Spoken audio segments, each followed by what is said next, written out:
Okay, we are rolling on the live stream. At this time, all sergeants, please start recordings. Computer recording started. And rolling on the cloud. Backup is rolling. Thank you.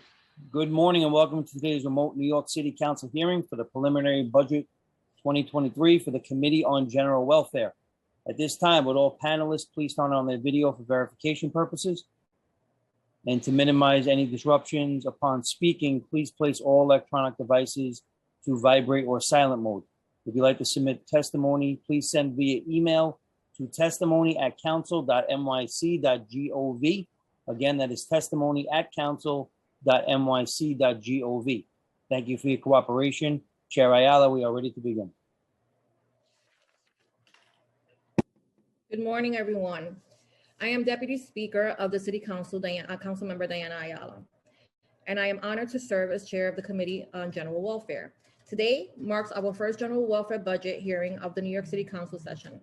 We will begin today's hearing on fiscal 2023 preliminary budget and the 2022 preliminary Mayor's Management Report, or PMMR, with the Administration of Children's Services, or ACS. After ACS, we will hear from the Department of Social Services, or DSS, which includes the Human Resource Administration and the Department of Homeless Services. We will then hear public testimony regarding all of the agencies at 1:30. Welcome to advocates and community members watching this live stream, and a warm welcome to Justice Dan Hauser, the new commissioner of ACS, on his first hearing. Many of us at the council are familiar with the commissioner from his previous work as a foster care leader, and I am pleased to continue working with you in this new role. We have a relatively short amount of time today to review ACS's operations and plan for recovery from COVID-19. So I will keep my comments here brief and request that the commissioner keep his oral testimony to about 10 minutes so that we can move on to questions from council members. ACS's fiscal 2023 preliminary budget is $2.72 billion, down $17.7 million from the fiscal 2022 current budget. ACS met the mayor's 3% PEG target for savings across most agencies. Most notably, foster care and non-secure placement slots are removed to reflect a declining census, while overtime and vacancies are brought down to reflect lower actual spending. These reductions are coupled with some investments that I am delighted to see. Most noteworthy is the new need for Fair Futures for foster youth, which finally baselines the program with a total of $20 million in city funds. I look forward to hearing how Fair Futures will provide coaches, tutors, and other critical supports, can meet the mayor's goal to serve foster youth up to 26, up from age 21 currently. Child welfare investigations remain at the core of ACS's operations. As schools have reopened during the pandemic, the PMMR reports an uptick in reported child abuse and neglect cases. Yet it continues to be the case that about 2/3 of the cases are about neglect and not abuse. Further, only about 1/3 of cases are substantiated after an investigation. I look forward to hearing what investments in the budget will divert families from unnecessary investigations and connect them to appropriate upstream prevention services like housing, education, and childcare. Indeed, childcare is essential to the recovery of working families from COVID-19. However, ACS saw a decreased rate of childcare vouchers uptake during the disruption of the pandemic, with vouchers usage dropping from about 65,000 in January 2020 to 46,000 in 2022. While the state executive budget proposes new investments, the mayor has put forward two $25 million tax credits. I am concerned that these initiatives do not meet the urgency of this moment. We need to provide robust childcare support for families, educators, and community-based organizations, increase access and eligibility, and add infant and toddler seats now, not at some point down the road. Finally, I look forward to discussing the juvenile justice issues. Rising gun crime is front of mind for both the administration and the council. ACS has seen a census of youth in secure detention more than double between July 2020 and February 2022. This program area is flux, as close to home and alternatives to detention move through the rebidding process with new contracts to begin in fiscal year 2024. I would like to learn what ACS's vision is for keeping New York's kids on the right track and out of the criminal justice system. I also look forward to hearing how ACS is dealing with staffing issues and capital upgrades at the two secure detention facilities, Horizon and Crossroads. The capital commitment plan includes over $511 million between fiscal year 2022 and 2026, of which $323 million is for the detention projects. I would like to thank the committee staff who have helped prepare this hearing today. Daniel Krupp, Senior Financial Analyst, Doheny Sampora, Unit Head, Aminta Kilawan, Senior Counsel, Crystal Pan, Assistant Deputy Director, and my Chief of Staff, Michelle Cruz. And I would also like to recognize that we have been joined by council members, let me see here, Caban, Lee, and Ung, and Brewer. With that, I will turn it over to the General Counsel for procedural items. Thank you, Chair Ayala. My name is Aminta Kilawan, and I am the Senior Counsel to the New York City Council's Committee on General Welfare. Before we begin, I want to remind everyone that you will be on mute until you are recognized to speak, at which time you will be unmuted by the Zoom host. If you mute yourself after you have been unmuted, you will need to be unmuted again by the host. Please be aware that there could be a delay in muting and unmuting, so please be patient. During the hearing, if council members would like to ask questions, please use the Zoom raise hand function and you will be called on to speak. We will be limiting council member questions to 5 minutes, including responses. We are now going to be hearing testimony from the Administration for Children's Services, followed by the Human Resources Administration, Department of Social Services, and Department of Homeless Services, followed by public testimony. I will now administer the affirmation to witnesses from the Administration for Children's Services, including those who are available today for questions and answers.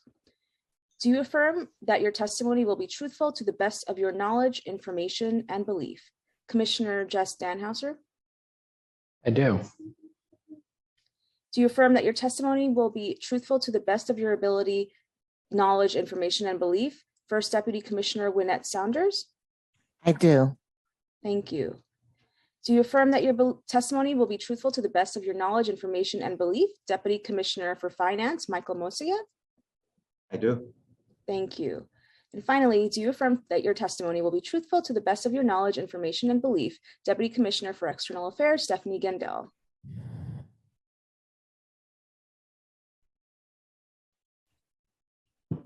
I do. Thank you all, and thank you, Commissioner Danhauser. You may begin when ready. Thank you so much. Good morning, everybody. It's a pleasure to be here. My name is Jess Danhauser, and I am the Commissioner of the Administration for Children's Services. With me today is Wynette Saunders, the First Deputy Commissioner, Michael Moiseyev, the Deputy Commissioner for Finance, and Stephanie Gendel, the Deputy Commissioner for External Affairs. Thank you, Chair Ayala, for those opening remarks in your generous statement, and to all of the members of the General Welfare Committee. This opportunity to testify before you about the New York City fiscal 2023 preliminary budget and its impacts on ACS is very important to me. As the new commissioner testifying before a new General Welfare Chair and new committee members, I want to take a moment to tell you how much I'm looking forward to this collaboration. I know that it'll be deeply important to the work that we do at ACS. I value transparency as well as the voices and insights of the council, and I expect to incorporate them and bring them to bear on all the work that we do at ACS. I'm humbled and enthusiastic to be back at ACS, this time as commissioner, and you will see from my testimony today, I'm looking to work with the ACS team to build on the progress of my predecessors and all of the hardworking, passionate staff at both ACS and our provider agencies. I've intentionally spent my first few months as commissioner listening to parents impacted by the child welfare system, listening to youth who have been in the foster care and juvenile justice systems, listening to our providers, advocates, judges, and the legal organizations representing parents and children, and of course, listening to ACS staff. I have visited with our staff and children in detention centers and the children's centers several times each, and I've shadowed child protective specialists as they take on the challenging task of visiting families home to assess child safety and engage families. Mayor Adams has a vision for New York City, which is centered on equity, justice, and safety. This vision includes providing services and supports upstream to prevent the need for deeper systems involvement whenever possible. This is precisely the vision I am bringing to ACS. Before I speak in more detail about the state and city budget, I'm going to share with you some of the work we are doing at ACS to strengthen our role in achieving equity, justice, and safety for New York City's family. Specifically, I want to focus on our work to keep children safe while reducing unnecessary ACS involvement, support community investments, provide quality care to children and youth that set them up for a lifetime of success, and finally, to support our workforce. All of this work I'm about to describe and the policies and initiatives that ACS pursues going forward will be informed and guided by the experiences of those with firsthand experience. That means that we will continue to listen, to build, and to change course whenever we need to. While it is ultimately families that keep children safe and well, ACS plays an integral role in helping to ensure that children are safe and that their families have the resources and support they need to care for the children. We take this mandate seriously, while simultaneously committing to reducing unnecessary child protection involvement with families, particularly families of color. As you may know, ACS is required by law to respond to every report accepted by the New York State Central Registry. We at ACS understand that when ACS is at a parent's door, this is often scary and unsettling, possibly in an already challenging and stressful time for the family. So we're making every effort to reduce unnecessary reports to the SCR. First, ACS is continuing our work with the state to identify both programmatic and legislative ways to prevent false and malicious reports, which is inappropriate use of the SCR. The SCR cannot be weaponized. Second, ACS is continuing to work with our agency partners, such as the Department of Education and the Department of Social Services, including the Department of Homeless Services, to ensure that they know how to access family support services without making a report to the SCR. Third, since we all want New Yorkers to know how to access services before there's ever a report to the SCR, I recently recorded a 311 PSA telling New Yorkers how to access our continuum of free voluntary prevention services offered by community-based providers. In 2021, ACS created our new Office of Child Safety and Injury Prevention. This office will expand our work to prevent child injuries including through public education, training, and resource distribution. Our efforts to support parents and other caregivers in keeping children safe include education on infant and toddler safety, such as safe sleep and safe storage of medication, household toxins, and cannabis edibles. And for those instances where there's a report to the SCR that ACS is required to respond to, we are taking efforts to reduce the stress based on ACS involvement when possible. First, we believe that parents need to understand why ACS is at their home, what ACS is mandated to do when we receive a report alleging child maltreatment or abuse, and what their rights are.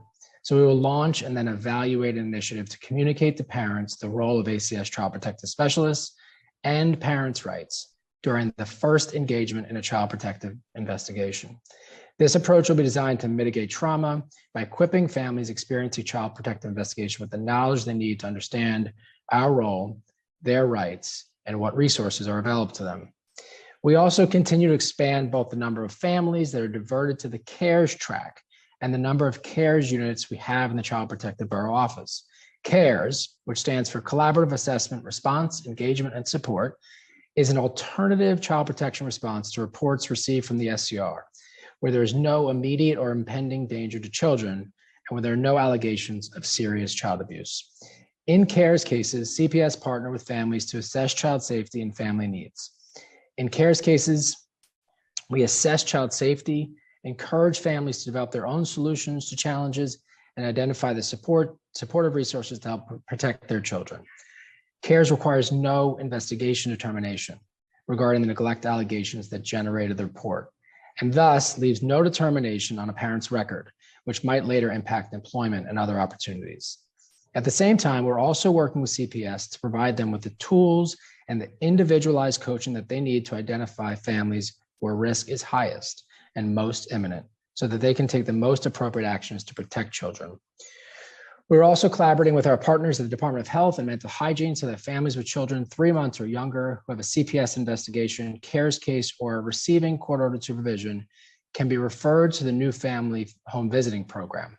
Our child protective staff are providing families with information about the program, and staff from NFHV then reach out to offer the free voluntary service. While ACS will make referrals, there is no additional case information shared between the agencies, so that families can choose to participate in the program voluntarily and without any impact on their child welfare case. We are continuing to make efforts to safely reduce and shorten court involvement for families, including for those in foster care, by ensuring that all cases are regularly and proactively reviewed, and by encouraging collaboration through training, support, and guidance between ACS, program and legal divisions, and our preventive and foster care agencies. During the pandemic, when court operations were limited, we instituted a process to proactively review cases with our foster care agencies to see if they could progress towards permanency. Given how successful these over 5,000 reviews have been, we are maintaining this and will continue to do so even when the full court operations return. We know that children and families best thrive when they have the supports and resources they need. ACS plays a role in providing these supports to families, along with many other city and state agencies and nonprofit providers. We are committed to ensuring that families have these supports, regardless of which agency provides them. ACS's Division of Child and Family Wellbeing works to ensure families and children have the critical supports they need to thrive and enjoy self-determination. The division focuses on leveraging concrete resources, stakeholder relationships, and community and family strengths to drive towards greater equity and social justice, reduce disparities and disproportionality, and create conditions that enhance well-being for families, children, and communities. At the end of last year, ACS announced a plan to expand from 3 family enrichment centers to 30 over the next 3 years. We've released an RFP for the first 9 additional centers. In the coming weeks, ACS will release the results of the RFP. The FECs aim to leverage family and community strengths to bolster social connectedness and access to supports, which all families need to thrive and build resilience. Investing in families and communities will set children up to succeed. ACS also provides childcare assistance to approximately 46,500 children through childcare vouchers, supported by the Child Care Block Grant, as well as other federal, state, and city funds. This childcare assistance is available to families with child welfare involvement, families in receipt of public assistance who are employed or engaged in work activities, and eligible low-income families. Childcare is essential for families, and the pandemic shined a bright light on this. We look forward to working with the city, the state, and hopefully the federal government to continue to expand childcare access to more families so that New York City has accessible, equitable, high-quality, affordable childcare and early childhood education for those who need it most. Our nationally recognized continuum of prevention services continues to provide both therapeutic supports and access to concrete goods and services to those families needing free voluntary support. Just last week, we issued an RFP that will expand our Safe Way Forward model from 2 boroughs to 3. A Safe Way Forward is a research and trauma-informed intervention for families impacted by intimate partner violence. It provides services separately and simultaneous to the entire family unit, including the survivor, the children, and the person causing harm. While we always seek to prevent children and youth from coming into the foster care and juvenile justice systems, when safety requires that they be in our care, we have a responsibility to provide the highest quality services and supports that set them up for a lifetime of success. ACS is moving forward with a number of initiatives in this area. This starts with the facilities that ACS directly operates, the 2 secure detention centers, Horizon and Crossroads, and the Children's Center, which serves children and youth entering foster care and awaiting placement. I have made it a priority to spend time at these facilities and listen to staff to hear what tools they need to support their work. To begin to address the needs in detention, I've strengthened detention leadership, and I've ensured that the tools staff need, such as utility belts and safety vests, have been expedited. At the Children's Center, we've taken actions that help to lower the number of children there, which hovered around 90 children in the fall and now is in the mid-60s. We are continuing our work to reduce the population and length of stay at the Children's Center and to increase the programmatic offerings and supports in detention. While there remains much work to do at these facilities, I look forward to continuing to update the Council on our progress in the near future. We are also taking additional measures to strengthen the work of our foster care and residential providers and to improve outcomes for children and families. As you may know, we issued RFPs for family foster care and residential foster care services in 2021. We are currently asking RFP applicants to submit some additional information to supplement their proposals, and we are thus extending the current contracts for another year until July 2023. The models in the new RFP include enhanced support to bring on parent advocates with lived experience, strengthen family time, increase therapeutic services, increase kinship care, enhance support for foster parents, and scale fair futures, amongst other initiatives. While the new contracts will not begin until 2023, we will now be providing our current contractors with the increased enhancement funding in July 2022, so that they have the resources to implement the enhancements right now in this summer. We're also continuing to support the success of young people in our care First, this builds on last year's budget by baselining additional funding for Fair Futures, enough to support $20 million in total annual spending for the program going forward. We're also working to scale internship, vocational training, and employment initiatives for older youth in foster care and our juvenile justice programs. This will include new services to introduce youth to career exploration, vocational education, and training, school, including higher education, labor market readiness, and life skills. The staff at ACS and our provider agencies work tirelessly to keep children safe and to provide families with the services and supports they need. Most of our staff have done this throughout the pandemic and without the comfort of working from home.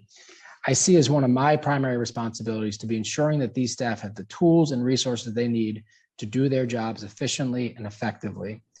Despite the vacancy reduction and limits on hiring, ACS is continuing to hire frontline staff, which includes child protective specialists, youth development specialists for detention, and family court attorneys. We will provide the ACS workforce with the technology and the tools they need to do their job safely and effectively. For our detention workforce, this includes the increased safety equipment, and for our child protective workforce, this includes upgraded tablets, zip cards, and a mobile phone version of the ACS case practice guide. We also continue to make efforts to ensure the workforce is adequately compensated. I'm pleased that we were recently able to implement bonuses for YDS staff in detention and a mentorship program for CPS.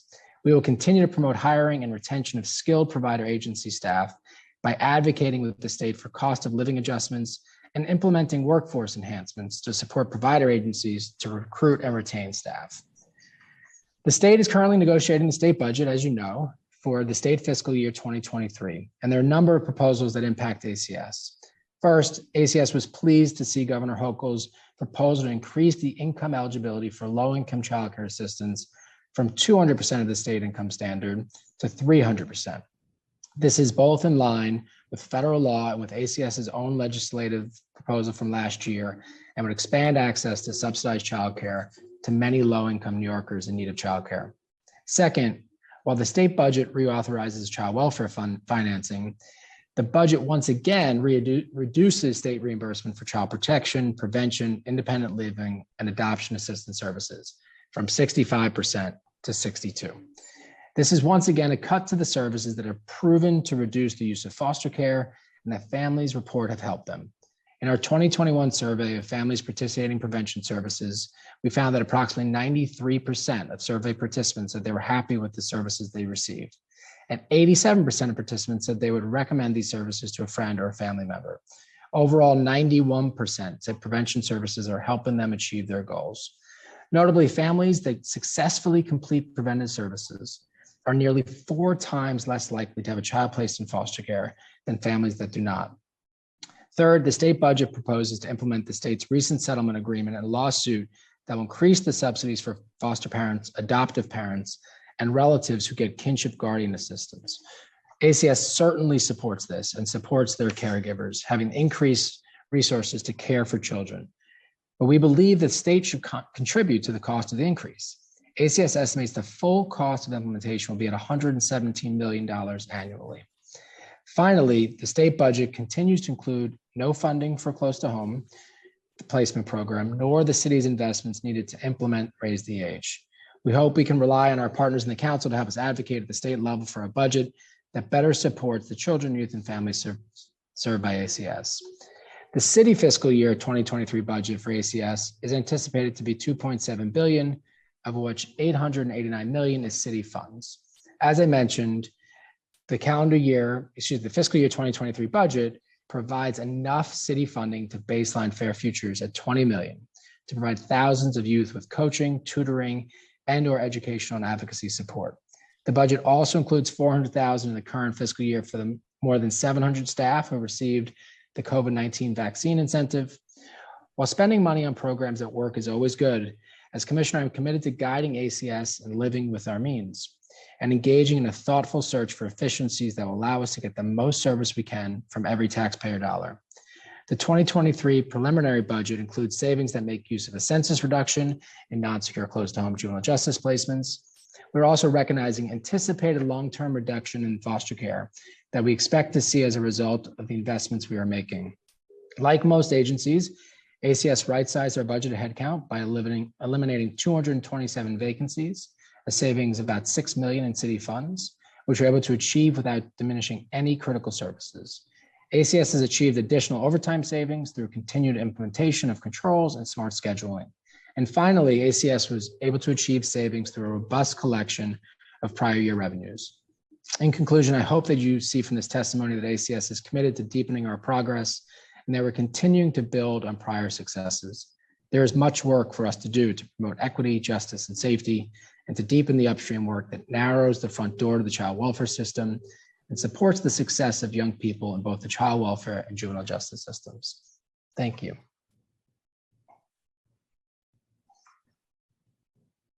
Thank you so much, Commissioner Danhauser. Now I'm going to turn it over to Chair Ayala for questions. I want to acknowledge that we've also been joined by Council members Williams, Stevens, Hudson, and Ressler. Let me see here. Okay. Thank you, Commissioner. I'm gonna ask a few questions, and then I'm gonna turn it over to some of the colleagues, because I know that we have mental health preliminary budget hearing as well. So I will try to allow Councilmember Lee, if you have any questions, I'll ask a few, and then I can defer to you. And hopefully you can excuse me from mental health, because obviously I'll be here all day. So thank you for that. So ACS has a $2.72 billion fiscal 2023 preliminary budget, down $17.7 million from fiscal year 2022. The 3% PEG target is balanced with programmatic additions like Fair Futures. Considering the enormous challenges that COVID has caused, does ACS have enough resources to support an equitable recovery for children and families? We do. We are looking at every way to identify efficiencies, and the mayor has called on us to also to look how we can move upstream. We want to make sure that we continue, as we mentioned, to get what we need out of the state budget. So it's very important that we get support for the really great investment in foster and adoptive parents and kinship guardians. It's also important that we go back to the official standard of 65%, and we would really love support for our juvenile justice programs for the state, from the state. So we could always use additional support in that regard. But my initial assessment being here at ACS is that if we continue to make upstream investments, if we can really aggressively move forward to make sure that preventive services, childcare supports, all of the supports that we can move upstream, we can obviate the need for the more expensive deep end services. And so my goal is not to have an enormous increase in the ACS budget, but to move ACS resources upstream and obviate the need for the more expensive services. But we absolutely need that critical support from the state in this work. Did we make, did ACS identify savings at the juvenile detention centers? No, we did not. Okay, I'm trying to ensure that we're, appropriately staffed. And I know that the idea behind the bonuses was to encourage staff to actually come in. So I would be concerned if some of the PEGs were, coming from staffing shortages. Okay, the PMMR. Chair, we made no changes. I'm sorry. No, go ahead. Go ahead. Just want to be clear. We did not take a single dollar or headcount from any frontline service or from provider agencies doing direct work, with the exception of a small reduction in our close to home capacity. Mm-hmm. Yeah, I have a question about that in a few. Okay. So regarding the PMMR indicates progress on speeding exits from foster care and increasing the utilization of preventive services. Yet the situation in child care and juvenile justice looks more challenging. What investments are in the budget to support these services? So we are aggressively moving forward to move the interest list in childcare. We're going to be sending out 3,000 letters this month to begin to make sure we can enroll families who need childcare in childcare. We're also working with the state to see if we can continue to ramp up aggressively the enrollment in childcare. In juvenile justice, I'm pleased to share that we're looking at moving Fair Futures into the juvenile justice arena as well, to make sure that young people who are connected to our juvenile justice system in our preventive programs, in our close to home programs and detention have access to those services as well. Previous council priorities like the family enrichment centers and Fair Futures are supported in this budget. What is the timeline for those services to fully expand? So we're actively, so on Fair Futures, and thank you for this question. Fair Futures, just to give a little bit of background, I was very involved with this in my previous role at Graham Windham. We created a coaching model where young people have a coach that's in their life.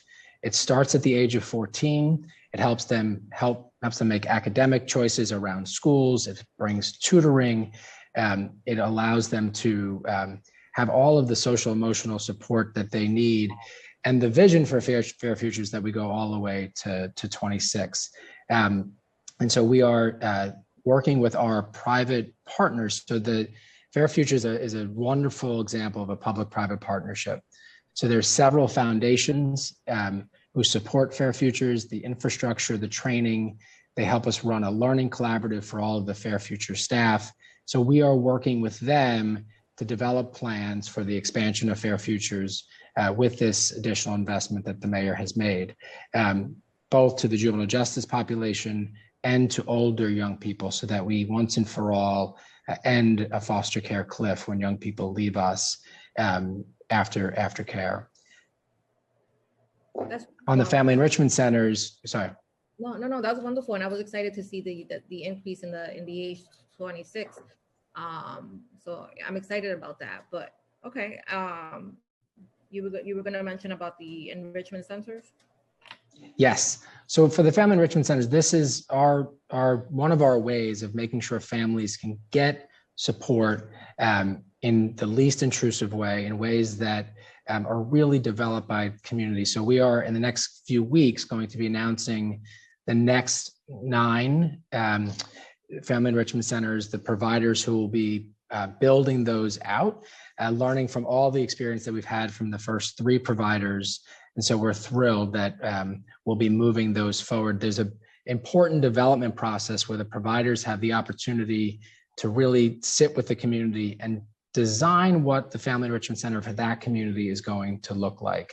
There's a core staffing model, but it really is up to the community. And this is something that we are committed to. I'm very committed to as the ACS commissioner, that the family enrichment centers are firewalled from our child protective work.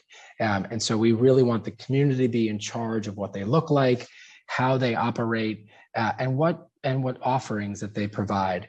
And so we're going to be building that. Contracts are due to start this summer, and we'll be building the model out with the community over the course of the next year. Can you explain a little bit about what the core services that are offered at the family enrichment centers is, and also how ACS plans to select which communities get to benefit from the additional 9 centers? Sure. We can talk a little bit about the communities. I'll ask Stephanie to make sure you have that information. As far as the offerings are concerned, again, it does really depend on what the community is asking for. From my experience in having run a family enrichment center through Graham Windham in Hunts Point, the offerings were really centered around lots of celebration, time, parent cafes where parents have an opportunity to provide peer support and support one another, food, movie nights, opportunities for families to get access to services and learn about what services are available. One of the key pieces is that the family enrichment center staff aren't providing the service, but they know the services in the community. And they've also are developing relationships with those service providers to make sure that there's a warm connection, and that if families come back and say, I'm not getting what I need from that provider, the Family Enrichment Center can go and make sure that happens. So it really depends on what the community decides is most needed in that community. It can be, helping them access mental health supports. But again, what we're trying to combat here first and foremost is social isolation. Families who are connected are much more likely to be able to handle the stress of parenting. We know as parents how stressful that can be. And so we want to make sure that families have the social and community connections that are normative and very, very useful in their lives. And so they get to define that, and the evolution of the Family Enrichment Centers will follow what the community wants. Are these families that are already involved with the system? We don't know. I mean, one of the most important things here is that it is firewalled from the child protective system. And so we don't collect data. We collect information on how many community members are using the Family Enrichment Centers, how many offerings are being taken advantage of.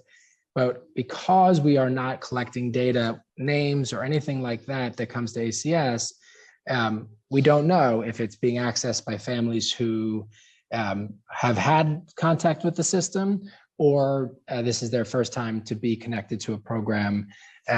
So we have some conjecture, but there's no way of really answering that question. I mean, I asked because— And that's a good thing.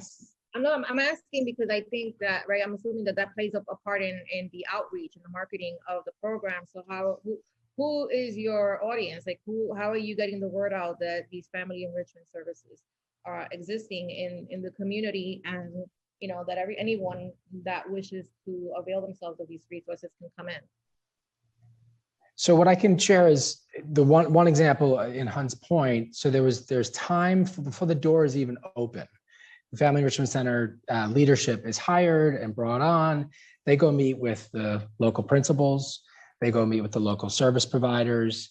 They meet with folks who are running youth programs in the area, local leaders, the local mayors, if you will, and really hear from them. What is it that you need? What is it that you would like? And so then they design based on that, but they're also in that getting the word out that this is coming. There are thousands of people who have come through the Family Enrichment Center. And when you walk in, we'd love to have you out sometime. The first thing you're offered is a cup of coffee. You're not asked your name, you're not asked your social security number, you're not asked for your Medicaid number. You're just offered a welcoming space. They're designed to look like family home environments. And so that invitation is speaking our values, that we really want to be in partnership with families. We really want to, they are the experts in their lives, and we want to make sure we're offering what they need. And there are 3 already in operation, right? That are open. Yep. I can tell Yes. you where they are. I got unmuted. And I'll just say, I mean, one of the wonderful things about them is all 3 of them were named by the community members. They're involved in who's hired. One of the communities, they each choose how they do it themselves. One of the communities had an actual day where people voted on the name. They're really, incorporated and a piece of the neighborhood for the 3 we have, and that's our goal for all 30. The current 3 are in Hunts Point, Longwood, in East New York, and in Highbridge. And I'll tell you where the 9 new ones are going to be. The total for the new 27, they're connected to where the tree neighborhoods are. But the 9 new ones that we'll soon be announcing are in Jamaica, Hollis, Queens Village, Rockaway, Broad Channel, Bed-Stuy, Brownsville, Mott Haven, Melrose, Parkchester, Soundview, Central Harlem, East Harlem, and Stapleton, St. George, and Staten Island. How were those communities selected? Was it based on the number of ACS cases within those communities? No, it was really focused on in the prior administration, the neighborhoods, the ones that were called tree neighborhoods that were identified due to equity issues as it related to COVID and the impact of COVID on communities. And who is staffing these facilities? If we're connecting families to mental health resources, is there a social worker on site? Who's staffing the centers? There's one full-time site director, one community liaison, one family advocate, and one community liaison or family advocate. But they're basically, and Commissioner Dan Hauser could describe it probably better than I can, but they're people who are part of the community and connected to that community and know that community and the needs of that community. And so they connect with the people and then help connect them to what they need. Understood. And that includes support, right? I mean, like, because I based on my experiences, many families end up in the system have other issues, right? And require wraparound services, right? There's a lot of stress in the home, because maybe there's a food insecurity issue. Families maybe don't have the resources to pay the rent. Things that add, right, additional stress to situations that sometimes escalate. And so are those resources available at the family enrichment centers, or how am I comfortable enough with the idea that the staffing is appropriate and that they are equipped with the information that they need to ensure that those families want to be able to identify the need and to connect the families to those services? So this is a really important question. Thank you for it. I think the premise of the family enrichment centers is not a one-stop shop where folks can get everything that they need within the family enrichment center. It's more a place, a community where they feel very comfortable with the staff and the members. There's advisory boards of local residents who really help shape the family enrichment centers, and they are connecting the members of the family enrichment center to the services that they need. But it's fundamentally not intentionally not designed to be the place where you come and get your service. It really is the place, we have young people who come there after school and then their parent picks them up. So they're on the computer. There's a washer dryer there. It is a community space that is really a loving, welcoming environment. And we believe that when you're in that space and you really are with someone you trust, and most of the directors have social work backgrounds, then you're really more open to getting the services and support that you need. We're trying to, in everything we do, infuse humanity into our systems and respect. And so we want to make sure that we're providing environments that really demonstrate that. So it's not a one-stop shop. So it is a limited number of staff, but we are seeing that folks are accessing supports and services because they are centered in that work, in that environment, if you will. I'm really fascinated by these enrichment centers. So I can go on and on all day. But finally, are they open? What are the hours of operation? Are they Monday through Friday, 9 to 5? They're not. They are. That's also determined by the community. But typically, there are weekends, there are evenings, lots of evening events. They typically open a little bit later because families get their kids off to school and then they come in. It really is flexible to meet the needs, but a lot of night and weekend activities when families are available. Yeah.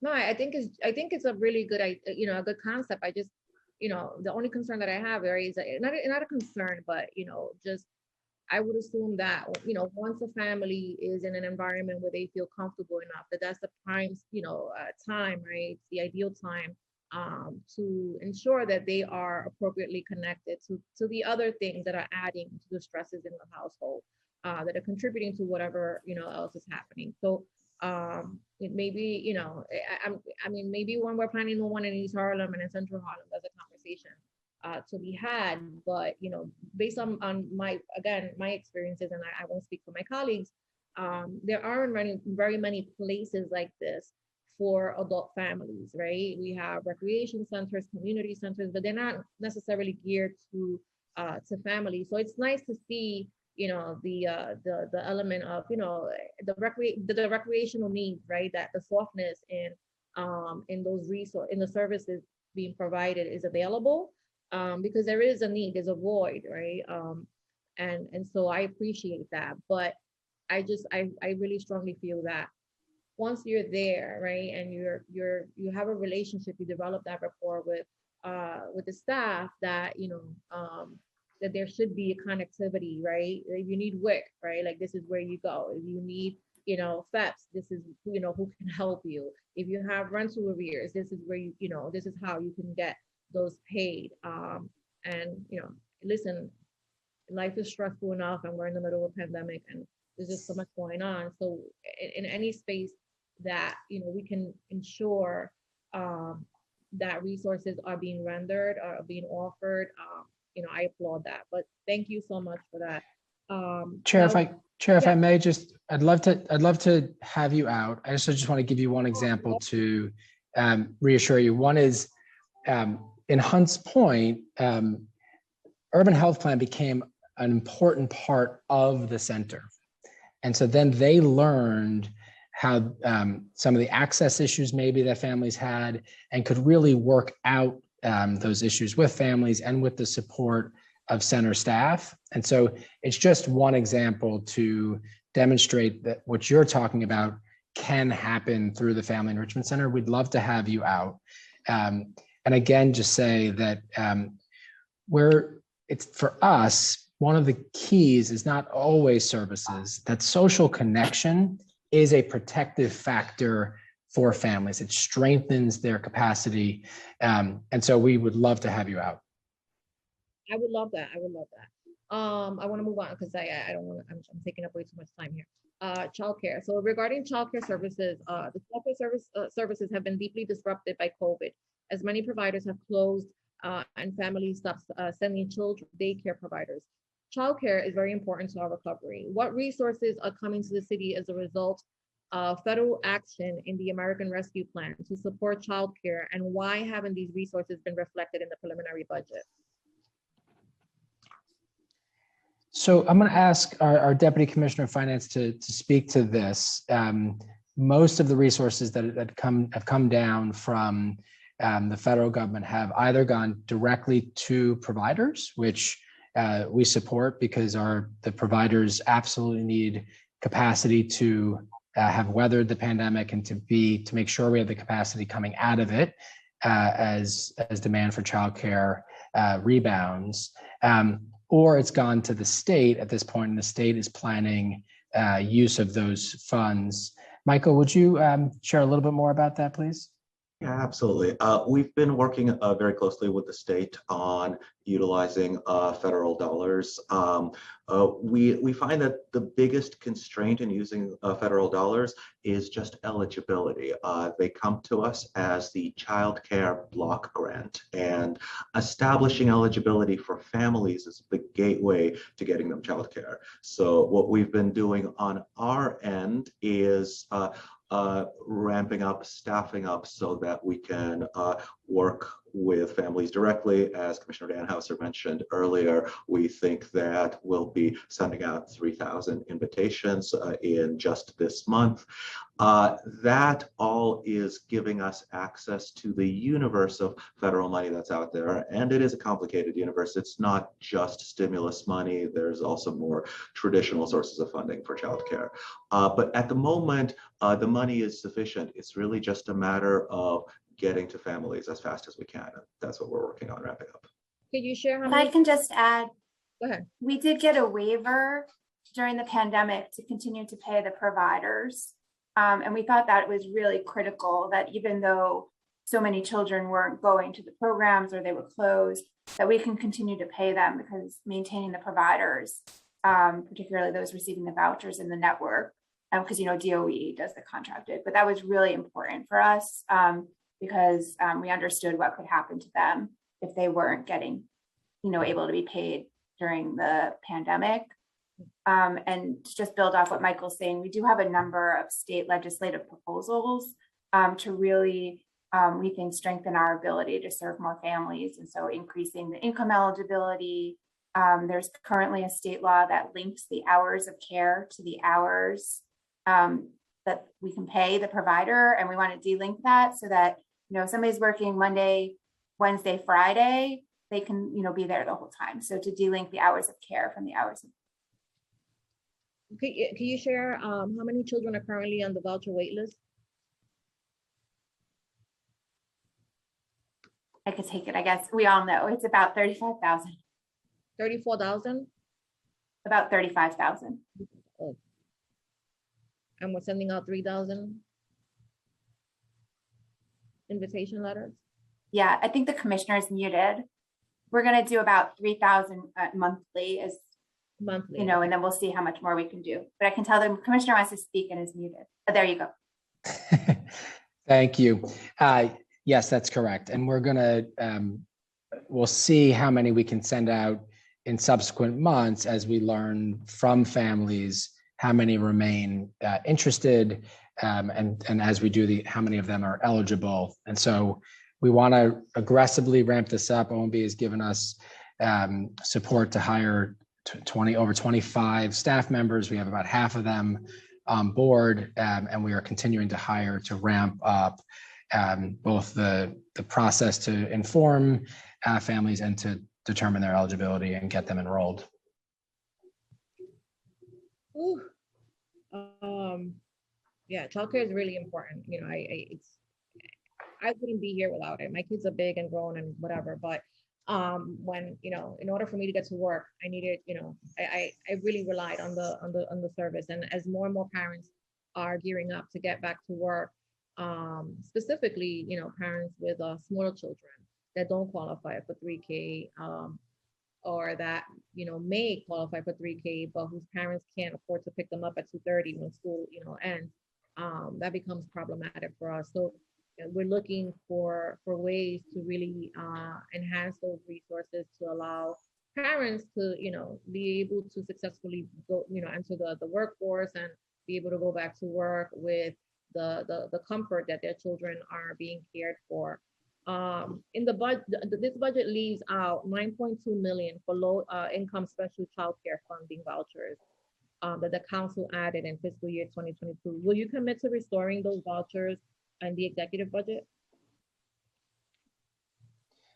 Michael, do you want to speak to that? I think what I want to say, Chair, is that the resources that we have from both city and federal funds, we can aggressively pursue enrolling more families. And so that is our absolute focus right now, to make sure that we get childcare to as many families as needed. We have a significant opportunity and an imperative.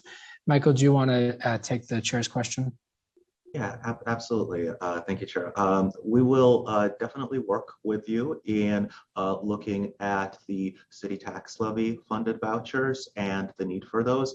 But as the commissioner just said, there's a kind of fluid universe between those city vouchers and the federal vouchers. They really affect the same families. And so we're doing everything we can to get that federal eligibility out to families, which means in many instances, what used to be a city voucher is no longer needed because that family is on a federal voucher that's just as stable and provides the same services. So we're very much looking forward to working with you on that and assessing the need. It's stable in terms of the funding, but does it make sense in terms of is the eligibility criteria more difficult with the federal vouchers, or is it the same?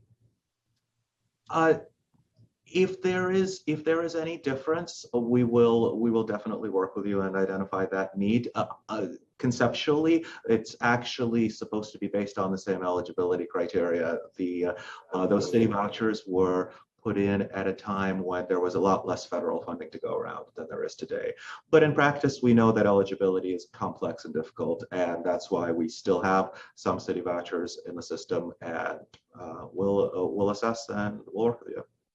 Yeah, okay. I'll ask 2 more questions and then I'm going to go to my colleagues because I know that must be anxious to start asking questions. And we've also been joined by Councilmember Osei.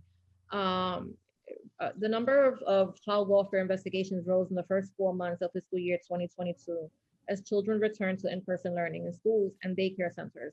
yet it continues to be the case that only a third of reported cases are substantiated. Are child abuse and neglect cases currently over or underreported?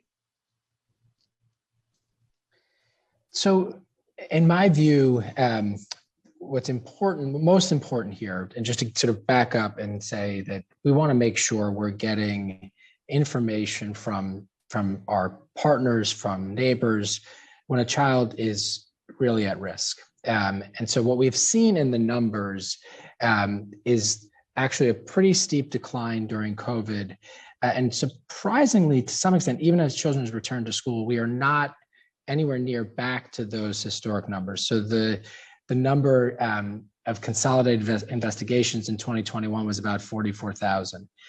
We also saw a significant decline in the number of investigations that were launched as a result of a call from a school, about a 30% decline.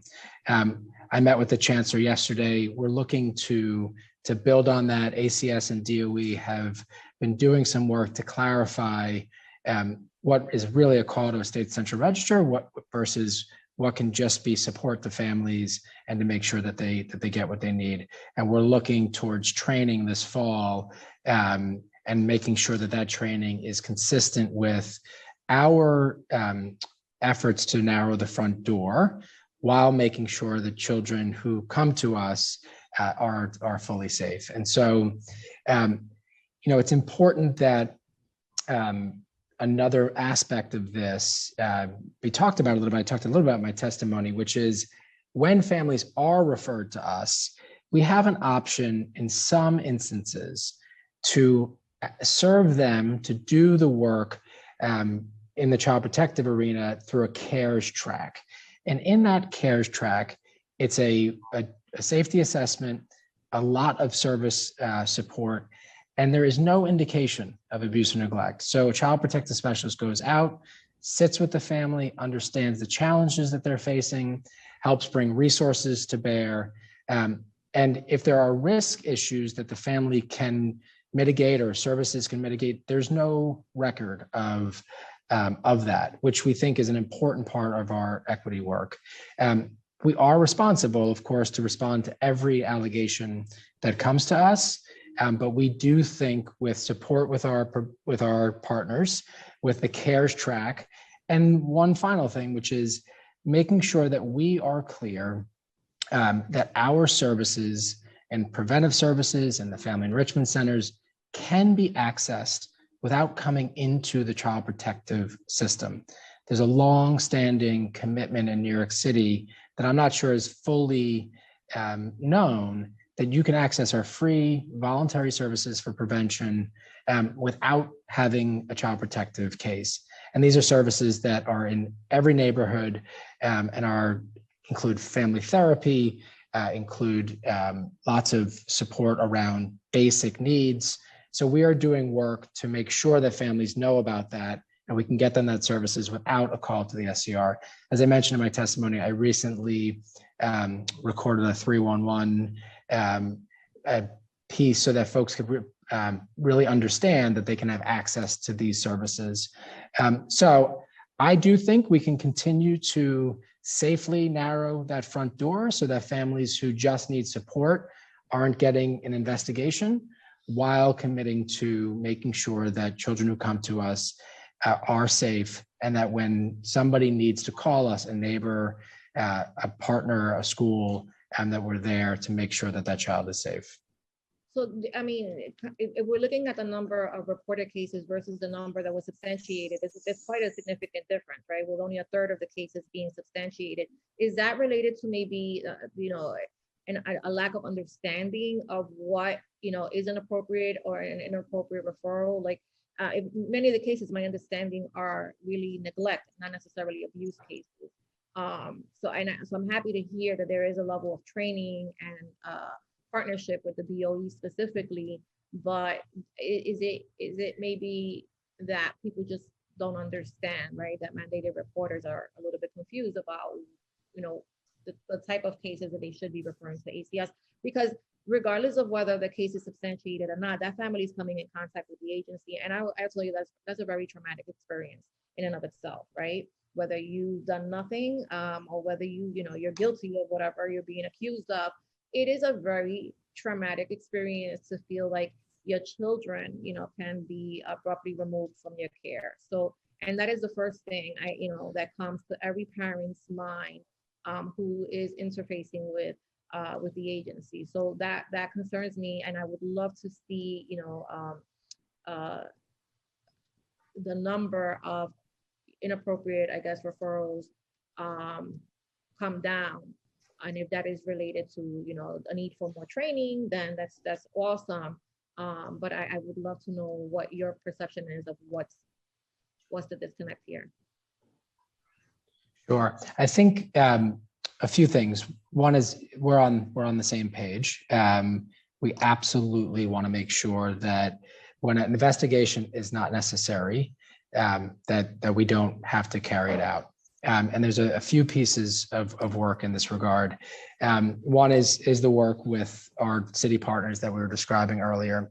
The other is we are advancing mandated reporter training, implicit bias training for mandated reporters, so they really can be more aware of what they're calling in and what they're not. We know that calls to our system are racially disproportionate, and so we are focused on making sure that mandated reporters understand the inherent bias there. I also think that it's important that we continue to make sure that our partners know ways to access our services outside of a child protective investigation, as I was mentioning earlier. As far as the investigation itself, one last piece that I want to mention to you is right now, this year, this January was the first time that the standard of evidence has changed.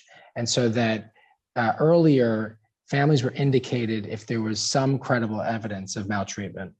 That is now the preponderance of evidence. This is an important legislation that ACS supported and that I support, another layer of protection for families. So I think with that upfront work around services, around training for mandated reporters, and direct work with our city partners to really talk through where we can be upstream in providing supports, we can make some real progress on this. All right. And the last question is really related to the Juvenile Justice Center. What is ACS's vision for the next years? And it's actually 2 questions on one. But what is ACS's vision for the next 3 years of Raise the Age implementation? What changes are in store to decrease the youth incarceration rates of recidivism? And how much of the gun-related charges is driving the increase in youth remanded to custody? Thank you. Raise the Age is very important to me, to this administration, to the mayor. We want to make sure we continue to implement it. New York City system includes a number of preventive services for families, for young people, to make sure that when they have a first interaction with law enforcement, that it is not typically that they are being incarcerated. Typically, they're being provided services for their family and for them. As I mentioned earlier, we're looking at adding Fair Futures to that mix of services. For young people who require placement, where the family court has decided placement is necessary, we have a major resource in what's called close to home. So these are group homes in communities that are small, that are trauma informed, and that work with young people to get back on track, and they work. So young people are typically going home. We've seen the placement rate drop substantially, which is why we were talking earlier about having additional capacity in close to home. And lastly, we have our youth detention centers, which typically include young people who've been charged with significant offenses. We are not seeing that the major driver of the increase in children in our youth detention facilities being the gun violence.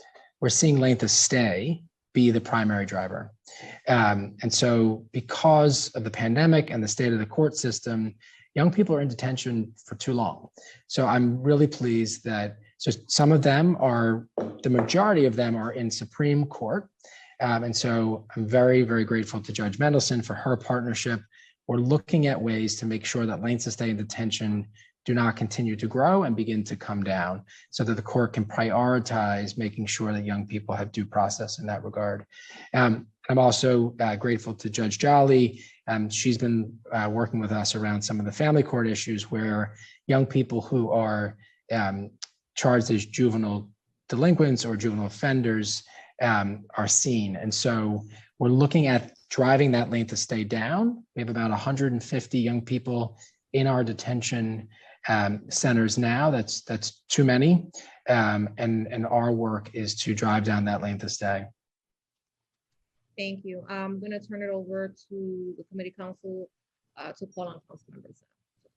Thank you, Chair Ayala. I will now be calling on council members for questions. If any council members have questions for the administration, please use the Zoom raise hand function and you'll be added to the queue.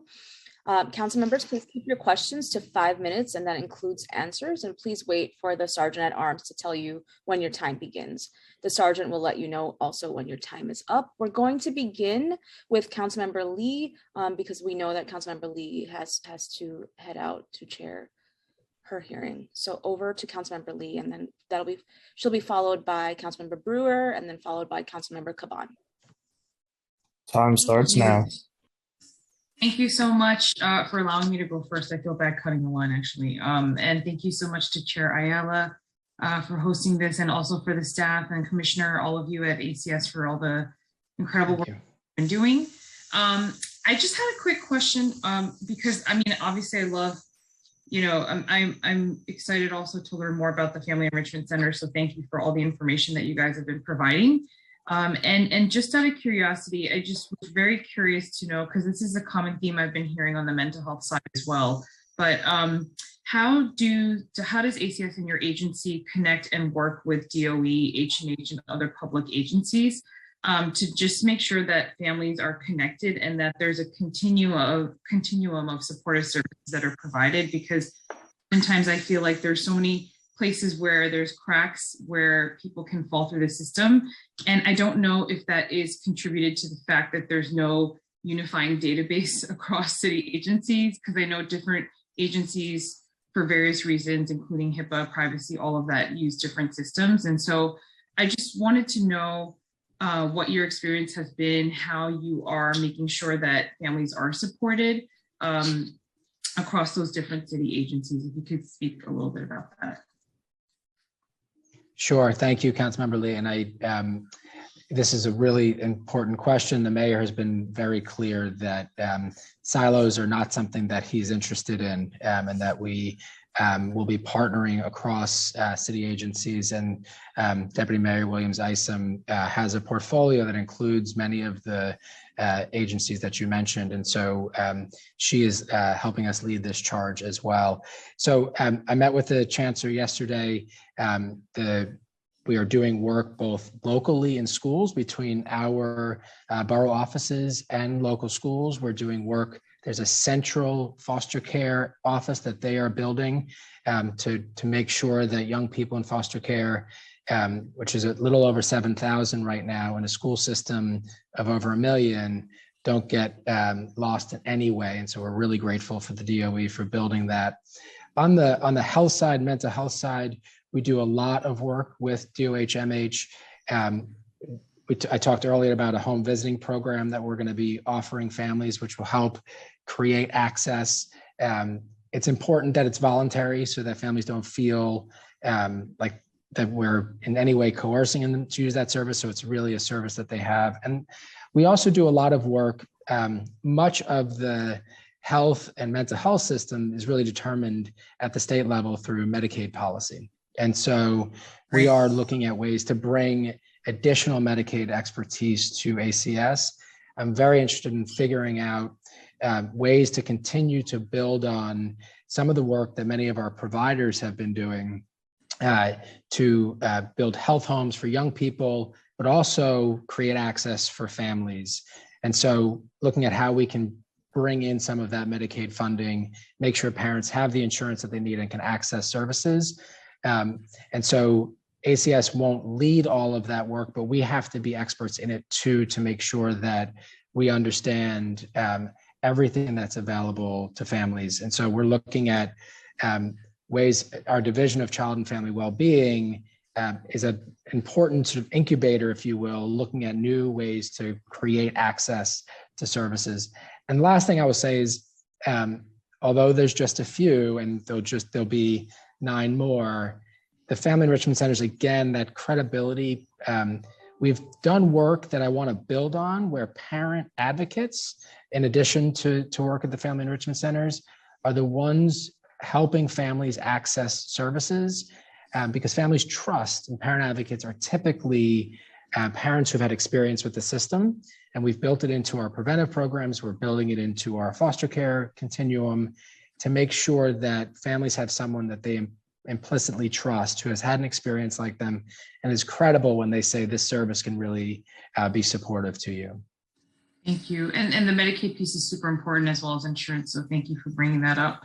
And the health homes is great. I just had one really quick second question, not to take up too much time. It's really about the language and cultural component, because our city is so diverse. And so I just wanted to know, both from the ACS staffing side, the outreach team folks, because I just know, in terms of helping clients myself, language line is not always the best tool. I think it's great. It's a first step, but especially when you're talking to families and communities about really sensitive topics like this, I just wanted to see if I'm expired. If at minimum there were at least the 11 languages that the city has prioritized that are at least covered, and also if you could speak to additional languages beyond that are not on the list that you're serving. Sure, this is deeply important.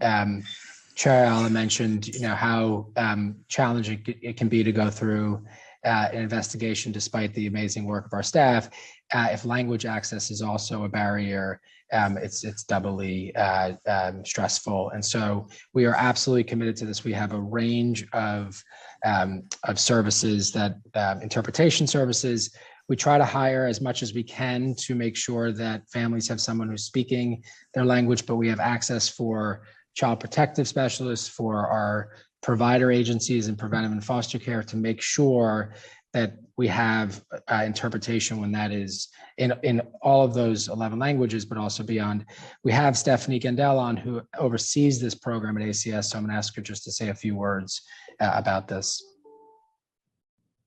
Hi, and thank you. Yes, it's critically important. We know how many families, both in New York City, but also who access our services, English is not their primary language. And so, as you mentioned, we do use Language Line for telephonic interpretation, but we also have in-person on-site in our CPS offices, as well as on-site available for CPS and any other ACS staff or our prevention providers. And we also do ASL. Like other city agencies, we're actually going to be looking to RFP those services so that we have the contracts ourselves, as opposed to going through the DCAS master going forward, which will allow us to really work more closely with our contractors so that they better understand our work. But we have a very close relationship with them. We spend about $4 to $5 million annually on translation interpretation services. And I'll just add that we started a new program, well, 2 new ones, one at the start of the pandemic to do virtual, so, more like Zoom than telephonic. And then we also now have a way we can certify our CPS staff so that if they do speak another language, they can conduct their investigation in that language rather than engage an interpreter, which, sometimes is easier for engagement. Thank you. Thank you so much. And just one final comment, if I could, whether it's the family enrichment centers or anything that you guys are RFPing or contracting out, because Chair Ayala brought this up in terms of how the community is being engaged and involved in the contracting process. And so I just wanted to, make myself available as well, because I know there's so many groups out there that maybe have not been traditionally looked at as potential folks to be eligible for the contract. And so if there's space and room to recommend some of those groups, that would be great. Yeah, we could Thank you. definitely. We really appreciate that. We can make sure you have the information. Thank you. Thank you, Councilmember Lee, for your questions. Now going to turn to Councilmember Brewer for questions. Time starts now. Thank you very much. And Commissioner, congratulations. You're just lucky to have Stephanie. We're all lucky to have Stephanie. I just want to make that Yes, clear. indeed. Okay. Yes, indeed. For those of us who've been around for a long time, she's like our rock. Thank you. A couple of things, and I've been through this before for like 12 years. So one of the issues is always caseload. And so in the material that we have is that child welfare is manageable. And I'm just wondering, is that really true? Prevention services, foster care, because it's all about caseload. And so what is your optimum in these different areas and what do you have? I know it's good that we, keep our lean and mean, but I always worry sometimes, particularly in your area, you can't have big caseloads. So I'm just wondering what your caseloads are. Thank you, Councilmember Brewer, and we're grateful that for all of your work in this area and many others. I think one of the first thing that's really most important here is that OMB has allowed us to continue to hire for frontline positions. There has been no sort of move away from that, even when caseloads were particularly low in the midst of the pandemic. The national standard is 12. We are well below that at this point in child protection. We just hired a new class of child protection. Even despite that we're below that standard, significantly below that standard, we continue to hire. We did see some points in the pandemic, and including in this Omicron wave, where we had a lot of staff who were out. I'm grateful to our staff who worked tirelessly through that. And thankfully, now that we're through it, we're seeing active caseloads continue to be below 12. You also mentioned our preventive and foster care providers. The standard there is 12. And so we really work hard to help providers keep below that standard. I will not deny that everybody has had significant workforce issues, so we're grateful for the state investment to increase salaries for our foster care providers, the frontline case planners and supervisors. It's also important that we share that in the foster care RFP, there are additional resources. Preventive was re-procured about 18 months ago, and there was additional resources for staff there. But we're hopeful that the state will also consider expanding the COLA to preventive staff because they are deeply valued and deeply important. And so when you look at some of our work in preventive and trying to get more access to that, supporting that workforce is vital, and we have a real commitment to do that.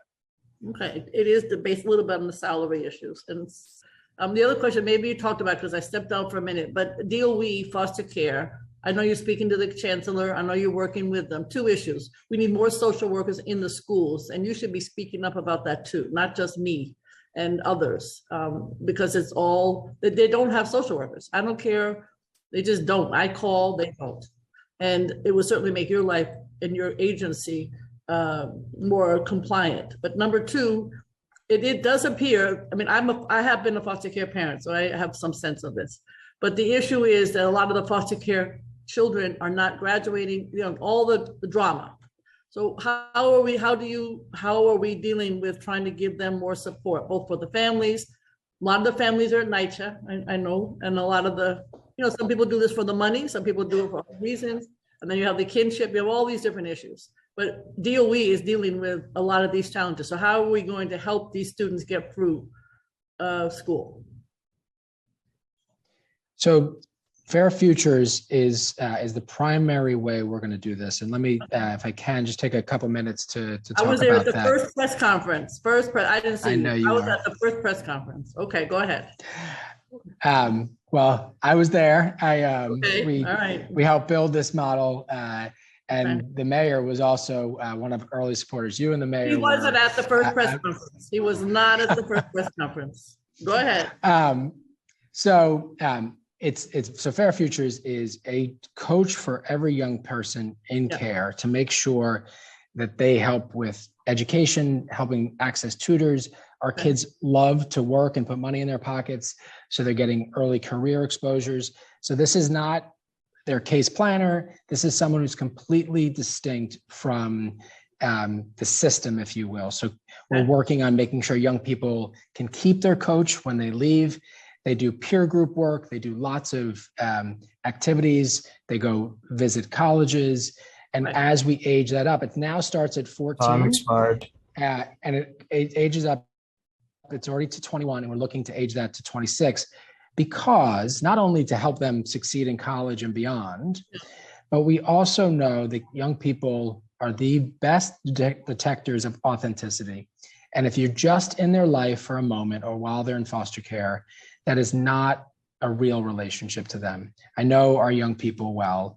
And so when we say to them, we are there for you, we are going to stick by you, that changes their thinking and their engagement with us, with systems. And so I see for those 7,000 plus young people, first and foremost, not all of them are teens, of course, but first and foremost is my responsibility to make sure we are providing, as their parents, if you will, in support of their families, but really, if they're in our custody, it is our job to make sure that they are thriving. And so I take that first and foremost as our responsibility. We're thrilled with Mayor's support for Fair Futures.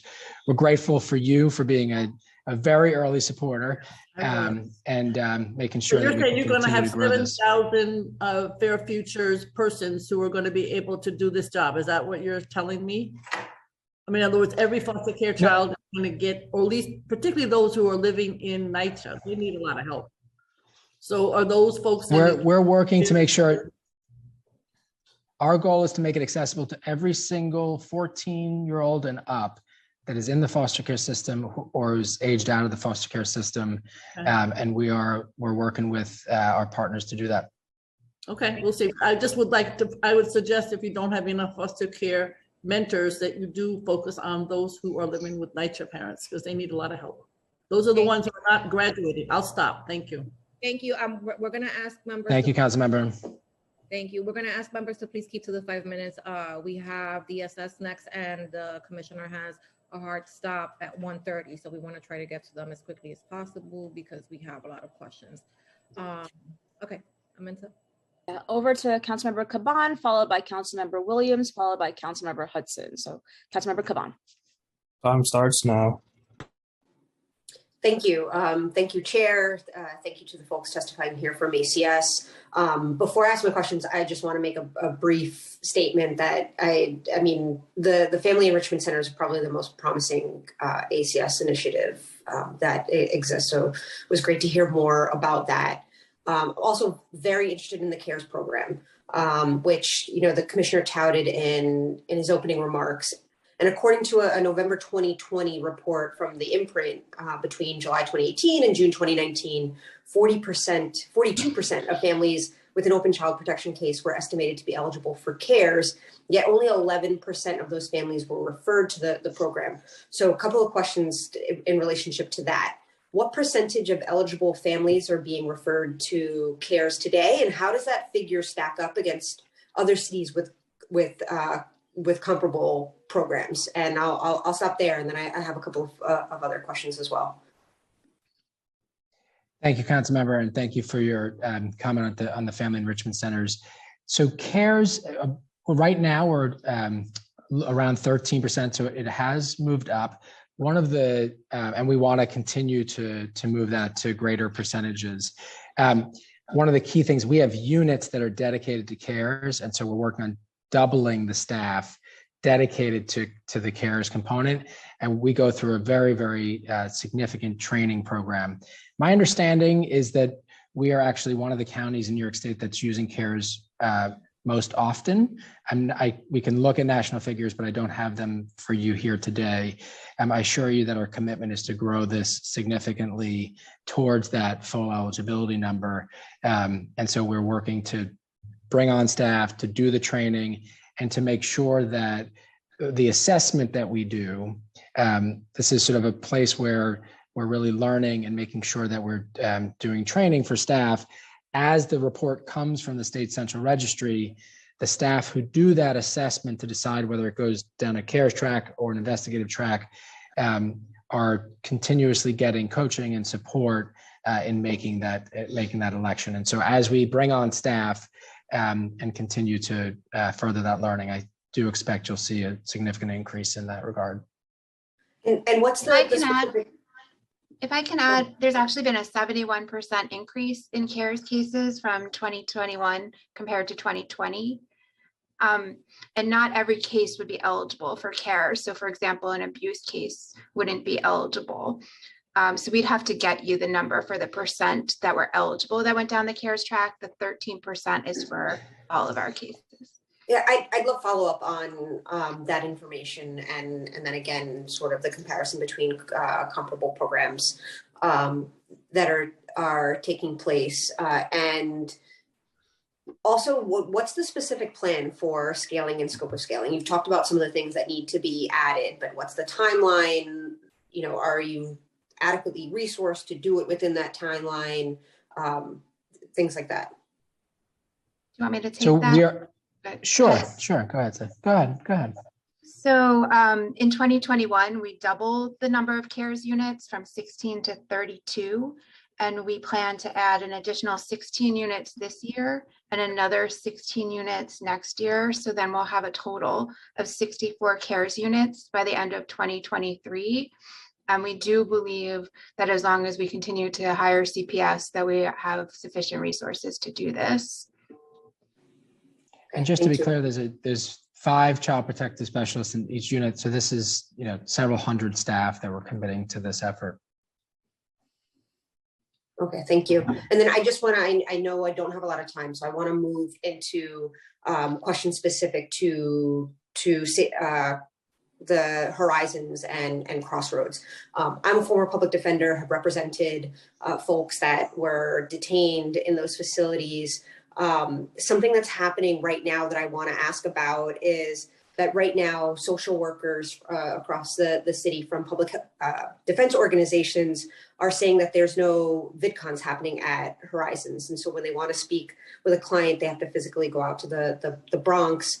Why is it that there isn't VidCon access so that they have the ability to do both, to visit in person, to do these video conferences? And then the other one too is that, I'm hearing issues about schools at the location as well, saying, folks are getting a teacher once a week, if that, and that the rest of the days they're getting packets instead of actual interaction with teachers, not consistently getting tutors in.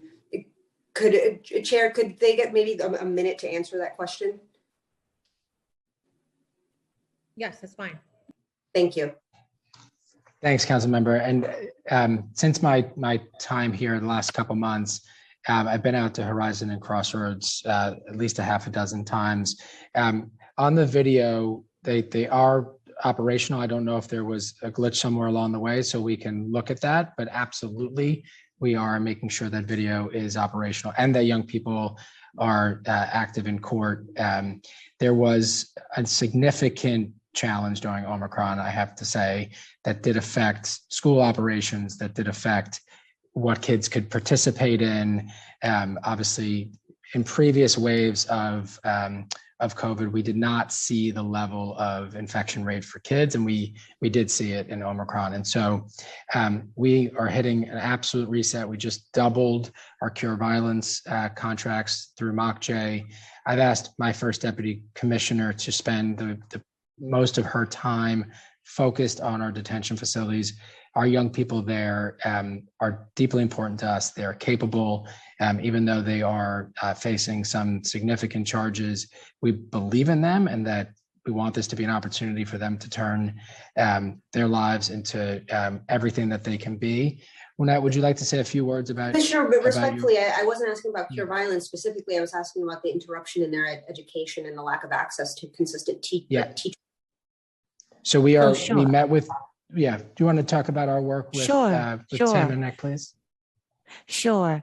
So, good morning, Councilmember Caban. Thank you for your question. I just wanted to share that we're looking very closely at all of our programming, services, and opportunities to ensure that they are age appropriate and youth centered. We've been working very closely with DYCD and DOE to ensure we have a diverse portfolio of educational and programming needs that take into consideration youth interests educational needs and interests. With that being said, we have been meeting with DOE consistently to talk about making sure that young people are receiving the services that they are entitled to. And we have been working very closely on a plan for implementation of online GED services that will be in place at the end of the month. We also have a number of tutors that are going to young people who may not have been engaged in school prior to coming to detention, so that we can kind of get their engagement level up, so that we can see their participation rates increase while in school. During COVID, as Commissioner Danhauser mentioned, there had been some disruption as it relates to the number of children going to class in person, and they were receiving instructional packets, and there were schedules that kind of allowed some kids to go to school on specific days and others to go on others, just to ensure that we were doing the appropriate social distancing. Now, DOE is working on how to kind of get back to its normal operation, since we have seen the numbers decrease as it relates to Omicron and COVID.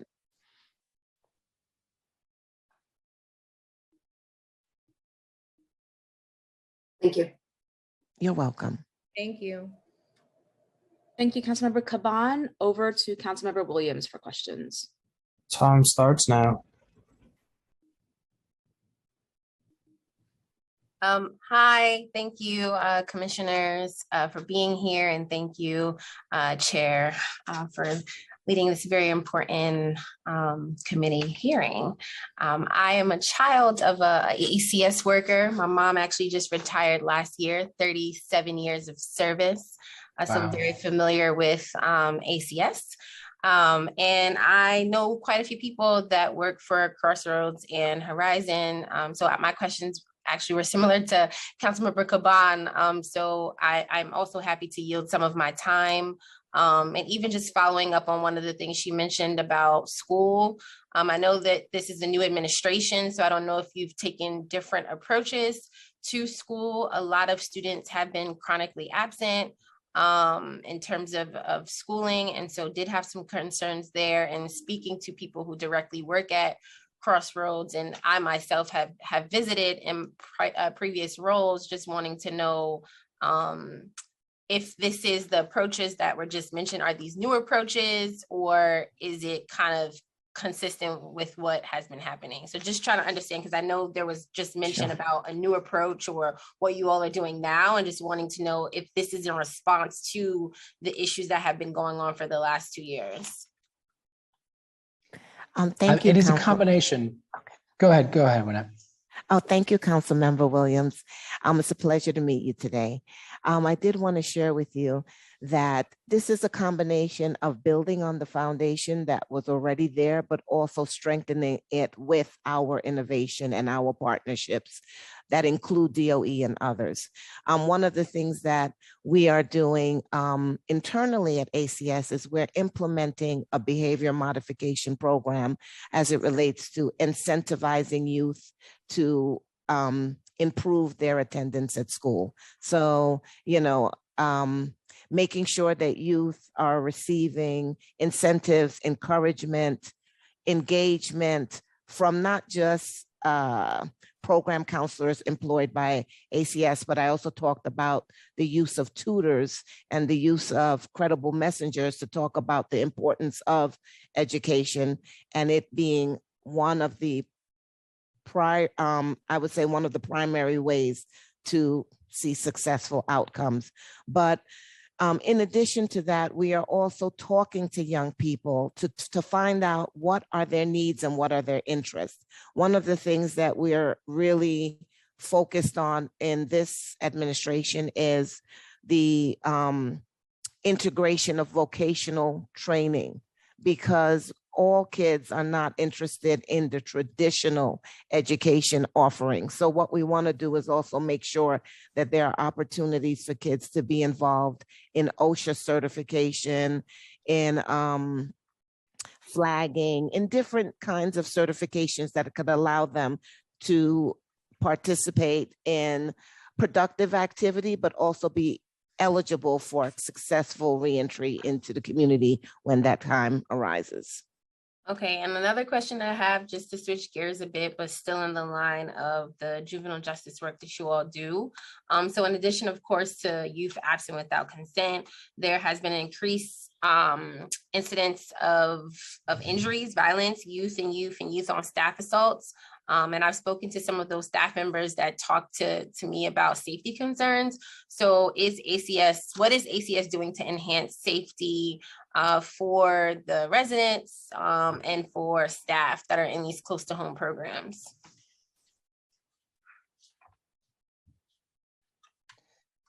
I'll say a few things and then turn it to Annette. So we've had 4 town halls to hear directly from staff. We are in the process of creating committees that Annette will lead to make sure that our staff are heard and that their voices are integrated into our planning around safety. We're looking at ways in which we can use video more thoughtfully to help coach and train staff. We understand how challenging and difficult their jobs.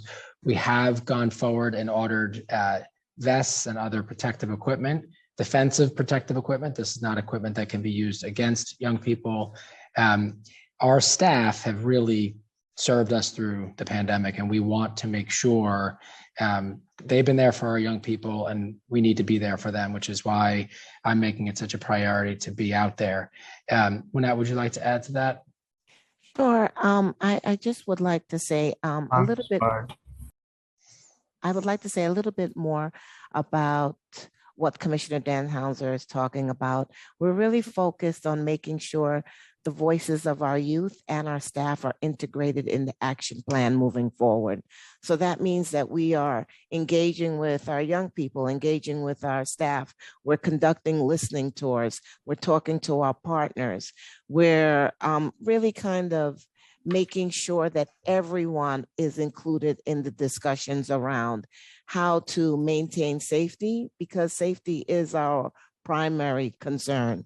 Without safety, we can't implement the programming services and everything else that we have laid out unless we ensure that people feel safe. So it is our top priority. Thank you. And before we move on, I just want to say thank you for your mother's service, Councilmember Williams. I'll let her know. 37 years. 37 years in the Queen's family court and the fields. Yep, as a court liaison. I'd love to meet her and thank her in person. I'll let her know.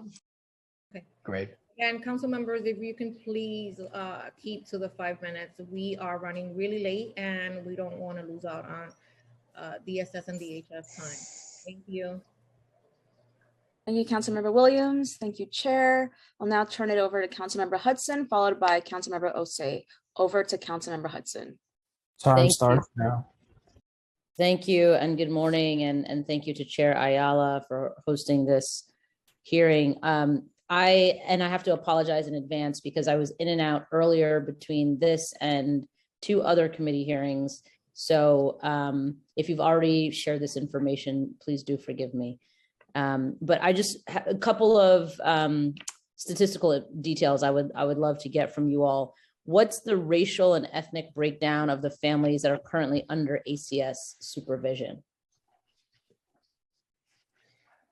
We can get you those exact numbers. It is disproportionately Black and to some extent also disproportionately Hispanic Latinx. But we can get you that specific information. Thank you. And bless you, Councilmember Osei. How many families under ACS supervision are at or below the poverty line? I don't know if we have that exact information, but I'm certain that we can find a way to get it to you. Okay. And then I did hear a little bit about this earlier, but just briefly, can you tell me what specifically triggers an official response from ACS? What are the various ways in which families might be connected to the or involved with the agency? So we talked a little bit about how families can access our services voluntarily, not outside of the child protective investigation work. As far as the child protective investigation, that is anybody who calls the state central register, they do a screening, and if they believe that it warrants an investigation, they send it to New York City, and we're obligated to do an investigation or a CARES track, as we were talking about earlier. So that can include schools, service providers, neighbors, community members. Anybody can call the state central register with a concern about abuse or neglect to a child. And then do you have the demographic breakdown? You may not, if those are calls, and I don't know what type of information you collect on those calls, but do you by chance have the demographic breakdown of who's calling in generally? Of the caller, I do not believe so. I do not believe that's information that is collected by the state. We have information about what type of caller they are, like if they're mandated, non-mandated, or whether they're calling from a school or medical or social services. But I don't believe the state collects that, and we don't have that because it would have to have come from the state. Okay, I'd be curious to know still mandated versus non-mandated. And then just on that note, are you doing, I know you do a lot of education or, information specifically for the families that you work with, but what about the, mandated and perhaps, I don't know what it's about 2/3 mandated, 1/3 non-mandated.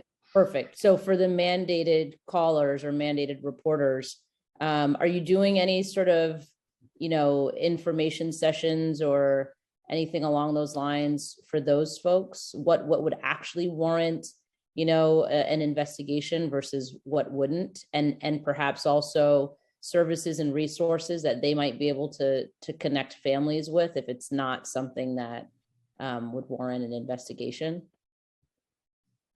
Yes, we're aggressively pursuing that. Stephanie, do you want to talk about the implicit bias training? And then I'll share a little bit about some of the work we're doing with our partners. Sure, and then I'll leave it there because I know my clock is running out. Sure, we had come up with this. When we send you the data, you'll see that the largest disproportionality is in what cases are called into the SCR. And so we really wanted to try to get behind that. And so we created a legislative proposal about 2 years ago for the state to require mandated reporters to take implicit bias training, and that did pass last year. So I know the state is now working on incorporating the implicit bias training into the mandated reporter training, and we do really think that is critical for those people who are, making these calls.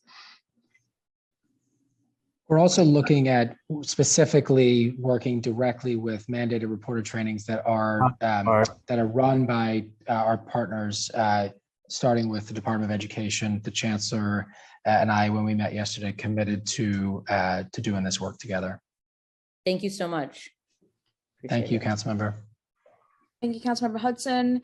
Councilmember Osei, do you no longer have questions? Just want to check in because you did have your hand raised. It's totally fine if you don't. I don't have a question anymore. Actually, just for a clarification, if I could ask of Chairwoman Ayala, when will DHS be attending today's hearing? So as soon as we wrap up with this part of the hearing, we're moving on to DSS. So maybe like 10 minutes, 5 minutes. Okay, thank you so much. Thank you. Bye-bye. Thank you, Councilmember Osei. Over to Councilmember Stevens for questions. Time starts now.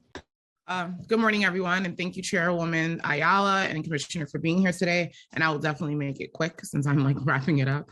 But I just had a question around, I'm really excited to hear about the family enrichment centers. Also would love to visit one of those sites and get more information about it. But one of the things that I'm finding and I hear often is just around how families only can unlock some of the services that ACS provides unless they have a case.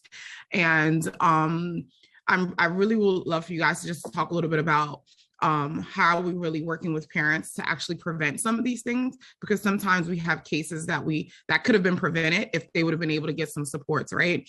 Like I've had stories where families, they needed a crib but got an ACS case called on them because they didn't have a crib, but when they got ACS called, they helped with those services.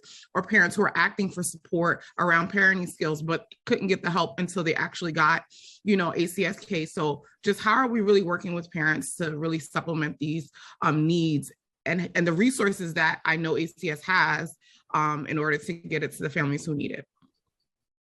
Thank you, Councilmember. This is so important to me. I want to be certain that families have what they need when they need it.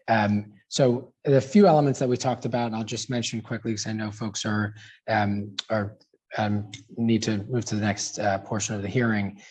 But very critically, our preventive services that are available can be accessed. These are community-based providers that can be accessed voluntarily, free. We're going to look at how we're talking about those. I just did a 311 public announcement. We want to make sure we help our providers talk about their services.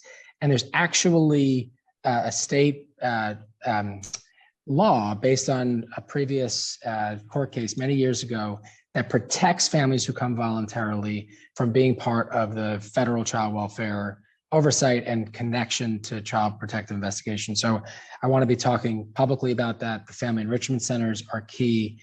And then ACS knows that families don't always want the support from ACS, right? So we're working with our providers. So this is a key one where we are referring families to home visiting help that's separate from ACS. So working with DOH-MH, looking at ways in which we can support our providers on the ground and community-based organizations with resource support so that they can reach families. If families need a crib, we should be able to get them a crib. Our preventive programs can do that. So there's a number of ways I think we can do this, but and it's a full-on effort for us. Yeah, and I hear that, and I know that there's a lot of nonprofit providers out there that's doing the work and doing these things, but a lot of times it's still not unlocked until there's a case, right? Like, so the nonprofit providers are doing their part, but there's still a lot of services that ACS provides that they still can't provide. And so I would love for us to think about how we can actually work in tandem with those partnerships. And another thing I just wanted to mention, I did meet with a group of parents who were talking about doing peer mentor and doing parent-to-parent mentor and partnerships. And I think we need to be thinking about how we can really start working with organizations that are doing some stuff around that, because parents being able to support other parents has been shown to be very effective, and actually they can have more in-depth conversations. So I would love for us to think about some models around that and helping providers gear those up, because I think that that's something that will be a little more helpful and tangible for some of the parents who are struggling and looking for those supports. And I'll yield the rest of my time because I know you guys have a hard stop. Thanks, Councilmember. We'll absolutely love to work with you on that. We do have some dedicated resources to that parent-to-parent model, the peer support model, throughout our continuum, and finding ways to get that support to families early and often is a real important. So I would love to work with you on that. Absolutely, we can definitely work together on that. Thank you. Thank you. Acknowledge that we've been joined by Councilmember Christian as well, and I just want to make sure that if we can have ACS staff sign back on for the public testimony, we'd really appreciate that. And we will follow up with some questions that we didn't have an opportunity to ask, so that hopefully you can respond in writing. Thank you so much. Thank you, Chair. We absolutely will sign back on to make sure that we hear the public's perspective, and we thank you for this morning. Perfect. Thank you so much. Thank you to the members of this panel for your testimony. At this time, we are going to move on to the Department of Social Services. Chair, is that all right with you? That is perfectly okay. just make sure that everyone is here before we begin. If you can give me 20 seconds.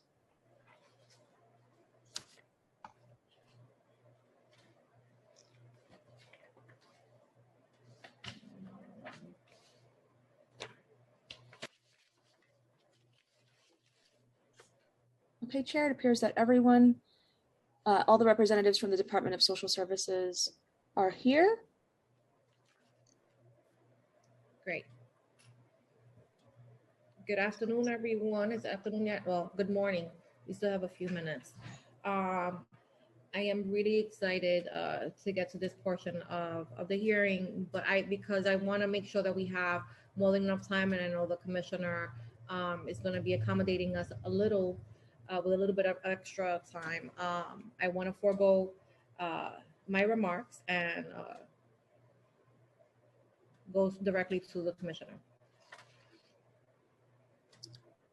Thank you, Chair Ayala. So we are now going to be hearing testimony from the Human Resources Administration, Department of Social Services, and the Department of Homeless Services. I am now going to administer the affirmation to the administration's witnesses, including those who are available for questions and answers. Do you affirm that your testimony will be truthful to the best of your knowledge, information, and belief? Commissioner Gary Jenkins? Yes.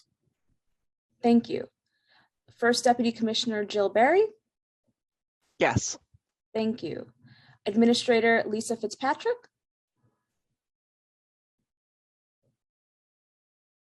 Yes. Thank you. Administrator Jocelyn Carter? Yes. Thank you. And finally, DSS Chief Program Performance and Financial Management Officer, Ellen Levine. Yes. Thank you. Commissioner Jenkins, you may begin when ready. Thank you. Good morning. I want to thank the General Welfare Committee and Chair Ayala for holding today's hearing and for the opportunity to testify about the Department of Social Services fiscal year 2023 preliminary budget. My name is Gary P. Jenkins, and since January 1st, I have been the Commissioner of the New York City Department of Social Services, which is made up of the Human Resources Administration and the Department of Homeless Services. I'm also joined by DSS First Deputy Commissioner Jill Berry, HRA Administrator Lisa Fitzpatrick, DHS Administrator Jocelyn Carter, and DSS Chief Program Performance and Financial Management Officer Ellen Levine. I am deeply honored that Mayor Eric Adams has presented me with the opportunity to lead DSS, HRA, DHS, and to implement his vision to improve the lives of our most vulnerable neighbors by making social services more effective and accessible. I am not new to this work. I've had the opportunity to previously lead HRA as its administrator, and I've had an over 30-year career working at HRA, where I started working as a frontline staff member, serving New Yorkers in need, and rose up the ranks through various leadership positions within the agency. But this isn't simply work for me. As someone raised by a single mom in Brooklyn, whose family received direct support from HRA and spent time in the shelter system, I understand the importance of our agency's mission in our communities of greatest need from my own lived experience. The work we do has an impact on millions of individuals each day as we ensure our most vulnerable New Yorkers have access to supports such as cash assistance and SNAP and other essential benefits and critical support services, including shelter. Moreover, we are still confronting the unprecedented challenges brought on by COVID-19 pandemic, which has highlighted existing inequities and their disproportionate impact on families and individuals in need. The work of DSS, HRA, DHS is not easy, but it is vital and necessary to our city, particularly during these difficult circumstances.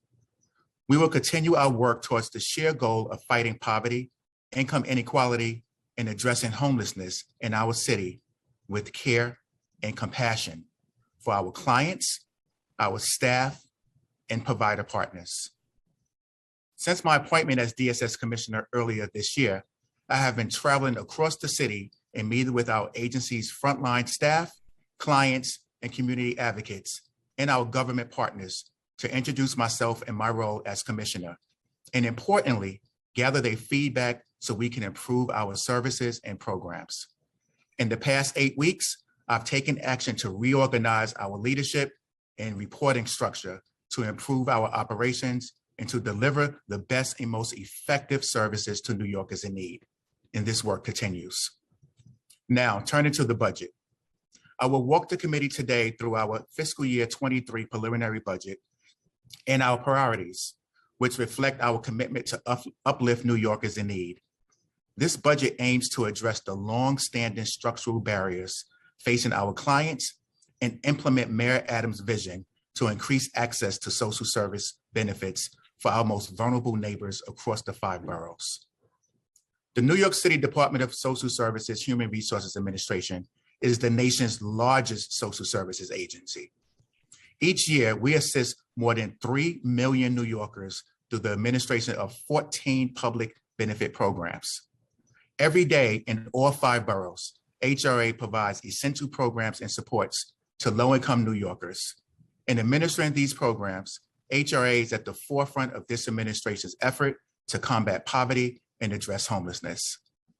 With the fiscal year 23 preliminary budget of $10.8 billion, consisting of $8.5 billion in city funds, and a staff headcount of 12,931 positions, 10,079 of which are city funded, HRA serves millions of low-income New Yorkers annually through a broad range of programs to address poverty and income inequality.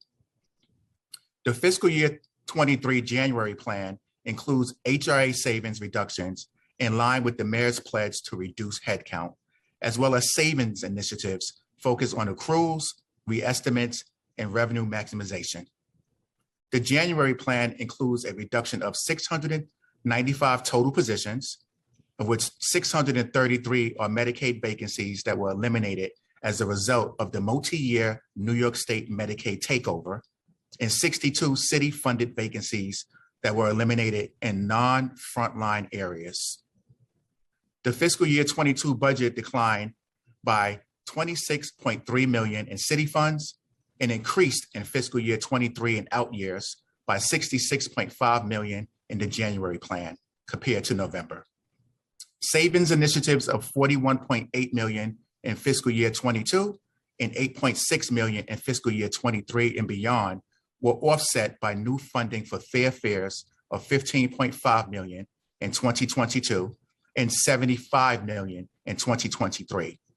Savings include accruals and car fare and subsidized employment programs as a result of the pandemic, AOTPS savings based on historical spendings in IDNYC, Homelessness Prevention Administration, and Public Engagement Unit, additional SNAP benefits and DV Title 20 revenue, and substance abuse case management program re-estimates based on caseload levels. This preliminary budget will allow HRA to continue to improve the lives and conditions of New Yorkers in need through programs such as Federal Supplemental Nutrition Assistance Program, SNAP, benefit to fight hunger. SNAP, formerly known as food stamps, provide food assistance for over 1.68 million low-income New Yorkers, including families, people who are aging, and people with disabilities. The program helps families and individuals supplement the cost of their diet with nutritious food, cash assistance to meet basic human needs. Eligible families may receive up to 60 months of federally funded cash assistance under the Family Assistance Program. Single adults without children and families who have already received family assistance for 60 months may receive benefits under the New York State Safety Net Program. As of January 2022, there were 392,968 unduplicated recipients of recurring cash assistance. Rental assistance, repayment of arrears, and eviction prevention to improve housing stability and prevent homelessness. Rental assistance programs help New Yorkers experiencing homelessness move out of shelter and into stable housing by providing monthly rent supplements. Since 2014, DSS, HRA, and DHS have helped more than 185,000 New Yorkers secure housing or remain in their homes using city rental assistance and federally funded vouchers in public housing units. Homeless prevention services and aftercare services for families and individuals exiting shelter and transferring to permanent housing are provided through HRA-administered home-based offices. Low-income New Yorkers at imminent risk of entering the New York City shelter system may be eligible for home-based services. The agency supported nearly 60,000 rent-burdened households annually pay back rent or utilities during the prior administration. Since 2014 through 2021, over 574,000 New Yorkers had received free legal representation or assistance in eviction or other housing-related matters through legal services programs administered by DSS HRA. Home Energy Assistance. The Home Energy Assistance Program, HEAP, is a federally funded program that helps low-income homeowners and renters pay for utility repairs and heating and cooling costs. Education, training, and job placement services to assist low-income New Yorkers obtain employment. HRA career services offer cash assistance clients opportunities to help them increase their job skills and build a career that will lead to success and financial security. HRA's career services works closely with clients to find opportunities to match their skills, needs, and career goals, and help them work towards opportunities to grow and build a successful career. Access to public health insurance through the Medicaid program. HRA's Medical Assistance Program helps New Yorkers who qualify enroll in Medicaid public health insurance programs. HRA accepts applications from residents who are age 65 or over, persons of any age who are living with a disability or blindness, persons who are in receipt of Medicare and are not a parent or caretaker relative of minor children, and former foster young adults age under 26. Other New Yorkers can apply for Medicaid and other public health insurance through the New York State Department of Health portal. Support for survivors of domestic violence. Survivors of domestic violence may receive temporary housing, emergency shelter, and supportive services for themselves and their children. All programs provide a safe environment as well as counseling, advocacy, and referral services. Services for individuals living with HIV/AIDS. HIV/AIDS Services Administration, HACA, assists individuals with AIDS or HIV illness to live healthier, more independent lives. HACA clients receive ongoing case management and are assigned to a caseworker at one of our HACA centers located in all 5 boroughs. As of January 2022, the HACA caseload was 33,227. Child care for cash assistance employed families and those in activities to assist low-income families in achieving self-sufficiency by guaranteeing the child care subsidies needed to maintain employment. Parents and guardians who are employed or engaged in work-related activities, required or voluntary, including those in school, are eligible for child care. If eligible for child care, parents and guardians have the right to appropriate, affordable, accessible, and suitable child care. Child support services. HRA's Office of Child Support Services serves parents, both mothers and fathers and guardians, regardless of income or immigration status, lifting tens of thousands of New York City children out of poverty every year. Adult Protective Services for adults unable to care for themselves. The Adult Protective Services Program, APS, provides services for physically and or mentally impaired adults. APS works to help at-risk clients live safely in their homes. APS clients can be referred by anyone. Burial assistance services for New Yorkers in need. HRA's Office of Burial Services can provide financial assistance to help individuals meet funeral expenses for a deceased low-income New York resident. This assistance can apply to either funeral expenses that have already been paid or pre-approval for the cost of a planned funeral. Home care for seniors and individuals with disabilities. Home care programs are Medicaid-funded long-term care programs designed to help eligible elderly or disabled individuals remain at home rather than in a nursing home. As of December 2021, there were 230,411 total home care cases, the majority of whose care is managed by the New York State Department of Health. Emergency Food Assistance Program, EFAP. EFAP provides funding to more than 500 soup kitchens and food pantries citywide. In fiscal year 2021, EFAP distributed a total of 13,767,104 pounds of food. The breakdown is as follows: 12,922,338 pounds of shelf-stable food and 844,716 pounds of frozen food. Fair fares to provide low-income New Yorkers with assistance for transportation costs. With the Fair Fares NYC discount, participating New York City residents can receive a 50% discount on either subway and eligible bus fares or Access-a-Ride. There are currently approximately 271,000 individuals enrolled in this program. IDNYC for all New Yorkers, regardless of immigration status. IDNYC is a free municipal identification card for those who may have difficulty obtaining government-issued photo identification. Cardholders also enjoy benefits and discounts offered by businesses and cultural institutions across the 5 boroughs. There are currently 1.45 million IDNYC cardholders. HRA employs a diverse workforce dedicated to fighting poverty and improving clients' lives. For background purposes for the committee, some of the key facts about HRA's workforce are as follows. More than 2/3 of HRA staff work in frontline roles, serving clients in all 5 boroughs. HRA's workforce is diverse: 51% African American, 17% Hispanic, 13% white, 10% Asian, and lastly, 70% are women. Shifting to homelessness services with New York City's unique right to shelter mandate.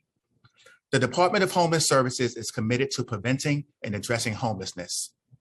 As we perform our work, our staff and providers employ many innovative strategies to help families and individuals who are in temporary shelter or are experiencing street homelessness and help them exit shelter or the streets and successfully get back on their feet, which we will be summarizing today.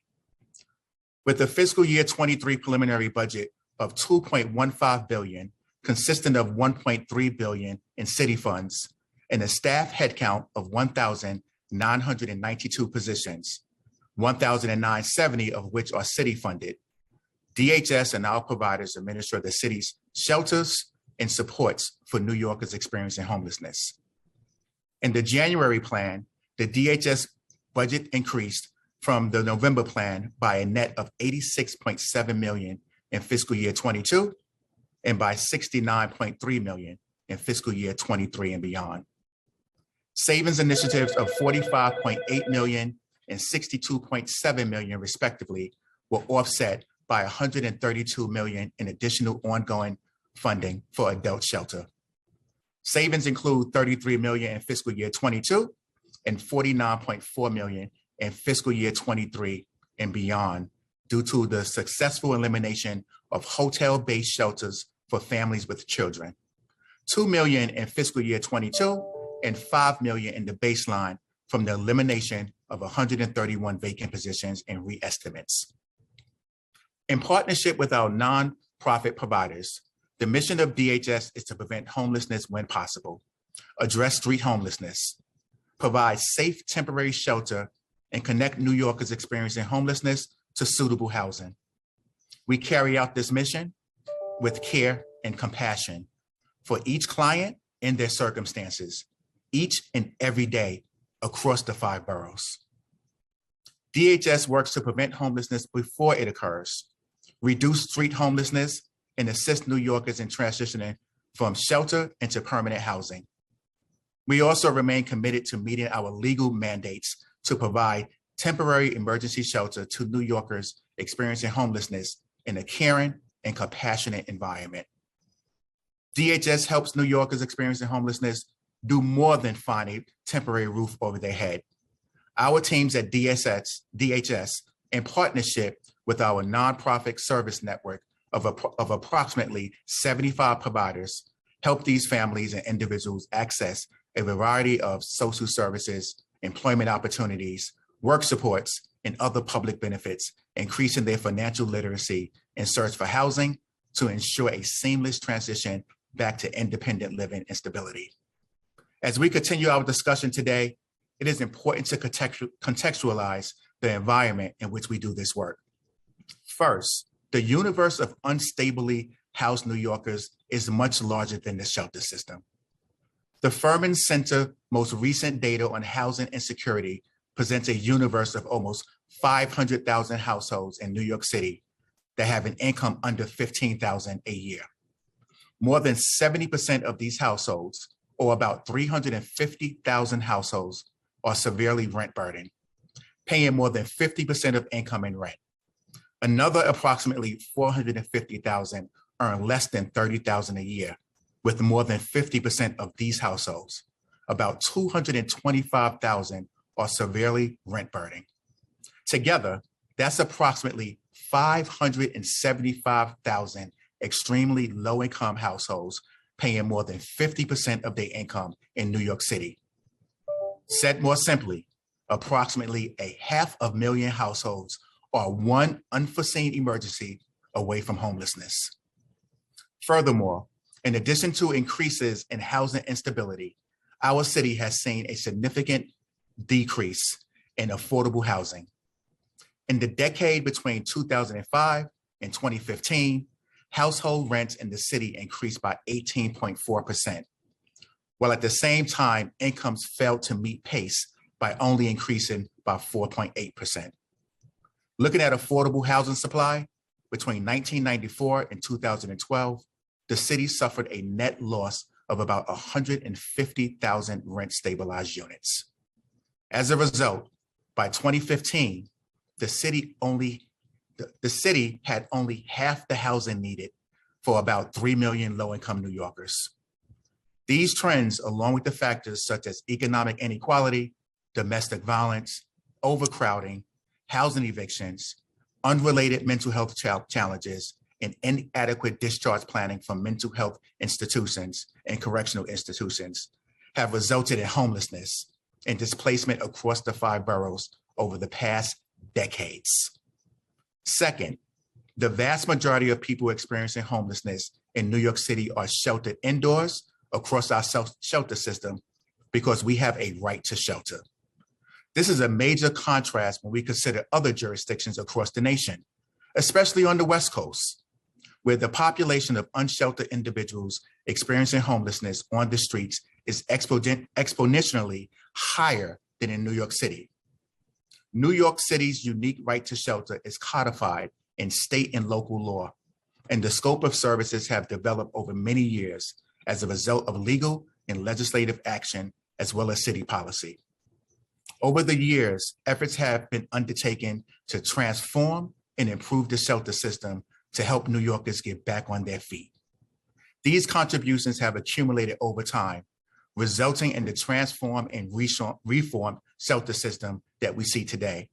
For example, after much effort and consultation, the framework for siting shelters has improved over time, with a focus on each community playing a role. And it is my goal that over the course of my tenure, we will see a more equitable distribution of shelters across the city, community engagement, and maintain New Yorkers experiencing homelessness as close as possible to their networks of support, whether it be their schools, healthcare, and place of work. Moreover, our DHS staff and providers have worked to change the practice and culture of continuously working under emergency to an agency that responds to emergencies efficiently and compassionately. Under the Adams administration, we look forward to advancing these reforms as we work to shelter vulnerable New Yorkers and help them transition into stable housing. As the mayor stated, we understand the challenges of bringing shelters to communities, particularly the challenge that arise when we try to shelter Black and brown single adults in our city. We also have to acknowledge and act upon the fact that many communities across the city haven't shouldered the responsibility of having local shelters to support their neighbors who may be experiencing homelessness. This needs to change. And we also must take on the responsibility of supporting and lending a hand to our fellow New Yorkers in need. We look forward to working with Chair Ayala, General Welfare Committee members, and council at large and stakeholders across the city to ensure we maintain a shelter system across the city in all communities and help our neighbors experiencing homelessness recover and get on the path towards stability. Much like HRA, the DHS workforce is made up of diverse employees dedicated to serving New Yorkers in need. 78% of DHS staff work in frontline roles, serving clients in all 5 boroughs. With an average tenure of 10 years, many of our DHS staff dedicate much of their careers to public service. DHS workforce is diverse. 55% African American, 18% Hispanic, 9% white, 4% Asian, and 50% are women. 2 years into this unprecedented crisis, the COVID-19 pandemic continues to be part of our everyday work, and we continue to ensure our clients and family have the resources to recover and succeed. I would like to also take a moment to thank and acknowledge the work of our dedicated staff and providers, particularly our frontline staff, who have worked throughout the height of the pandemic, serving New Yorkers, and continue to this day. I am so proud to work with such devoted and compassionate public servants and to represent them here today. HRA took several steps to ensure program continuity during and throughout the pandemic. These program reforms and pivots were meant to ensure that no vulnerable New Yorker was turned away from public benefits they needed to get through the health emergency and economic downturn. It is our goal to improve client services by transitioning from only in-person interviews as part of the cash assistance application requirement and shift to allow these interviews to occur by telephone at client's choice. Just as we permitted to offer SNAP clients pursuant to federal and state waivers that were previously received. At the start of the pandemic, DSS HRA was granted a state waiver. And in a week's time, the agency was able to promptly set up a system for New Yorkers to apply for cash assistance online and conduct an interview by phone. This was possible by following the effective blueprint developed in pioneering remote access for SNAP via Access HRA, our online portal. We are happy to report that following the passage of a new state law that we advocated for, this remote cash assistance option has been made permanent, meaning that clients can conduct all business online and by telephone, which consequently helps free up resources at HRA centers, which can be focused on New Yorkers with the highest need. As we all know, the pandemic also brought further strains to New Yorkers' housing stability and ability to pay rent. DSS HRA has developed a multi-pronged approach to support at-risk tenants through programs providing legal services, rental support, homelessness prevention assistance, and several other supports. These existing programs allow us to quickly mobilize and respond to the quickly evolving needs of tenants during the pandemic. A critical service worth highlighting is the city's groundbreaking Right to Counsel program, operated by DSS Office of Civil Justice, OCJ. In partnership with the council, New York City made history by becoming the first city in the nation to enact a law ensuring that all tenants facing eviction in housing court or in administrative termination of tenancy proceedings in public housing have access to free legal services. This program has dramatically changed the landscape of housing justice and helped tip the scales to benefit tenants at risk of eviction and further displacement. As we reported to the council earlier in the year, we are making real and substantial progress in increasing access to housing justice through the Right to Counsel program, which is now implemented citywide in every zip code and is available regardless of a tenant's tenant's immigration status. OCJ has been working closely with our colleagues in government and community-based organizations to promote right to counsel programs across the city and have carried out several outreach campaigns to reach at-risk tenants during the pandemic. We encourage you to help us increase awareness about the many tools available to help tenants during the pandemic, many of which can be accessed by calling 311 and asking for right to counsel, which will prompt a connection to a housing specialist to connect tenants to free legal services and resources. For the last 2 years of the public health emergency, DHS has responded to the needs of unhoused New Yorkers to safeguard lives. At the pandemic's outset, we worked to closely follow the science and advice of health experts to protect our clients, both sheltered and unsheltered. And the data shows that our decisive strategies work, saving countless lives and stopping the spread of the virus. Among the strategies to contain the virus and protect the lives of our clients and staff, DHS worked with shelter providers to relocate clients in congregate shelter who tested positive or showed symptoms to isolation beds. These steps, along with our testing, tracing, and vaccination efforts, have helped protect the health and safety of our clients. As New York City continues to recover from the pandemic, we look forward to implementing Mayor Adams' vision to support New Yorkers experiencing homelessness.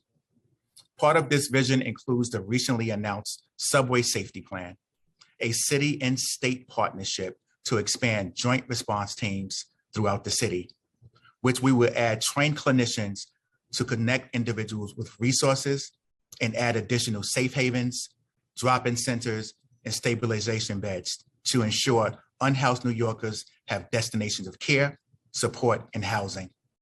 We look forward to working with our state and agency partners and providers to continue providing and expanding services to New Yorkers experiencing homelessness in our subways. In closing, I want to emphasize several key takeaways from our testimony today.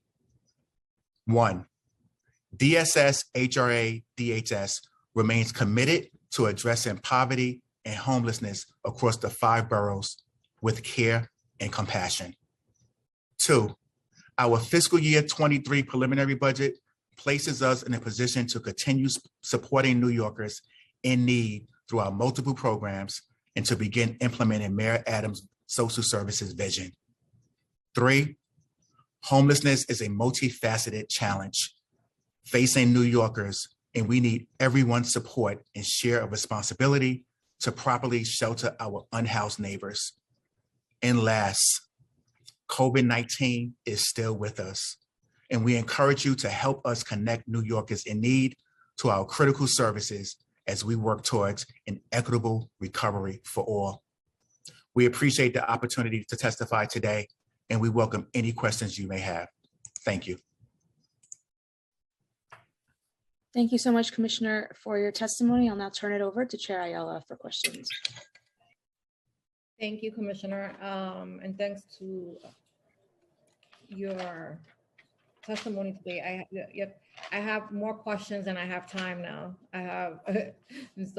Thank you for that. And I'm really excited to be working with you, and I applaud you for sharing your personal story as well, because I believe that representation matters, and it is really highly important that we ensure that individuals with lived experiences are in positions where they can better assist communities like ours. And so I am really excited to have you as a partner, and I look forward to a working relationship that is fruitful to all New Yorkers.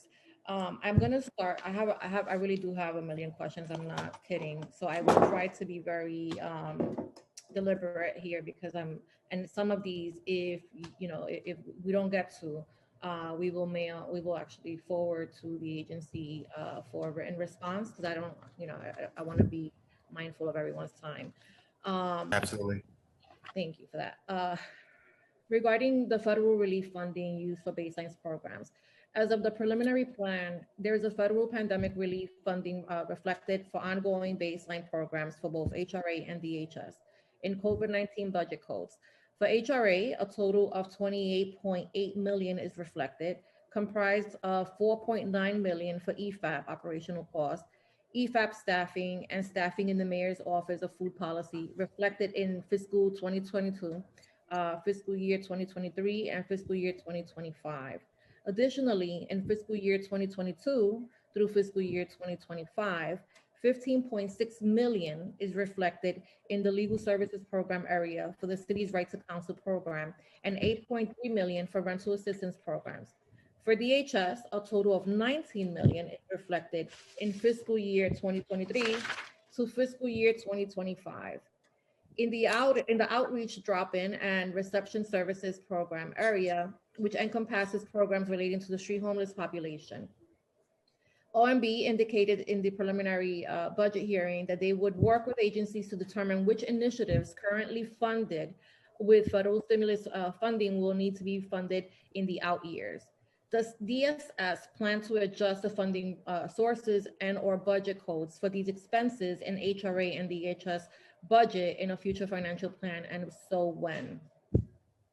Thank you so much, Chair, for your response, for your question. And I also would like to say that I am definitely looking forward to working with you as the Chair of General Welfare. You know, we've had a conversation, we have shared life experience. As I said in my testimony, this is not simply work for me. This is my life's passion. And honestly, this is my purpose. So I want to make sure that, you know, our agencies are there to serve New Yorkers who need our services, not because they want our services. So if we don't get through all the questions today, I'm available. You know I am. Look forward to receiving them in writing as well. So in regards to directly to your question, we are going to work in conjunction with OMB. OMB is our partner. Month 3 and 2 going into the administration, we're really looking at, you know, the different programs and the different initiatives that we want to put in place and to make sure that we have proper funding in place. So we're going to look at our existing budget and see how we can achieve our goals under the Adams administration. And if and when we need to, we would definitely consult with our with OMB, our partners. Okay, so those discussions begun already with OMB? So we're discussing internally, and then we will go back to OMB if needed. Okay, can DSS confirm that starting in fiscal year 2026, funding for the ongoing programs will continue to be reflected in the HRA and DHS budget, and what funding streams will be used? So appreciate the question. I know my Chief Financial Officer, Ellen Levine, is on. We would definitely, you said for fiscal year 26, Chair? Yeah. We would definitely look into it and get back to you. Appreciate that. Thank you. No problem. The emergency food programs. HRA released a request for proposal in January of 2022 for a new vendor for EFAP to procure food, administer the ordering system, and to make deliveries to emergency food providers. For many years, the council and advocates have called upon HRA to incorporate fresh foods into EFAP, and the council was very pleased to see HRA seeking a vendor that can do this. Despite the expansion of EFAP to incorporate fresh foods, which do cost more than shelf-stable foods, and the continued high level of demand at the city's emergency food providers, no additional funding was added in the preliminary plan, leaving the program's baseline budget at 23.8 million. Will the additional funding be added in the executive plan? And if so, how much? Thank you for that question, Chair. We are also very pleased that the RFP was released. And as we know, Mayor Adams' food and nutrition is extremely important to him, and it's important to our agency, and it's important to New Yorkers to make sure that they're eating a healthy and nutritious meal. In regards to EFAP, as you mentioned, the baseline is approximately 20 million. We're going to monitor it closely. We're going to monitor the usage closely to ensure that our food pantries across the city have the available resources to them when New Yorkers are going to them for the food. And if needed, again, I'm going to sound like a broken record, but we're going to be in consultation with OMB if additional funding is needed, and make sure we raise that as appropriate. But right now, we're definitely going to ensure that we're closely monitoring the uses in the food pantries and soup kitchens. Yeah. I mean, I just don't see a world where we're going to be able to, where we're not going to have an additional need for resources. especially considering the high cost of, fresh foods. And so, we're really interested in seeing what recommendations the agency has for increasing the baseline budget amount. Regarding the RFP, they will do yesterday. How many did HRA receive? Do you know that yet?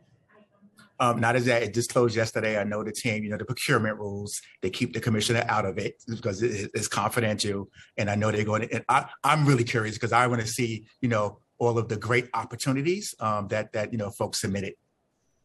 Do you know when is DSS expected to award contract? I will get back to you on that. I know they're going through that process. I know I'm pushing them hard to make a decision sooner than later. Okay. Now, regarding the PFRED program, the PFRED program has been a vital source of food supplies to the city's emergency food providers since its inception.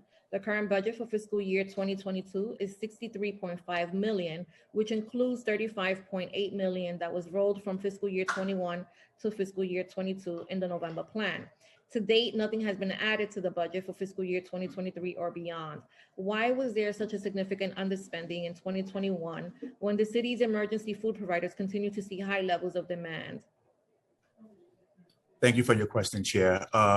We were really happy when PFRED was established, and it was established as a result of the pandemic, when we know that our fellow New Yorkers lost their vital incomes, lost their resources to purchase food, and PFRED stepped in and was able to provide those critical food resources to New Yorkers. We're coming out of the pandemic. We made sure that in the RFP, we included that important aspect of the provider providing fresh fruit and vegetables as part of their delivery process. And we're going to, again, closely monitor the food usage, and if needed, have that conversation internally with the team and with OMB. Do you, will the PFRED program be continuing beyond the end of fiscal year 2022? At this time, that's not my understanding, because PFRED was really established at the height of the pandemic. We see New Yorkers are rebounding and getting back to work and getting into the jobs that they so deserve to be in, as far as being part of the workforce. Are the numbers? I mean, are we seeing a reduction in the number of people that are going to pantry for food, for supplemental food? That are applying for food stamps? Well, for food stamps, during the pandemic, it was triple the amount of folks that applied for food stamps, but that was a result of the pandemic, and we processed those applications, and we're making sure we hope that the council and our providers and our partners get the message out there to please apply for this federal program. It's federally funded. If you're eligible, we want to make sure that we get the message out to apply, and you'll be able to purchase food and not go to a pantry to receive the food, but be able to go to your local grocery store with your SNAP benefits to apply. I just, my concern is always that, these programs serve a really significant purpose. And, I know that in the South Bronx part of my district, my entire district, but specifically speaking about the South Bronx part of the district, and even in Highbridge, the food lines were, blocks and blocks long. I remember hosting, a food giveaway at the mall, and people were waiting up to 3 hours before we got there online. People get there really early in the morning because they want to be, they want to make sure that they're walking out of there with a box. And I, to be honest, oftentimes the quality of the food in the boxes was not great. And when they were, you couldn't really make a meal out of, the foods that we were providing. And it was heartbreaking, but it's indicative, right? It's really a reflection of the need to be able to continue programs such as EFAP. And I worry that, if we're reducing, or eliminating the program without any real data that supports, right, the need to reduce it, that we're doing communities like mine a huge disservice, because the need is higher than I have ever seen, not only in my time in office, but I've been, I worked for my predecessor for many years, and I have not seen the level of need be as high as it is today throughout the city. And so any consideration or justification, right, if there's any data that really shows that we no longer need to fund this program, would be really important for us to know, as I've received, multiple calls from many of my colleagues who are really concerned about the possible elimination of the program. Now, in regards to the voucher program, the rental assistance, obviously, with the moratorium having lifted, we're freaking out. I'm freaking out. I want to make sure that families are not self-evicting. I want to make sure that families are stay in place, and that we are doing everything in our ability to ensure that they have the resources to do that, and that we can, whenever possible, simplify the application processes so that it's easier to access these services.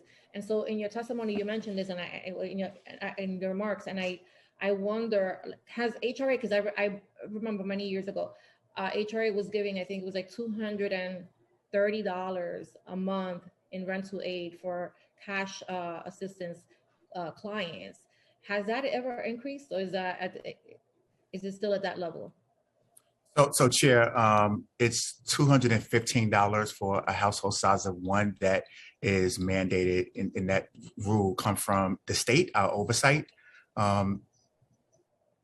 I recognize and understand that $215 in New York City is challenging, and welcome your partnership on how we could look to increase that amount. Yeah, I mean, has there been any conversation with the state about maybe reconsidering, considering raising that amount? Because I mean, what we're talking about, I'm dating myself here, but close to 30 years that I can recall, right, where there hasn't been a change to the rental assistance allotment, and so that's a problem. And then two, when families are coming in for a one-shot deal, are those one-shot deals then being honored, or are families being referred to ERAP as an alternative? And I believe we had in the previous hearing, we brought this up because we are concerned that if families end up on the ERAP list and the program is not funded, we're going to have a backlog of individuals that are going to then be rediverted back to DSS for one-shot deal assistance, right? Obviously, we would love to see a level of flexibility within the agency, because I believe, and I'm sure that you agree, that it is more cost-effective to aid a family in need now, as opposed to having to house them in shelter for what could potentially be several years. So curious to kind of hear from you about that. So, really pleased that at a city level under Mayor Adams, at the state level with Governor Hochul, they have a really good relationship, right? And in turn, we have a really good relationship with our state oversight, OTDA. So we're having these ongoing discussions in Albany, and again, look forward to partnering with you in those discussions as well, to move that needle forward. In regards to ERAP, ERAP was considered an asset if applied before the portal closed. So you had to, one, at the state's direction, folks had to go apply for ERAP. And ERAP is a good benefit, right? Because you don't have to, there's no repayment agreements with it at all. So you can apply, you get 12 months, you can get 3 months prospective. So folks who apply before the portal, they had to show that verification. If they apply after the portal closed, no, we do not. That's not a requirement that you have to apply for ERAP, although we still encourage our clients to apply for ERAP because it gives you that built-in protections in housing court. But if one comes to apply for a one-shot deal after the portal was closed and then it reopened, we are processing those one-shot deal applications in our HRA location in the job centers. And we are closely monitoring the volume to ensure to see if folks are coming in because of rental arrears, we're not seeing right now, I'm going to knock on wood, an influx of folks coming in applying for one-shot deals for rental arrears. Okay. Okay, great. In compliance with local law 71 of 2021, the city FEPS voucher rates were increased to Section 8 levels this past fall. In fiscal year 2022's adopted plan, 34 million was added to the rate increase for fiscal year 2022 only, with no funding added in the out years. Has HRA observed any uptick in voucher utilizations due to the increase? And if yes, detail. Okay. So we are closely monitoring our voucher. Was really pleased that the state increased the city for HEPS voucher to the FMR. Really happy that the city increased city for HEPS voucher to the FMR. We're continuing to monitor our move outs, looking at those numbers, making sure that the public is available of the toolkit that's now available to them to move out into an affordable or supportive housing. So we're monitoring the usage, and if needed, we're going to raise the flag when we need to. But under DHS and HRA, we're closely monitoring. Do we know when baseline funding is going to be added to the budget? I'm going to turn to my Chief Financial Officer, Ellen Lorraine, to give a response if she has one today. Ellen, and if you can also add how much you estimate the need is going to be every year per year. Well, first, thank you, Chair. In answer to your first question, we are working with OMB consistently and constantly to re-estimate the costs of programs like this, which are essentially an entitlement to the eligible population, and we'll work with them in the next budget cycle moving forward to ensure funding's available as needed for the following fiscal year. And the second question, I believe, was, do we have a cost estimate for this year? Yes, well, needed per year. What do you anticipate that would be? Well, I can get back to you on what we're anticipating for next year. I'll have my staff be looking at that. Right now, the budget reflects a baseline that we have had for a while. And as I said, we'll be re-estimating in order to fully fund the program along with OMB in the out year. Okay, we look forward to getting that information. Regarding the source of income discrimination has been an obstacle to securing permanent housing for HRA's rental assistance clients for many years. Pursuant to an agreement with the council to address this, 19 positions and $2 million were added to the budget for the New York City Commission on Human Rights to bolster its SOI unit. Before CCHR was able to fill the new positions, the preliminary plan cut 18 of the 19 positions and nearly $500,000 of the newly added funds as part of the city's PEG program. Will any of these positions be restored in the executive plan? And what capacity does HRA currently have to deal with SOI? So, Chair, thank you for that question. We would definitely follow with our sister agency, Human Rights, to better understand the challenges that you just presented. In HRA DSS, we do have a SOI representative, and we work closely with Human Rights when needed. And we're going to continue to make sure that that conversation, those discussions are fluid and open and transparent. I mean, do you think that one staffer assigned to that unit is sufficient? I mean, I don't know how that's possible. So let me come back to you and look a little deeper. I don't want to misrepresent that it's only one staff person. I know the director, but I'm going to see what type of staff is under that person.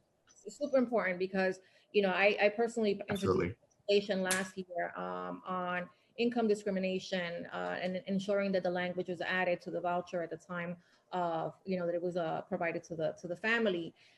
Because we know that a lot of landlords use, tactics to, not rent to voucher holders, right? And they'll make up stuff, or they'll outright discriminate. And we get a lot of those families that come here, and quite frankly, they just assume that it's okay for landlords to do that.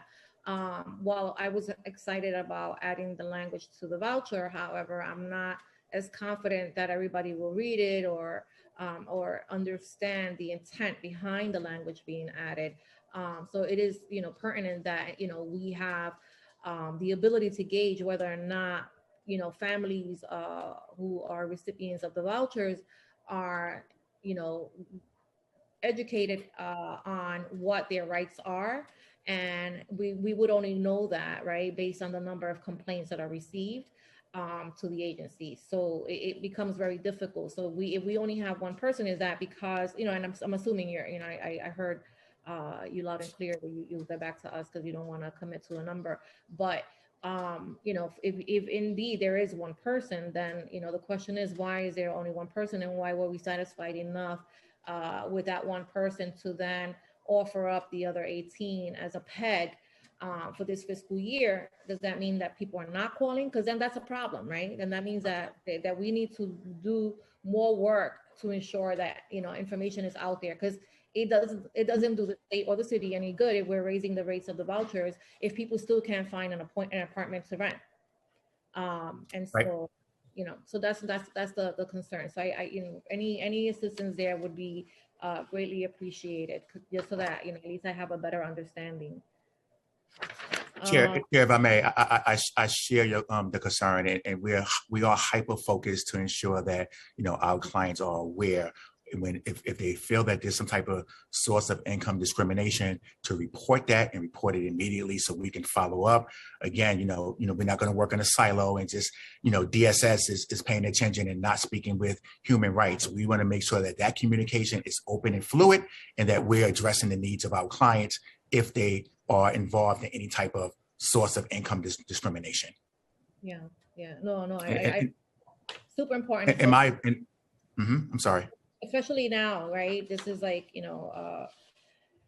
it's crunch time. We need to make sure that we're doing everything that we can to, to ensure that people are educated on, on their rights. And it's helpful. It's really helpful. We, when we did in East Harlem, the rezoning, there were a lot of concerns, right, that this would lead to displacement, but there was also a lot of investment in the tenant support unit, which is great, by the way, and other legal avenues, right, the right to counsel.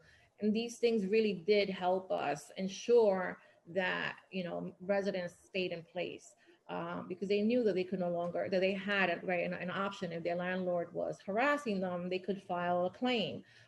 They knew to come to us. They knew, but if people don't understand what housing discrimination, income discrimination is, and when it's happening to them, they won't report it. And so that, I want to better understand what's happening in that universe so that I know how we can be helpful. Thank you for that. Definitely we'll get back to you. And my staff already alerted me, Commissioner, there's no PEG for SOI. I'm gonna follow up with our colleagues and human rights to better understand and get back to you. That's perfect. Thank you. Regarding so I'm going to just transition over to two questions for DHS, and then I will yield to my colleagues to ask questions. Regarding the cluster site purchases, over the past 2 years, the city has purchased cluster site buildings and converted them to affordable housing, which is, is great. But last February, the city completed a second phase of 14 cluster sites for $74.5 million. Can you provide us an update on this cluster site conversion, and how many units in total have been converted to date?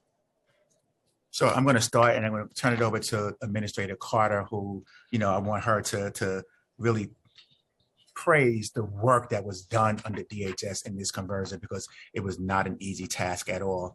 But we'll say that we are not in any clusters, my understanding, and want to have Administrator Carter just chime in so you can say all the great work that was done to convert these clusters and get out of those subpar environments for our clients. Thank you. Thank you, Commissioner, and thank you, Chair, for that question.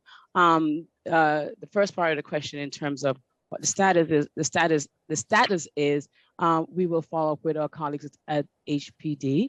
But in terms of cluster and cluster use, as of October 2021, we are absolutely in no more clusters. So there are no families in clusters. But I just wanted to take a step back, because I started at DHS as a program analyst. So I was able to see the quality of those cluster units and families that were in them, and understanding that, when I first came to the agency 18 years ago, I too was concerned about the quality of those units that we had families in, and really thought that this is no place for shelter for families.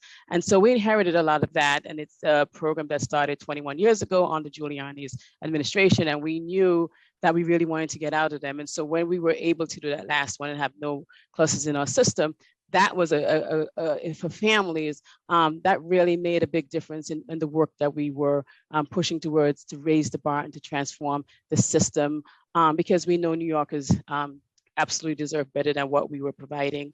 And so in terms of where that status is, we'll follow up with HPD on that one. Okay, and do you know what the number of units is that were converted? Yeah, so we converted a total of 1,244 units in the purchases. So how much has the census been reduced by that by these conversions? What I can tell you is right now, our census today for our families is that we have just over 8,000 families in our system, about 25,000, almost 25,701 individuals. And our census for our families in 2014 was about 43,208. So our census for families have declined and declined really strongly from where it was to now. So we've really done work to reduce the families with children in our system. The elimination of hotel shelters for families with children. In the preliminary plan, CTL savings of $33.4 million in fiscal year 2022 and $49.4 million in fiscal year 2023, and in the out years is reflected to reduce the agency's budget for hotel shelter contracts for families with children. Can you confirm that all hotel shelters for families with children are now closed? And when was the last one closed? I'm going to start off, and then Administrator Carter, you should finish. We are happy to report that there are no family with children in any of our commercial hotels. We recognize the fact that that was not appropriate. That was not an appropriate setting for families with children to be in commercial hotels. It was difficult to provide the services to them. I can just reflect when I was a little boy and I was in shelter, Hotel Granada in Brooklyn. I remember running up and down the halls, as a young man, as a little boy. And I thought I was living in this big penthouse, which I wasn't in retrospect. And, I also look back and was like, why was I running the hallways? Right. And it's because it's really difficult to provide services, especially to families with children in a commercial hotel setting. So happy to report that we are no longer in commercial shelters, hotels at all. Administrator Carter? Sure. Thank you, Commissioner. And that's as at the end of December 2021, all families are now out of the hotels. It really is, again, to transform our shelter system and really be able to provide our families in shelters that are really built for that, a borough-based, high-quality shelter. So, before this position, I actually was at our family intakes at Path in the Bronx, and I would say my kid was around 7 or 8. Then he's now 15.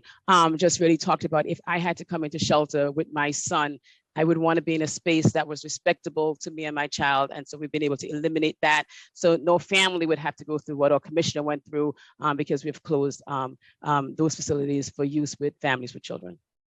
I appreciate that. What is the plan, however, assuming that there were to be some sort of spike in families with children and that census, and how would DHS accommodate that need?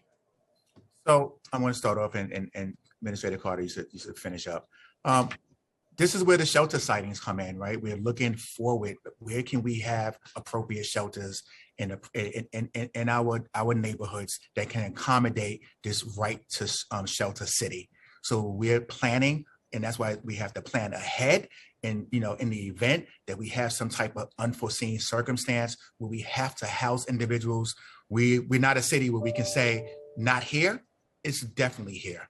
It's a right to shelter, and we want to be here. You know, I know Mayor Adams is like, we need to be here for New Yorkers who need our services. So as we look across the city and we look at where shelters are needed and where shelters are not in various communities, we have to plan appropriately to make sure that in the event, Chair, as you said, something goes wrong, something tragic happens, the city can be there to support New Yorkers.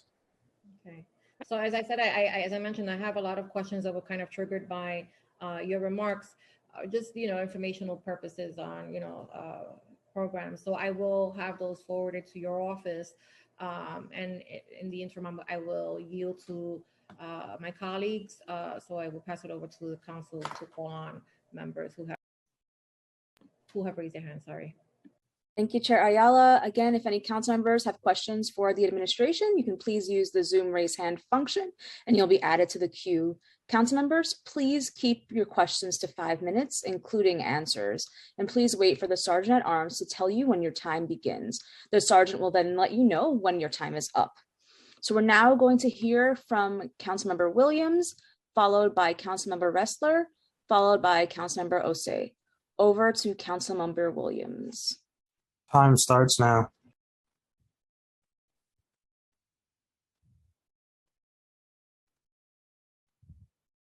Councilmember Williams, we can't hear you. Councilmember Williams, it appears that we cannot hear you.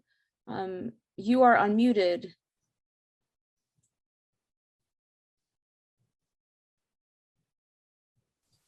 Hello. We can hear you now, Councilmember. You can hear me now? Yes. All right. Now that I have, oh, you guys didn't start my time. That's sweet. Okay. Thank you for being here, Commissioner, Chair. I also have questions about shelter. So maybe some of the things that you were going to ask, I'll ask now. So given the end of the eviction moratorium, you know, we know that the rise in shelter might increase. And so I know there has been a deviation to exit from hotels. So what existing shelter capacity does the DHS system have in the event that the homeless census increases? Thank you for that question, Councilmember Williams. We are looking across our portfolio to ensure that we have appropriate capacity across our existing shelter system, our safe haven beds, our stabilization beds, to ensure that if folks are coming to us, we have the capacity. But we're prevention first, right? We want to ensure that folks are not evicted from their stable homes. We want to ensure that we get that message out on how to apply, make sure they utilize the Office of Civil Justice so we can utilize our right to counsel, so they can have proper representation, that the message is out there to come to HRA if they need to apply for a one-shot deal, so we can evaluate to see if they're eligible and keep them in their homes. We have a robust pipeline. You know, some sites are not announced as of yet to ensure, as I said earlier with the chair, we have to plan accordingly to ensure that we have proper capacity because we are a right to shelter city. So want to work in partnership with you all to ensure that, you know, as we go through that process, we have a partnership with you. Yeah. Can I just add really quickly that we're really paying attention at our intake sites to see if there's been an increase, and just like, you know, HRA partners, we have not seen that, but we are also have, we know shelter should be the last resort. So we do also have our HRA partners who are at our intake site, also at PATH, to help to do the same thing that Commissioner is talking about. So if families do come to us that are not yet evicted but have left because they're afraid that that is going to happen, we're also doing that work there to bridge them back to their stable housing, because we don't want our families to lose their housing if they don't have to. No, that's kind of sort of my concern, my issue, wanting to make sure that we're doing all we can to keep people in their homes and to provide long-term sustainable housing instead of dumping a lot of money into the shelter system and the hotel system, which has really enriched quite a few people who understand the loopholes. And as you all know, I have a whole bunch of hotel shelters in my district. And so really wanting us to deviate from the hotel system to really put that money into long-term sustainable housing and or increasing the voucher system to allow, or housing subsidies to allow for people to stay in long-term housing. This is a very difficult agency, given where we are in society. I have no idea. This is like a personal question for the commissioner. I have no idea why you even wanted to take this job, Commissioner. I know you've mentioned your story, but yeah, why? I mean, I don't know. All right, thank you. Thank you for that question. I appreciate it. And just for the record, I want to make a correction. I said unannounced sites. Those are announced sites that's already in the pipeline that the communities know is coming. So we want that partnership to make sure that they open and they open timely with the support of the community. In regards to your question, why did I take this job? I've been asked that several times in private by a lot of different of my friends, my family, and just, I'll be honest, some elected officials. I took this job because it's my purpose. And I'm gonna try not to get emotional, but I don't take this job lightly. These agencies helped my family when we needed help. And I would want to be there for those thousands of families that come to us because they need our assistance. And to be in this position, to look at an agency and lead an agency where my family receives support every day to keep a roof over our heads, it was not easy for my mom. 8 kids, I'm the youngest of 8. The first one to graduate with a college degree. The first one to graduate with a master's degree. That says something. I don't say it to brag. It's like, why me? And I know I'm one of many thousands of other New Yorkers in this city. I know my story is not unique, but it is unique that I'm sitting here as the commissioner to help those thousands of families that need our assistance. And when I go out, I make sure I speak to our clients, particularly the young folks, to say, you too can do it. You too can be the commissioner. You too can be a leader. You too can make a difference. So I took this job because I'm blessed, I'm honored, and I'm privileged, and I wouldn't change it for the world. And I know I know folks like, oh, but you're gonna get beat up. There's not you're not gonna win. I'm not looking to win. I'm looking to make a change in families' lives. Thank you so much, Commissioner. Thank you to Councilmember Williams. Any questions, Chair?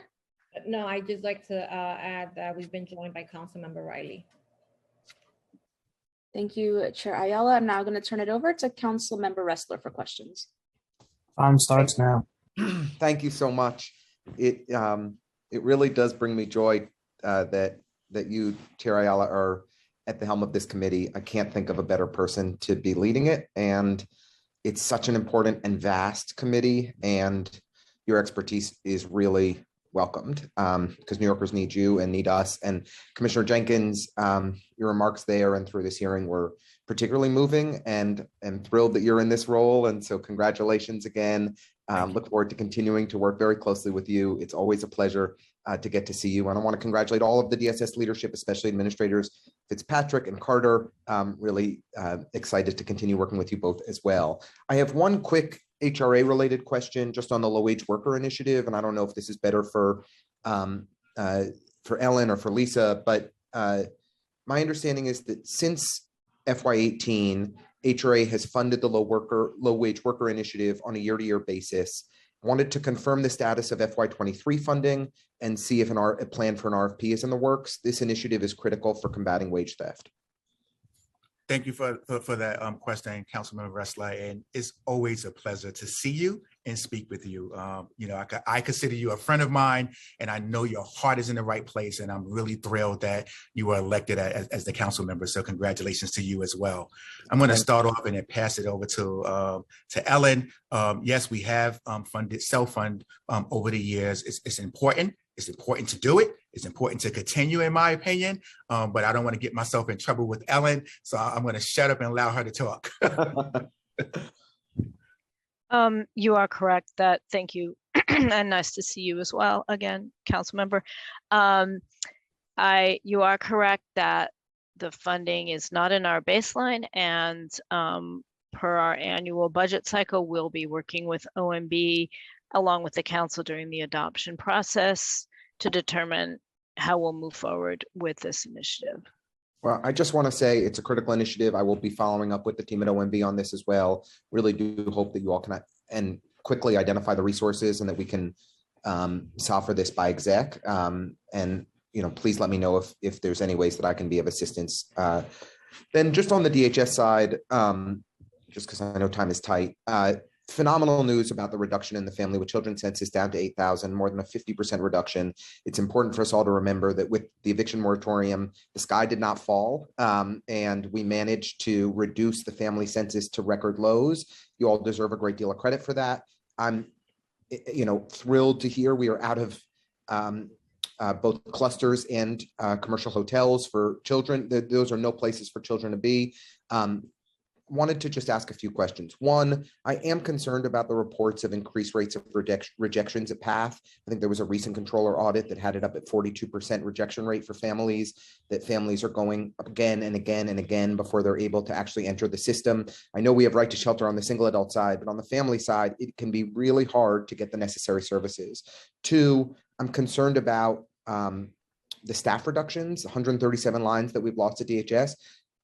Could you give us a quick breakdown of where those lines have been lost and what impact that's going to have on our ability to process folks for shelter and most importantly, move them out? And then thirdly, just as you mentioned, we're out of clusters and commercial hotels. Does that mean that our family with children population is fully within tier 2s? And could you break that down for us? And then the last thing I'll just say, because I know I'm going to be out of time, is street outreach is the most important thing in my district. We've got a couple new shelters coming on. We're doing our best to work with the providers and make the best of the situation in downtown Brooklyn. But we really have significant street outreach needs where we need more attention and resources. And that's a major priority of mine. And am eager to work with you, Commissioner Jenkins, and the whole team to make sure that the folks in our community who are really struggling and vulnerable are getting the resources they need to connect to treatment and housing. Apologize for a lot of questions, but hopefully it's okay for me to throw that at you real quick. It's okay, council member. I'm going to start off and Administrator Carter going to jump in, and I see that time is going down, so I'm going to really quickly answer. At DHS, we still have approximately a little over 260 vacancies. We're going to utilize those vacancies to make sure that we're delivering services, especially those frontline services to clients who need them. That includes outreach as well. At PATH, the report, when I first read it, my knee-jerk reaction was, this is very concerning. But when I dug deeper with the team, recognized these are not new applicants, these are re-applicants. So they have to reapply because we have rules that we have to follow in the state. And so they did not lose the ability to, or was removed from their units. They had to reapply from their unit. And we have that in place, and we continue to have that in place. That if you're found ineligible for shelter, you have the right to reapply from where you are, so they didn't have to leave at all. Definitely looking forward to working with you with the shelters in your district, and being a partner and being transparent with you as well, to make sure that we are working in tandem with one another and we're working in lockstep as well. And just the one question that you didn't answer is, all families are in tier 2s, Councilman Ressler. Thank you. Thank you, Councilmember Ressler, for your questions. We're now going to move on to Councilmember Osei, followed by Councilmember Krishnan. Over to Councilmember Osei. Thank you very much. Thank you very much, and good afternoon. Thank you to our chair again for hosting this. Very appreciative of your leadership, and it's nice to meet you, Commissioner. Even though it's virtual. I do have one question, and it's maybe a quick question. I know that there was a $132 million baseline increase for DHS for shelter population. However, there were no investments made in the preliminary budget in street, homeless, and mental health services to also increase, safe havens within our city. A couple of weeks ago, I know that the administration, alongside the governor, released a plan to address the unsheltered, our unsheltered neighbors that are, in the subways. And I'm kind of confused as to how that plan will be carried out when there have been no significant investments in, street outreach or street help for, our unsheltered neighbors here in New York City. I do want to acknowledge that, some of the things that we've been seeing in terms of addressing the houselessness population on the subways has been mainly with the NYPD, and I don't believe that that is the best use of our resources. So I wanted to ask you, how does DSS, or how do you plan on addressing, the homeless, our homeless neighbors that, are residing in the subways because they need shelter when there isn't a significant increase in a budget for, supporting them on the street level? Thank you, member. Thank you, council member. And it is nice to see you again. We probably don't recall, but we did a 5K on Fulton Street a while back as soon as we were coming out of the pandemic. Oh, wow. Did you run that too? I did. Well, you ran. I walked fast. Okay. Did I beat you? Yes. Okay. We'll have a rematch. Okay. All right. Let's do it. In regards to the subway outreach, really, really proud that Mayor Adams, put this together because, we've seen, I'm a New Yorker, we've seen our homeless, unhoused individuals on the trains who really need our help, right? In the past, and this is decades, we will walk past them without any type of outreach at all. So now he directed us, like, get on the trains, do the outreach, have a clinician to really understand and assess that individual. NYPD is there, but I was happy. I spoke with the commissioner from OTDA yesterday, and he was like, hey, I was on the train. No one knew who I was, and I observed your team, right? And it's a joint response team. It's not just DSS, it's also our partners in DOHMH.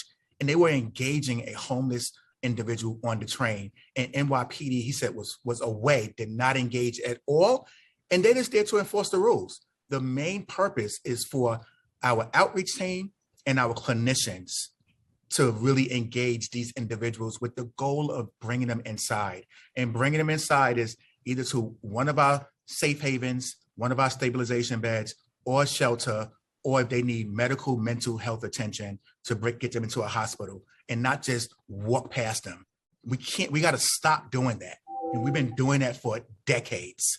In regards to the funding, the mayor announced we're going to open up over 500 rent stabilization or safe havens.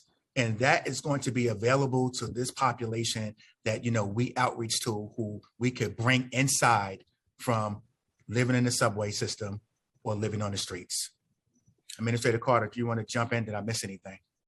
You did not miss anything, but I do need to correct the record for Councilmember Wrestlers. When I said they're all in tier 2s, we do have a few billing sites that we are converting to tier 2s that are not yet done.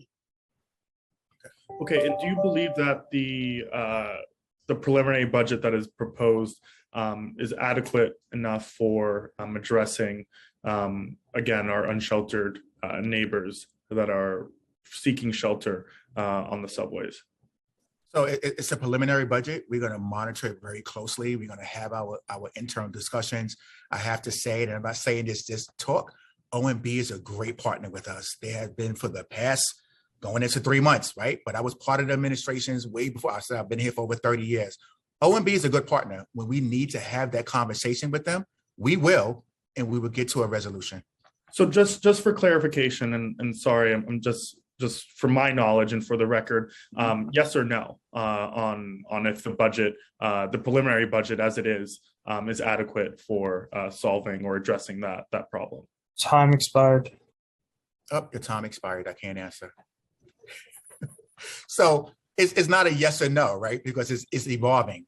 It's like we're going to address it. We're going to look at it. We're going to evaluate before we get to the finalized budget. So that it's not like yes or it's no. It's in progress. We're gonna have further discussion. I'll take that as a no. I didn't say no, council member. Thank you. You're welcome. Thank you, Councilmember Osei. Over to Councilmember Krishnan. Time starts now. Good afternoon, everyone. First, I want to say thank you very much to Chair Ayala for running such an important and excellent hearing, raising issues that are crucial. And as Chair Ayala knows well, and I always say too, housing is the most urgent crisis in our city because it connects to every other crisis around us. Where you live affects everything else in terms of the services and resources that we need but don't often receive for our communities. And I want to thank you too, Commissioner Jenkins, for your testimony as well. And just note that I appreciated our meeting I think a couple of weeks ago at this point too, with Councilmember Joseph as well on issues that we spoke about. And I appreciate also the way in which HRA, when we've talking about street outreach and the importance of making sure that we're providing services and not policing homeless New Yorkers. I appreciate the way in which HRA, Erin Drinkwater, and your team have been very responsive for the calls that we've made on each occasion too, and responding very quickly. I've got a couple questions, but first just want to echo a point that Councilmember Ressler mentioned as well, which is that the low wage worker initiative is a crucial priority for my district as well in combating wage theft. And so I do hope and expect that it will be funded and supported in this budget as well. It is doing crucial work at a time in this pandemic when many of our essential workers come from communities like mine in Elmhurst and Jackson Heights, who are also our excluded workers, who are also the ones who are the victims often of wage theft and exploitation. So I think that it's crucial that program be funded and look forward to hearing more information about it. On a separate note, I did want to raise a question that Commissioner, you and I have spoken about as well too, which is in legal services. We know that it's crucial that tenants have representation. The Right to Counsel program is essential. It must be expanded and supported, and it stops eviction. There's no question about that, and that must continue. I think it's also critical, and so do many other legal services providers, that the other program that the city has had this entire time too, the Anti-Harassment Tenant Protection Program, or AHTP, which does all of the affirmative work, right? Right to Counsel does eviction defense. AHTP ensures that legal services lawyers and tenant organizers can represent tenant associations in affirmative litigation against landlords for repairs, 7A proceedings against housing discrimination. The two must go hand in hand, as they've done for the last 7 or 8 years at this point. Coming from a legal services background, I know how crucial that program is. So my question to you is, since our conversations as well, what is HRA's focus on ensuring that AHTP continues and is refunded, if not increased? So thank you, Council Member. And I did enjoy our conversation that we had with Councilmember Joseph, and I did hear your concerns in regards to HTP. Yep, I'm gonna get messed up with the acronym. It's right. We focus on the evictions to make sure that we have representation. But as you said, it's really important that we focus and represent our clients who are in those units if the landlords are doing something that's inappropriate. It's important to me. It's important to the administration. We are looking into it. I've worked with our chief financial officer. I'm looking to see how it could evolve and make sure that we have funding. I don't want to say for a fact today that yes, it's going to be in FY23 and beyond. We're still paying attention to it. So I look forward to getting back to you to say where we're going. And if I need your partnership, I know how to reach you. Absolutely. And I look forward to partnering together, and I look forward to hearing more about it too. As I mentioned before, and you know well too, it is vital that program continues because you need both the defensive measures and eviction defense to stop evictions and the offensive measures to stop the harassment. And oftentimes these are larger building-wide struggles. If you're facing eviction in your home, chances are your neighbors, as you know well too, Commissioner Jenkins, many neighbors too could be facing it too. So these are building-wide struggles. And I look forward to hearing more and just cannot stress enough how crucial it is that that program continue at the same levels, if not more, especially after this pandemic. The other point. Thank you for your advocacy on that as well, Council Member. Absolutely. And thank you for hearing us on that point too. And look forward to continuing to advocate and work together on that issue.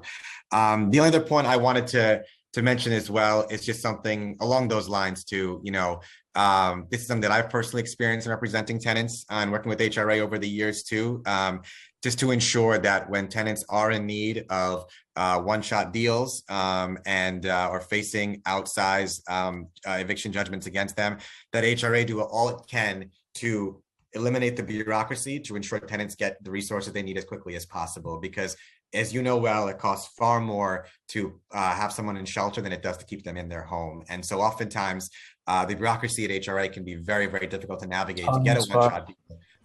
If the chair permits, just wanted to finish my comment. That's okay. Thank you. Just to echo that the HRA process to secure one-shot deals otherwise can be extraordinarily complex, especially for low-income tenants. And so in those urgent situations, if HRA can ensure to have streamlined procedures to make sure tenants can secure those payments, it goes a long way to keeping tenants in their homes. Thank you for that. And council member, yes, I'm working with Administrator Fitzpatrick, who has years of experience, working with our clients who need our services. And, I've charged the team to really look at opportunities to streamline, right? And to bring those services, as Mayor Adams directed us, to the communities, opposed to them, having to come to us. So we're going to look and we're going to explore and open to partnering with you on any ideas you or any other council members may have on those streamlined processes. I was also informed that AHTP is funded in fiscal year 23.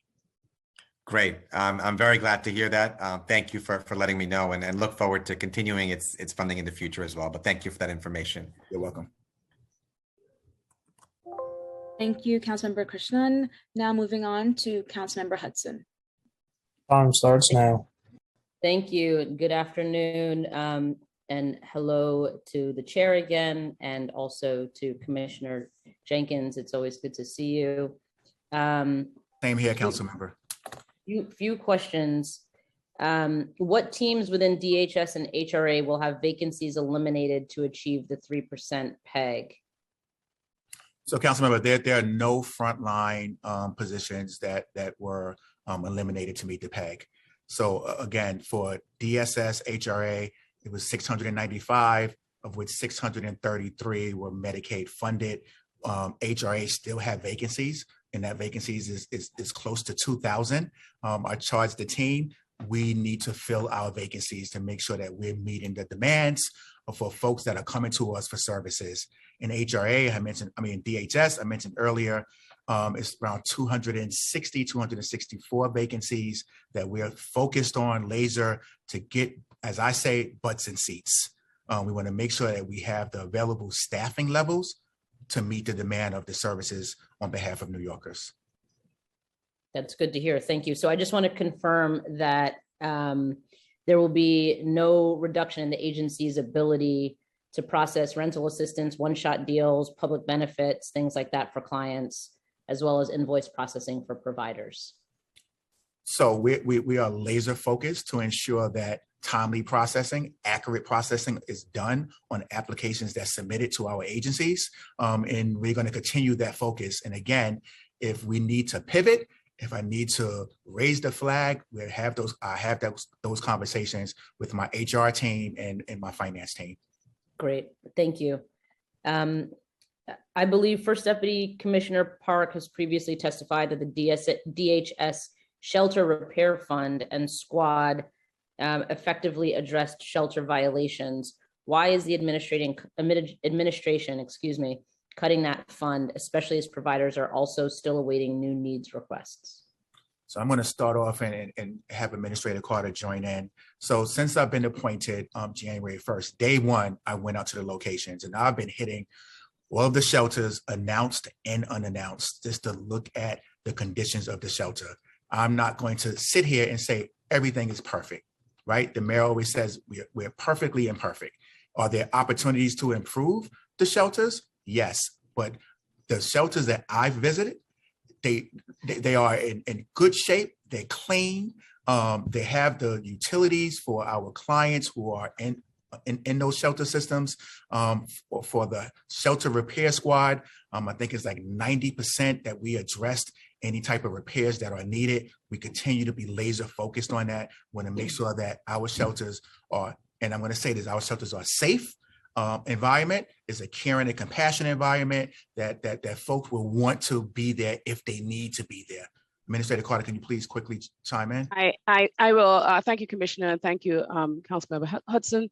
So the Shelter Repair Squad since 2016 have driven violations down from 63,000 down to virtual zero, so more than 95%. That will continue, and we once a year, and those are in partnership with Department of Health, Department of Buildings, HPD, FDNY, DOH, and us. My team in my team will continue to do, so it'll be 2 inspections, routine site inspections. So the shelters will continue to be inspected twice a year. That's not going to stop. And with their violations, we'll be doing re-inspections as well as looking at have they been completed. So in terms of 95% reduction, we are not going to be losing in terms of keeping the shelters to where the commissioner expect them to be. I've been with him at every visit, and we have showed up last night unexpectedly to one of the sites. And so we want to make sure that where we are is where we continue to be and to continue to raise the bar. And so, we have parameters in place to continue to make sure inspections, that violations continue to decline. Thank you. Councilmember Hudson, if I can just address the providers, and you mentioned payments, again, as soon as I came into the seat, I met with our providers. I wanted to hear from them on how we can improve. Met with the MOX director, Lisa Flores, brainstorming to see how can we do better, because we respect our providers. They are there, they have been there delivering those services, and we want to make sure that that process is seamless.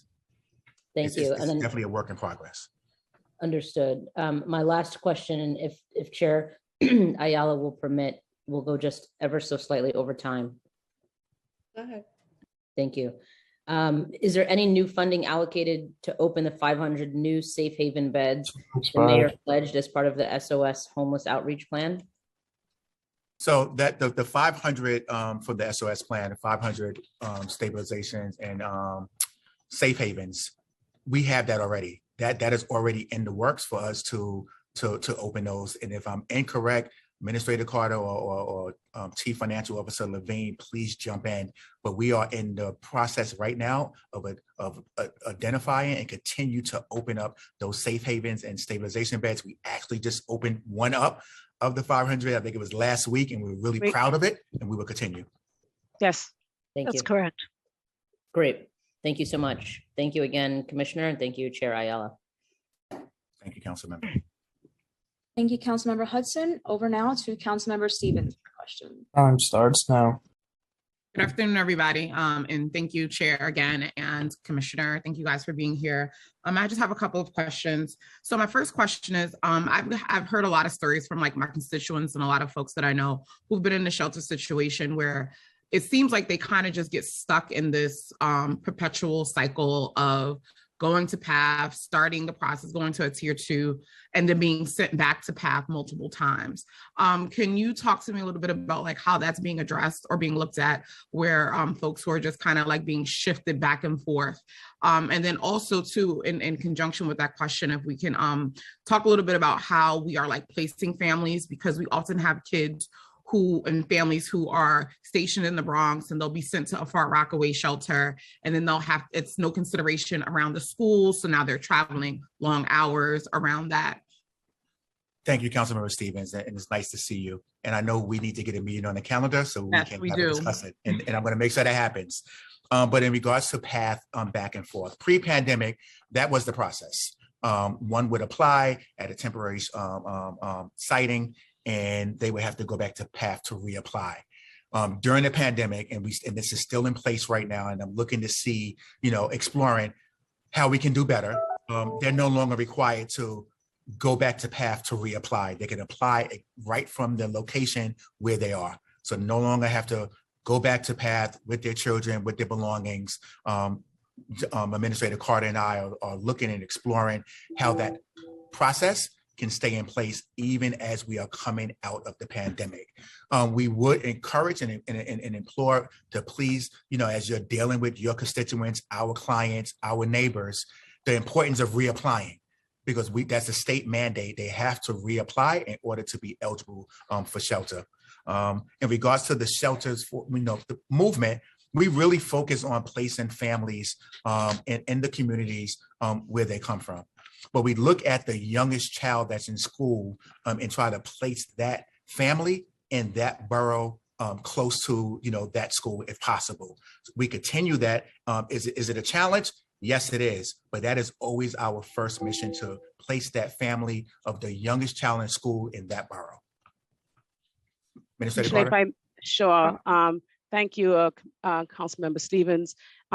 If I may just take one step back, Commissioner is absolutely right in terms of pre-pandemic, what used to happen and the parameters we put in place to continue that at this point. In terms of placement of families in the youngest child's boroughs, when families come to us at our intake site in the Bronx at PATH, we have the Department of Education that's co-located with us, as well as ACS is there, Administration for Children's Services, as well as our colleagues, HRA are also on site, and home base is also on site. So families get the opportunity to say if they want to remain in their school that they're in, and some families do say yes. And we make we continue to try to make sure that we have that opportunity. Do we do that all the time? Because of course it comes back to what do we have available. In the summer, we do have what we call a school proximity project to transfer those families around to where it makes more closer to their child's school, because some families, don't want to do that. But the Department of Education do meet with every single family that comes into us and ask them that, do you want to transfer your family? We do, at that time as they're coming into us, work with DOE to get transportation involved, to get, if they don't want the buses for the youngest child, to get Metro cards so that there's a way to travel. Some families say they don't want to make the transfer. We make every effort to make that happen. Yeah, I know it's not perfect, but we should definitely make sure that we're looking at that a little bit more closely, because I'm constantly hearing how families are being moved and displaced and have to travel long hours to get their children to school. But my next question is just more around, we know that DYCD also has shelters that they run for homeless and runaway youth. How do you guys coordinate with them? Because what we're finding is a lot of those young people are chronically homeless even after they age out of those programs and coming into your shelter. So is there any coordination around that so we can be more preventative and more proactive about this? Yes, Councilman, thank you for that question. We want to make sure that we are not working in silos, right? So our colleagues over in DYCD, we're looking at how can we streamline the discharge from DYCD to DHS. We also, want to offer the rent subsidies that they're eligible for, to make sure that they are aware of it, they can apply for it and be issued. So again, under the Adams administration, we are not working in a silo. We just focus only on DHS, DYCD. They have a population that is addressed for youth homelessness. Want to make sure that we have that coordination in place so we can serve those young people. Well, I definitely look forward to us having a more in-depth conversation about what that streamlining looks like, because I think that there is still some disconnect, and I want to make sure that we're closing those gaps because it's really important. And I look forward to our meeting, and thank you. Thank you. Thank you so much, Councilmember Stevens. Chair Ayala, I see no other council members with their hands raised to ask questions, so I'll turn it over to you. Thank you. I just have a couple of more questions, Commissioner. Regarding the Fair Fares program, the City Council has long been a champion of the Fair Fares program, and we were very pleased to see that it was baselined in the preliminary plan. We would like more detail on the spending and metrics of the program. What is the current number of active and enrolled clients, and what is the number of existing HRA clients who are qualified for the program? Thank you for that question, Chair. And I want to say thank you to the council, to the speaker, and to Mayor Adams for having the foresight to really look at this program and know how valuable and important it is in putting that investment. We're really proud of the Fair Fares program and HRA. Under the leadership of Administrator Lisa Fitzpatrick, we want to make sure that we continue to promote the program. We know that, prior to the reinvestment, we did have a robust campaign. We're starting that campaign up again. We have a toolkit that we're going to share with your office and all of the council members to make sure that we get the message out there that Fair Fares is here, available, and we want folks to apply so we can determine that eligibility. We're going to work on our campaign with our social media, on going through MTA, putting up the bus shelters, the electronic signage, getting the message out to our clients to apply. We have a streamlined process for one, if they're for our cash assistance and SNAP clients. It's a simple process. It's called Fast Track. All they have to do is click a button saying, yes, I want to be evaluated, because we already have all the documents to determine their eligibility. As I said earlier in my testimony, I believe we have like around 270,000 folks enrolled in Fair Fares. We definitely want to see that number increase as the city opens up, and we want to partner with all of you to get that message out there and have folks apply. What was that number again of people that are enrolled? 270,000. Okay. Do you know what the actual spending for fiscal years 2019, 20, 21, and 22 are thus far? And could you provide this information broken out by budget codes for each year? Chair, we would definitely get back to you. I'll work with our finance team to provide that information if it's available to us. Okay, and can they also add, what is the breakdown of the budget by expense type, including benefit paid to clients, marketing costs, administrative costs for fiscal year 22 and fiscal year 23? And can you provide the council with a detailed breakdown of demographic information on current clients, such as borough of residence, age, and race? Okay, we would definitely take a note, and we would get that information to you if we have it available. Perfect. Regarding the supportive housing plan, the New York 15 for 15 supportive housing plan, the prior administration's New York 15 for 15 plan committed to the creation of 15,000 units of supportive housing over the next 15 years. How many of the plan units are now open, and is the city expecting to meet its goal by 2030 as initially planned? So really proud of our supportive housing team and our providers that we partner with. Extremely important to make sure that those units that are available, that we are moving clients from shelter into those supportive housing units if they're eligible. We're working really hard. So to answer your question, yes, we are on target as of December 2021. The 1515 plan, we have awarded 6,115 1515 units to providers. That includes 1255 scattered and 4860 congregate. In regards to client moves, as of December 2021, across all city agencies, more than 2,400, actually 22,479 households comprised of 33,274 New Yorkers have been connected to 1515 supportive housing units. So we're on track. We're paying close attention to it. You know, my going into month 3, I have bi-weekly meetings with the supportive housing team. We're looking to work with our colleagues in HPD, again, not working in the silo, to see where are the opportunities to streamline the process.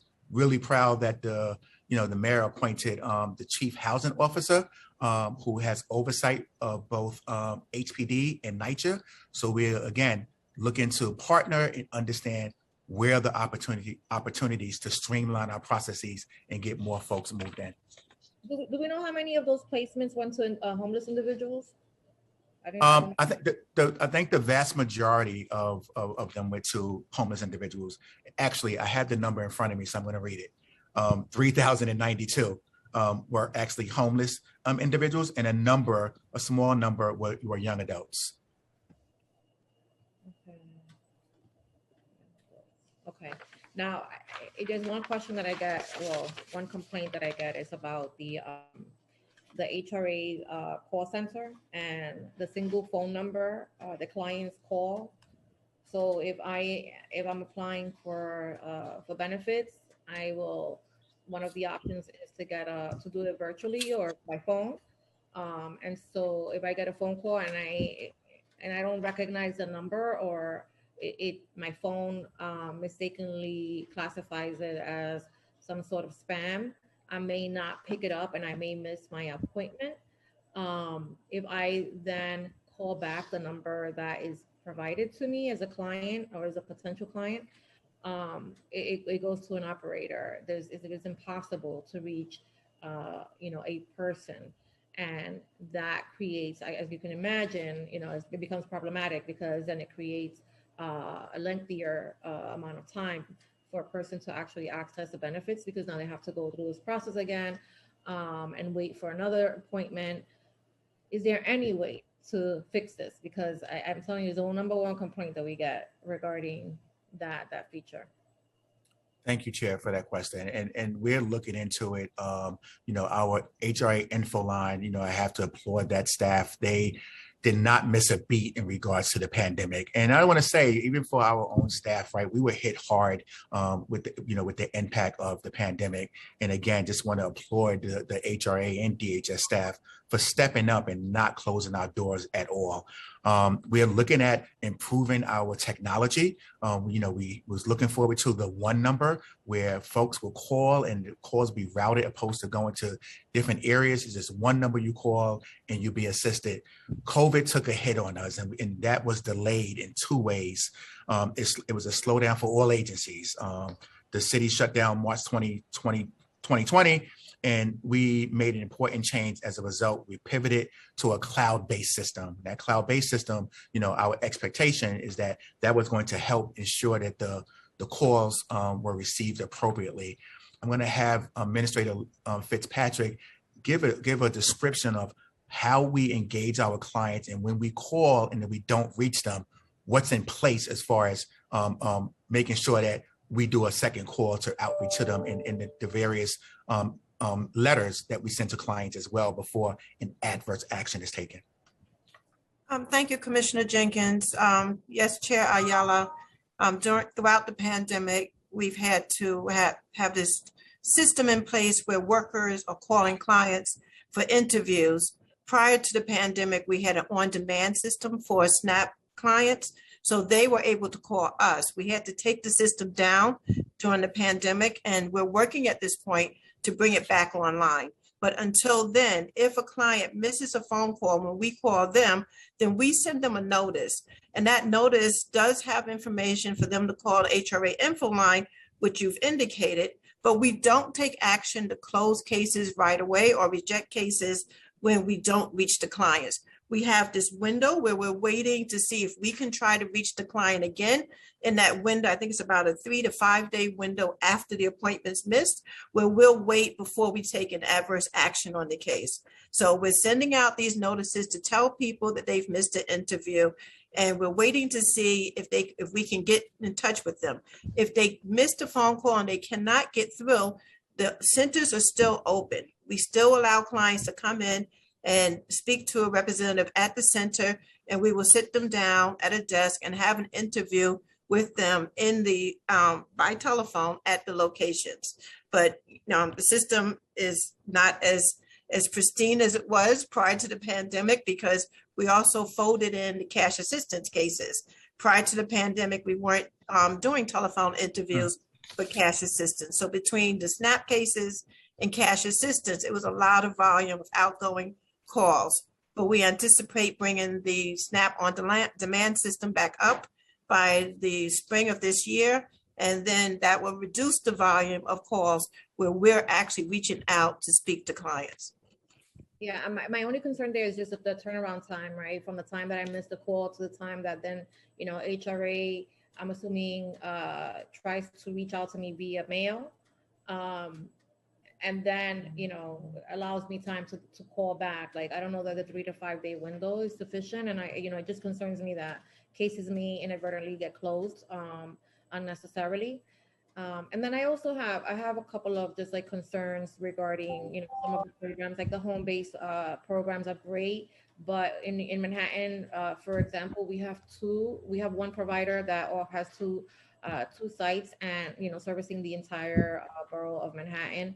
I'm not, the same thing. I believe in the Bronx, we have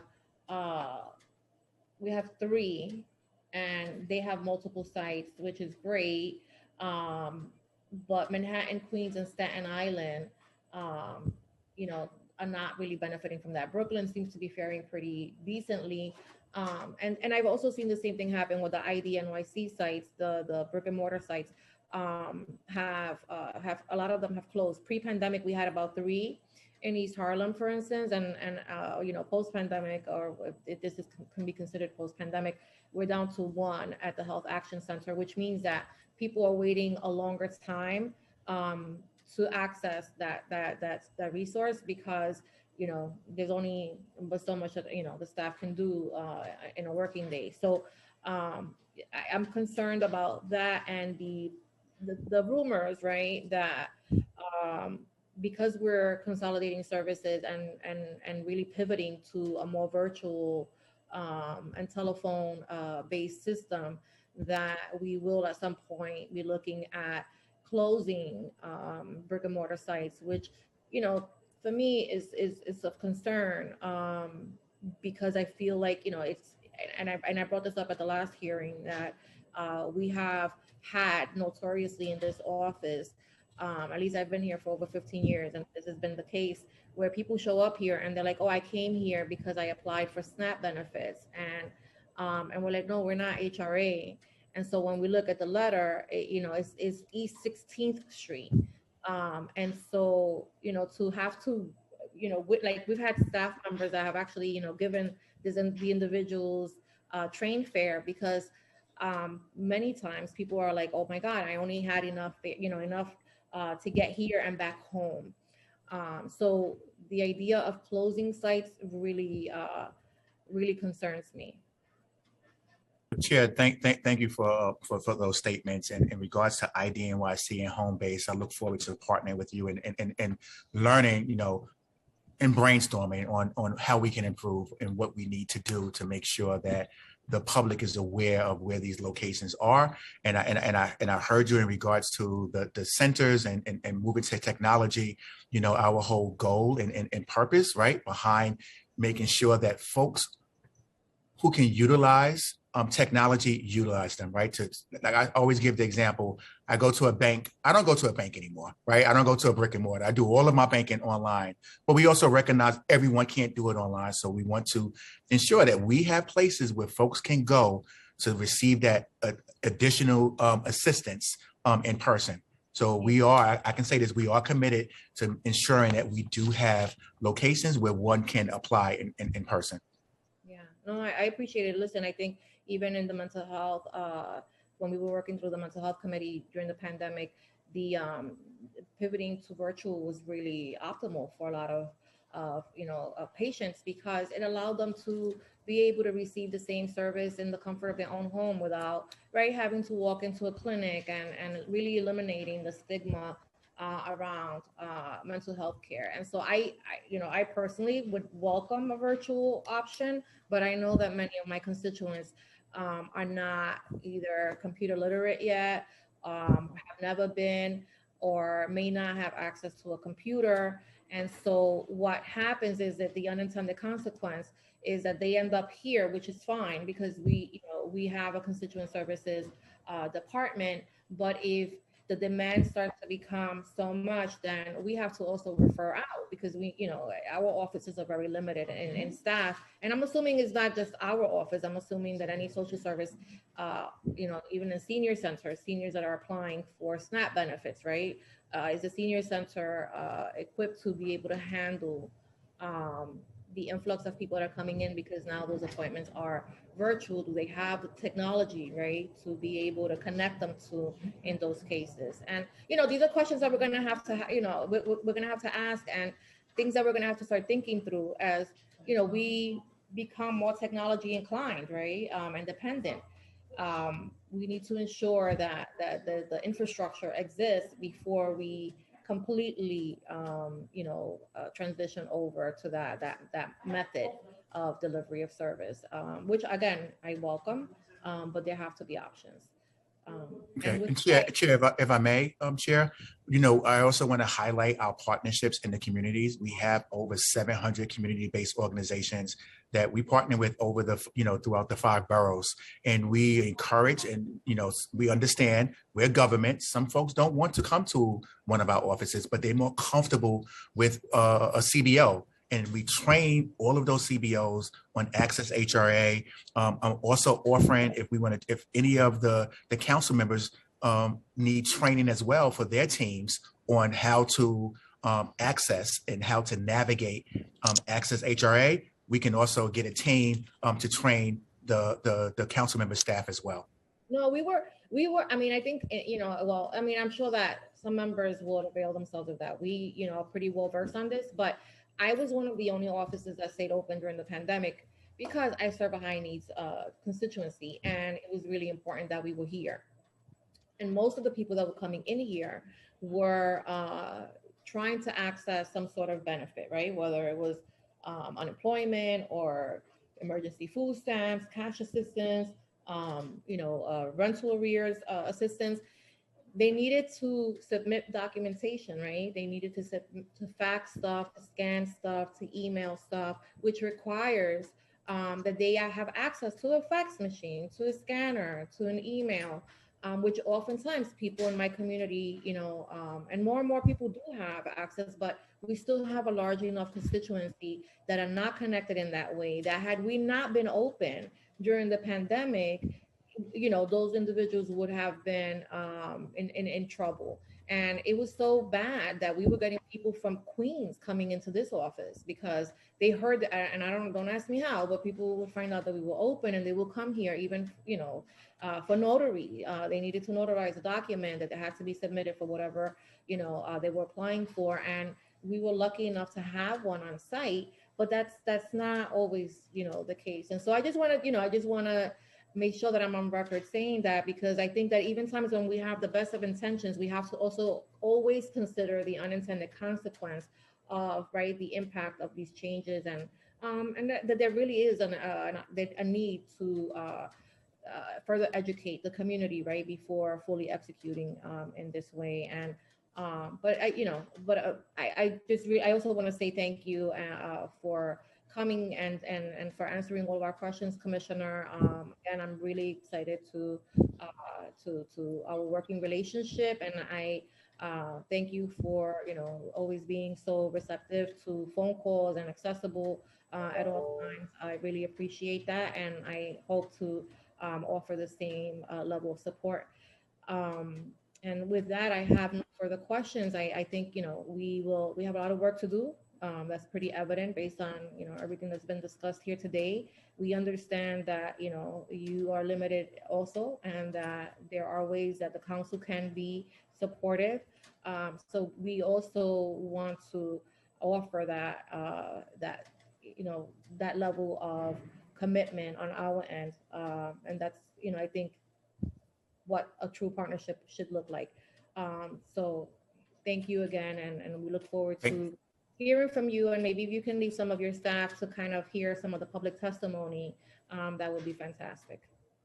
Absolutely, Chair. Thank you for the opportunity to testify today. And, I want to make sure that our relationship remains open, and our contact and communication is open, and really appreciate the fact that, you mentioned you worked throughout the pandemic, you and your staff. So I want to thank you as well for being there for New Yorkers, not just from your borough or your boroughs, but across the city. As DHS and HRA, we kept our doors open as well. So looking forward, it's a lot of work, but I was made and built for this because we are going to impact New Yorkers. It's not going to be easy, but it's definitely worth it. So thank you. Thank you. All right. Be well, everyone.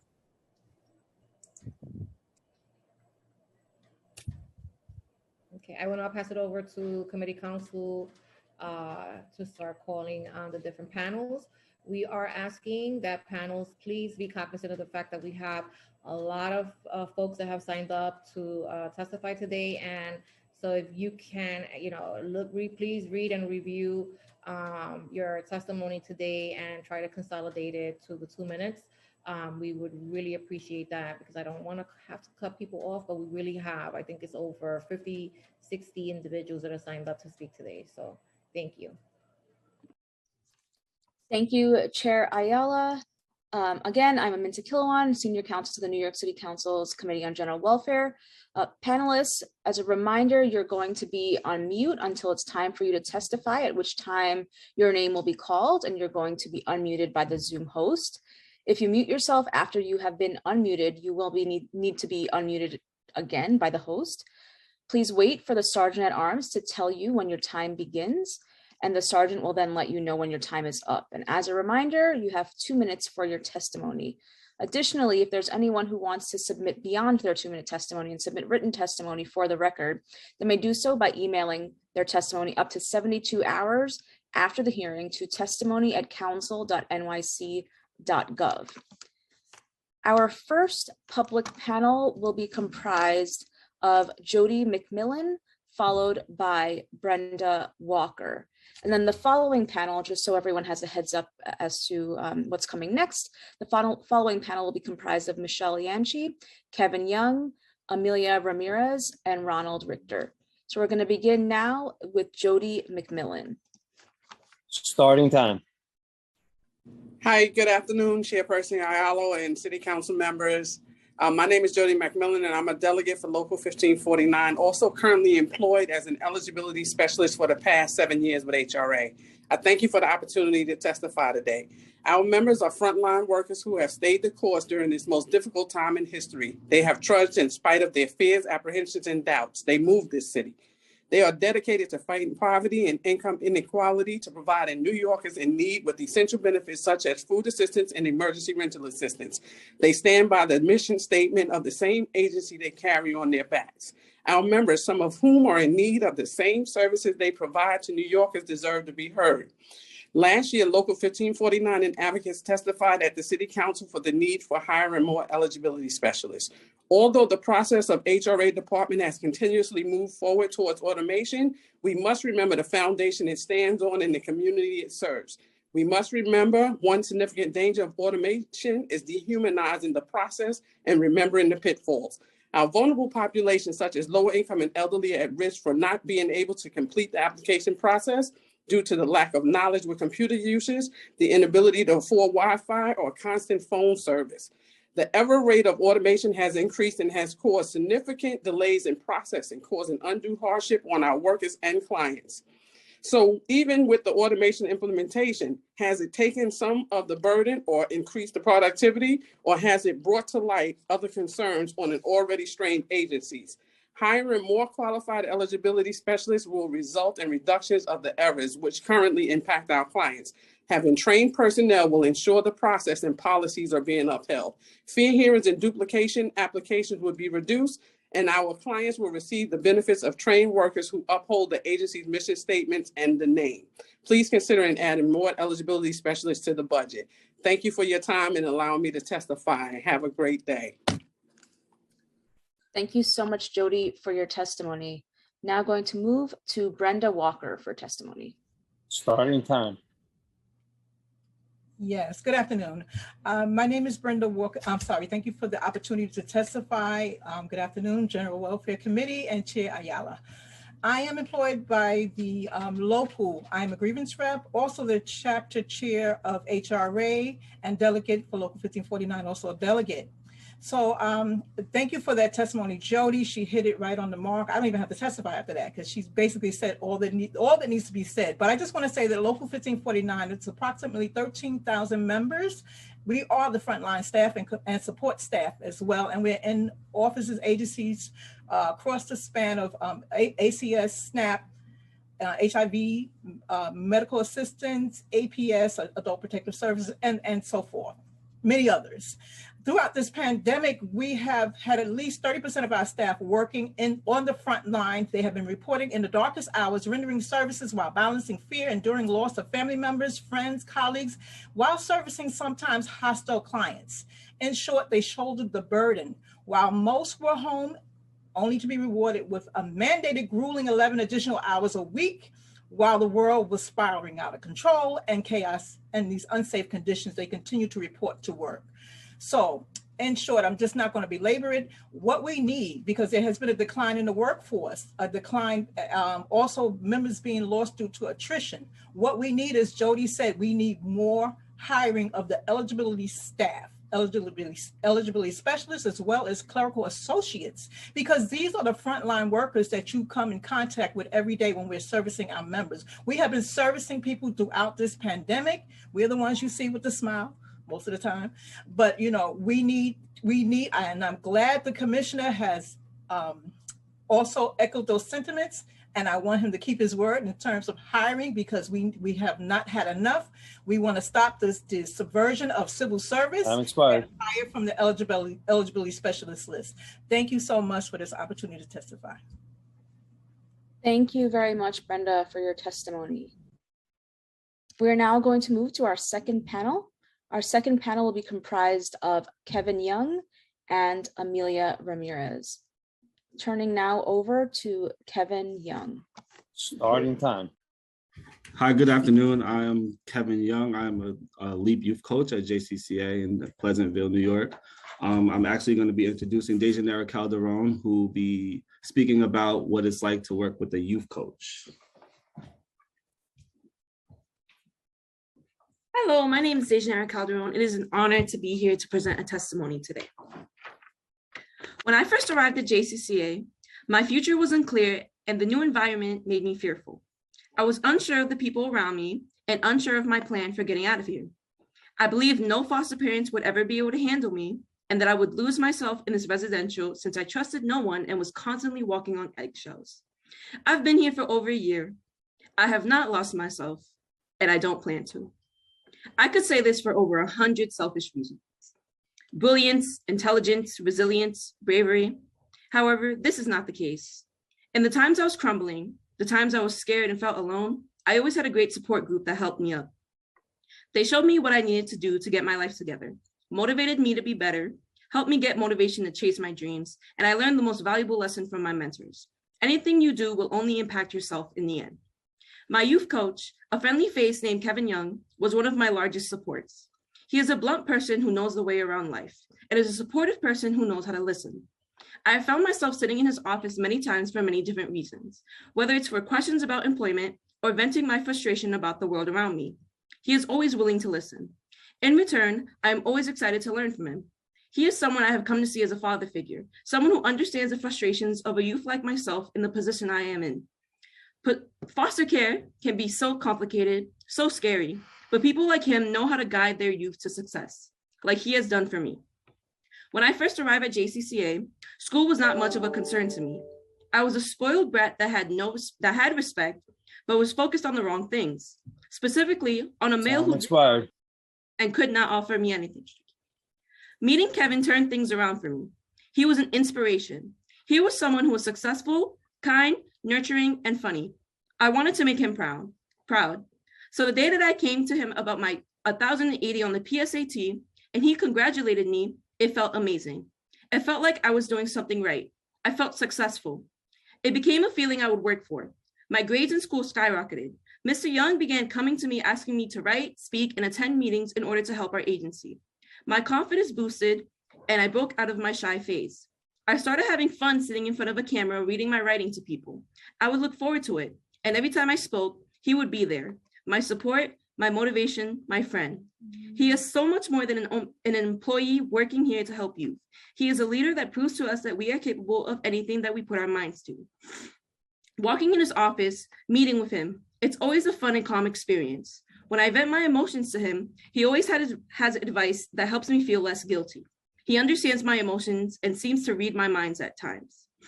I'm sure I'm not the only one who feels this way about this youth coach. He is amazing, and I look forward to continuing my work with him. And I hope he knows how grateful I am for all his advice, friendliness, and support.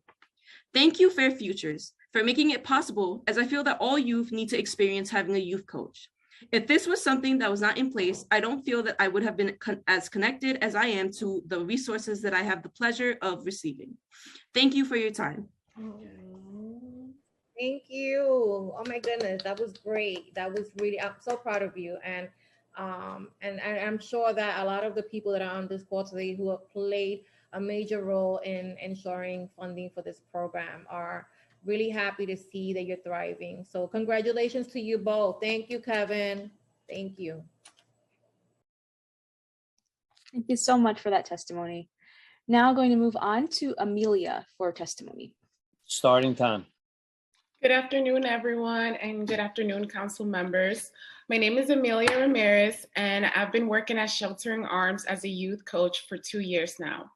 I'm here to testify today about the importance of fair futures. As a coach, I have supported my young people in every way possible. Most importantly, I have supported them in the way they feel they need to be supported. So this can mean many different things. I like to meet youth where they are with their goals. I think that's very important to be able to work on them. I've supported my young youth getting IDs, scheduling appointments, escorting them to office appointments. If a youth wants to join an extracurricular program after school and needs their vital documents, I'll help them obtain all their documents. If a youth is looking to get back in school and get their diploma, I point them to all the right resources, make calls with them, follow up with programs, and help tie up any loose ends. Essentially, I'm there for anything that my youth needs. Even if it's just to vent and have conversations, they know that I'm there for them. As a result of the pandemic, our kids have been experiencing more obstacles than before because there's a lot of things they haven't been able to do in person or not being able to adjust well to the new system. As a coach, I have been able to support them by connecting them with tutors, taking them on trips to help connect with nature, helping them emotionally through challenges that they've experienced, sending them care packages for the ones that need it. Support looks different basically for all my youth. And as a coach, I ensure to meet all their different needs. I think it is vital for us to maintain Fair Futures funding because the truth is that our young people need our support even more now during adulthood. Adulthood is when youth are still trying to figure themselves out while also taking on adult responsibilities like getting a job, thinking about their careers, and also moving out. Fair Futures ensures that our young people will have that support and build those connections with youth like myself, with coaches like myself, and in other agencies. Thank you everyone for your time today. Thank you, Amelia, for your testimony. I am now going to call on the next panel. The next panel is going to be in the following order: Carol Singleton, followed by Michelle Avila, followed by Deidre Nesbitt. And I also want to call the following panel just so everyone has a heads up as to when they'll be coming on. So the following panel after our next panel will be Komal Gumani, followed by Lorraine Sanchez, followed by Ashley Jabbar, followed by Dr. Sophine Charles. And we are now going to begin with Carol Singleton. Starting time. Good afternoon, everyone. Thank you for this opportunity. My name is Carol Singleton. I'm a supervisor for the education unit at CWFS at Children's Aid New York. Dr. Brenda Triplett is our director. First, we are incredibly grateful to the City of New York for championing Fair Futures over the past 3 years. We are very thankful that Mayor Adams has committed to investing in New York City's young people in this year's preliminary budget. With Mayor Adams' support, Fair Futures now has $20 million in baseline funding. This will ensure all young people in foster care from middle school to age 21 have access to life-saving support of Fair Futures coaches, tutors, educational specialists for years to come.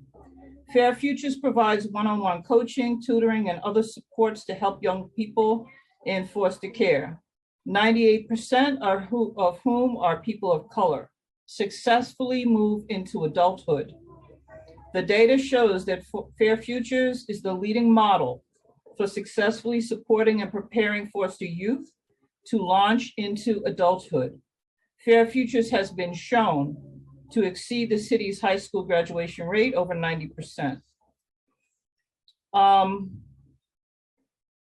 As I mentioned previously, we have educational specialists on board and we have coaches at Children's Aid. Our coaches and ed specialists help the youth navigate their educational needs and make sure that they are met and help them begin their adult life. But as parents and family members ourselves, we also know that young adults from 21 on up are still in need of coaching guidance from concerned individuals and family members. Unfortunately, the city's current level of funding is only enough to serve young people up to 21, even though Fair Futures was designed to stick with the youth until 26. This means there are 3,000 young people between the ages of 21 and 26 that still don't have critical support from a Fair Futures coach or tutor. However, young people who exit foster care at 21 are entirely on their own and especially vulnerable to homelessness. Anyone who lives in New York City knows how hard it is to keep an apartment and get an apartment. Between 10 to 20% of young people who age out of foster care at 21 become homeless at 24. In closing, the city intervened in the lives of these families, often separating children from family and promising them a family. And some of what was promised never came to pass. Our young people need a proven solution, and our city needs fair futures. We urge the city to build on the mayor's investment and add a baseline of $35 million to this year's budget to fully fund fair futures. Thank you so much for your time and attention today. Thank you. And just a reminder, please, let's try to keep to the 2-minute mark. Thank you. Thank you, Carol, for your testimony. Thank you, Chair Ayala. We are going to move now on to Michelle Avila. Starting time. Thanks so much. Good afternoon. My name is Michelle Avila, and I'm the Assistant Director of Public Policy at Children's Aid. I want to thank Chair Ayala and the General Welfare Committee for the opportunity to testify today. As my colleague Carol said, we're really grateful to the New York City Council for being champions from day one on the Fair Futures Initiative. We appreciate the mayor's support and baselining in this year's prelim budget, but also want to raise that there is a gap for youth ages 21 to 26, which my colleague Carol talked about.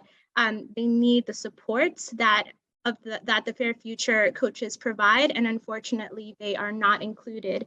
And so we are asking for an additional 15 million so that that population could also be served. Right now, the only city funding supporting life coaching services for former youth in care is in New York City's wraparound services for transitioned age foster youth under the Young Women's Initiative. And currently 7 organizations are accessing 1.23 million in resources to support the nearly 3,000 youth who transition from care annually. We truly thank the council for their continued support because it is truly needed and it is the only funding that is available for this population right now. We also want to raise that another critical component of supporting youth in care is investing in the social worker and child welfare workforce. Like many human service organizations, we're experiencing staffing shortages with vacancy as high as 35% in our foster care division. While we're tirelessly working to find innovative ways to attract and maintain staff, we're competing with companies, hospitals, and also city agencies that can pay between $15,000 to $30,000 more than what we're able to provide. Having a qualified foster care workforce is essential for ensuring that the mandated services are effectively delivered to keep children and youth in care safe and to support the varied need of families. To stem the tide on the challenges that foster care providers are experiencing with workforce shortages, we ask the City Council to stabilize and invest in the child welfare system workforce, which is predominantly female and people of color, by eliminating the pay disparity and increasing the city's child welfare and human services contract funding. Thank you so much for the opportunity to testify today. Thank you, Michelle, for your testimony. Now going to move to Deidre Nesbitt. Starting time. Good afternoon. My name is Deidre Nesbeth, and I am the Director of the Fostering Youth Success Alliance. We would like to thank Chair Diana Ayala, Chair Justin Brannon, and the members of the Finance and General Welfare Committees for the opportunity to testify today. FISE is a statewide group promoted to responsive policies that improve the lives of young people with a foster care background. We are housed at and managed by Children's Aid. While our signature initiative focuses on providing young people with a foster care background every support they need to thrive in college, we must provide young people with support well before this. As proud Fair Futures supporters, we are again grateful for the support of the council and the mayor on this initiative. As my colleague stated, the current funding level leaves nearly 3,000 young people without the support of a Fair Futures coach. Between 10 and 20% of young people become homeless as they age out of foster care. When we add in the young people who are on the verge of homelessness, this number raises to as much as 25%. As such, we really ask that the city fully fund Fair Futures and baseline an additional $15 million in the city budget to serve young people during this particularly difficult time. As of now, the only funding to support coaching services for this age group is the City Council's wraparound supports for transitioned age foster youth. This is truly needed, and we thank the council for continuing to fund this initiative. It makes it possible to support young people as they transition out of care. Additionally, we would like to thank the council for including time spent in care towards qualifying for City FEPS vouchers. Both the YWI funding and City FEPS voucher initiatives create opportunities for youth to successfully navigate their transition to adulthood. FISE is committed to ensuring all young people with a foster care background have every opportunity to overcome barriers and excel in life. We thank you again for the opportunity to testify today and your ongoing support of both funding and programs to support youth from care. Lastly, we thank the council for your support of our annual Shadow Day event and look forward to continuing this partnership. Thank you so much. Thank you, Deidre, for your testimony. Now I'm going to call on our next panel. Our next panel is going to be in the following order: Komal Gumani, Lorraine Sanchez, Ashley Jabbar, and Dr. Sophine Charles. I'm now going to call on Komal Gumani. Time starts now. Good afternoon. Thank you for the opportunity to speak today. My name is Komal Gumani, and I am the Fair Futures Coordinator and Senior Coach at New Alternatives for Children. I am here today to share my story and ask for your support in funding Fair Futures. Fair Futures has allowed our team of education and housing specialists, as well as coaches, to support youth with their academic, professional, and housing goals for the past few years, and the results have been significant. Our students have greatly benefited from tutoring services from the New York Foundling and Tier Tutoring, and have developed very close relationships with their tutors. With Fair Futures funding, we're able to ask every child who is eligible if they would like tutoring services. We're also able to engage youth in groups that meet weekly, where they're able to join a community of youth in care, as well as those in other programs at NAC. Last year, we received a grant and expanded our NAC Futures program to support transition-aged youth between the ages of 21 to 24. Through this grant, we have been able to reconnect with many youth who are not involved with NAC anymore, but still needed support as they navigated school or entered the workforce. However, there needs to be additional resources for those who choose to leave care at 18 until they turn 21. Some of those youth have reached out to us for support, but there's not much we can do for them until they turn 21 and can join our transition age youth program. This gap needs to be filled. We urge the city to build on the mayor's investment and baseline a total of $35 million in this year's budget to fully fund Fair Futures so that foster youth can receive the educational, vocational, housing, and emotional support they need. Thank you again for the opportunity to speak today. Thank you so much for your testimony, Komal. We're now going to move to Lorraine Sanchez. Time starts now. Good afternoon. Thank you, Chairperson Diana and the General Welfare Committee members. I appreciate this opportunity to speak to you today. My name is Lorraine Sanchez, and I am the Chief Operating Officer of the New York City Child Welfare Programs at Cayuga Centers. As an evidence-based provider, we commend the mayor's budget for prioritizing youth and specifically foster youth, which is one of the central populations our agency serves. Our agency currently has foster care programs in Councilmember Diana Ayala's District 8, and I can attest to the baselining the funding for 100,000 summer jobs for city youth will have a tremendous impact on the youth we serve. It is pivotal that we establish the perpetuity of these support plans, not only for the lives of our young people, but for the very future of this great city. Our current public safety crisis is merely a side effect of the lack of investment and disenfranchisement of our inner city young people. And it is time we reinvest in these young and bright minds. Through the 8-year tenure at the agency, I have seen firsthand the impact that mentorship can offer foster youth. As a pilot partner of Fair Futures, we urge the city to build on the mayor's investment and baseline a total of $35 million in this year's budget to fund Fair Futures fully. Support around anything from finding an apartment to having someone help with college applications can positively impact a foster youth trajectory. We've seen all too well when plans are made without actionable steps to make them happen. And with the lives of our young people at stake, we must take a firm stand. We live with the realities every day that there are over 14,000 foster youth currently in the systems in New York City. I cannot stress enough how essential prevention services can help mitigate our current crisis. We urge the mayor to outline further how community-based prevention services can support at-risk youth and stabilize families before out-of-home placement is necessary.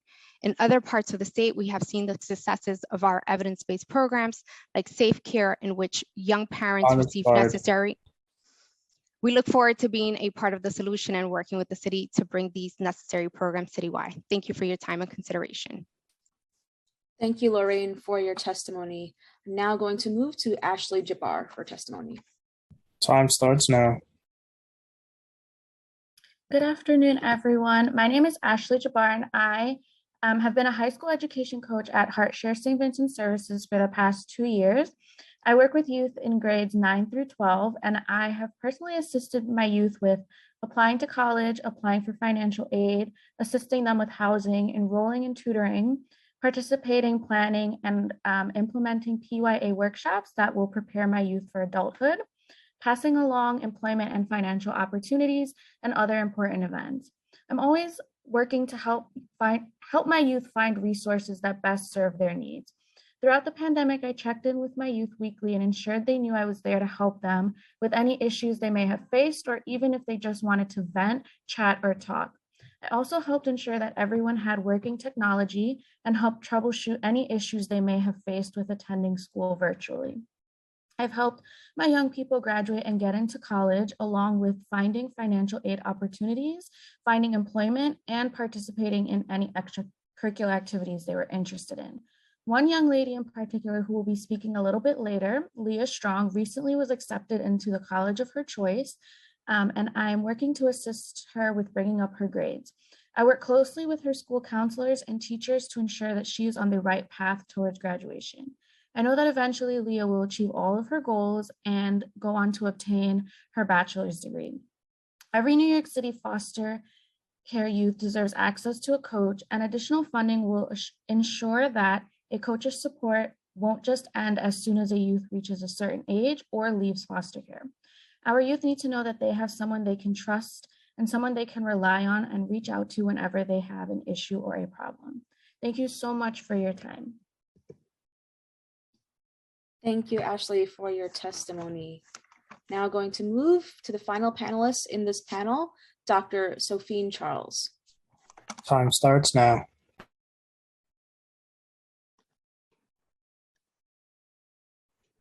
Good afternoon. I'm Dr. Sophine Charles, Associate Executive Director Downstate for the Council of Family and Child Caring Agencies, also known as CAFCA. Thank you, Councilperson Ayala and members of the council for inviting us to submit testimony on behalf of the child welfare provider community. CAFCA represents over 50 New York City child welfare agencies, the organizations that provide foster care, juvenile justice, and child maltreatment prevention services to thousands of families. Our members range from large multi-city agencies to small community-based prevention agencies across the city. Thank you for allowing us to outline what we know will be great benefits for the human services workforce. The foundation of our testimony is simple. It's about workforce, workforce, workforce, and workforce. And it's within this context that we ask and seek a fiscal year 2023 budget that includes an annual cost of living adjustment, a living wage for child care frontline workers and all human services workers, pay parity for city contracted agency workers, and professional development supports for education and career advancement. First, we want to acknowledge the members of the City Council and the Mayor for moving to baseline funding for the Fair Futures program in the preliminary budget. This is an incredibly important step for securing the resources for the youth aging out of foster care in the form of coaches, tutors, guidance necessary to a successful future. Now what we need the City Council and the Mayor's office to do is to shore up our workforce, to retain the staff, to support families and children, and to promote positive outcomes. The cost of living, did I hear time? Go ahead, you can wrap up. Oh, the cost of living adjustment has been noted in Governor Kathy Hochul's budget of 5.4%. COLA would be a great enhancement for our city workforce and our contracted agency staff. We also want to make sure that our workforce gets a living wage, because our workers are working 2 jobs in order to make ends meet. And it is a heavy lift for them to continue to provide the services needed for the populations we serve and be able to take care of their families and make ends meet for their families. We also would like to see pay parity for the contracted workers. Most of the state and government jobs they offer benefits and packages that are beyond what our contracted agencies can compete with. And in order for us to hire, retain, and recruit staff, we need to have some equity in the pay scale. So we urge the City Council to see that the workforce is taken care of in the form of a living wage. And we also need to make sure that we have a well-trained professional workforce in order to produce the quality outcomes that we want to see with our children and families. So we urge you to put enhancements in the budget for salaries, for pay parity, and to make sure that we have a COLA and a living wage for our staff. And we also support the Human Services Council Just Pay Rally campaign. And we certainly sign on all of the advocacy for our Fair Futures programs. We thank you for the opportunity to testify, and we look forward to following up on any questions or answers that you might have.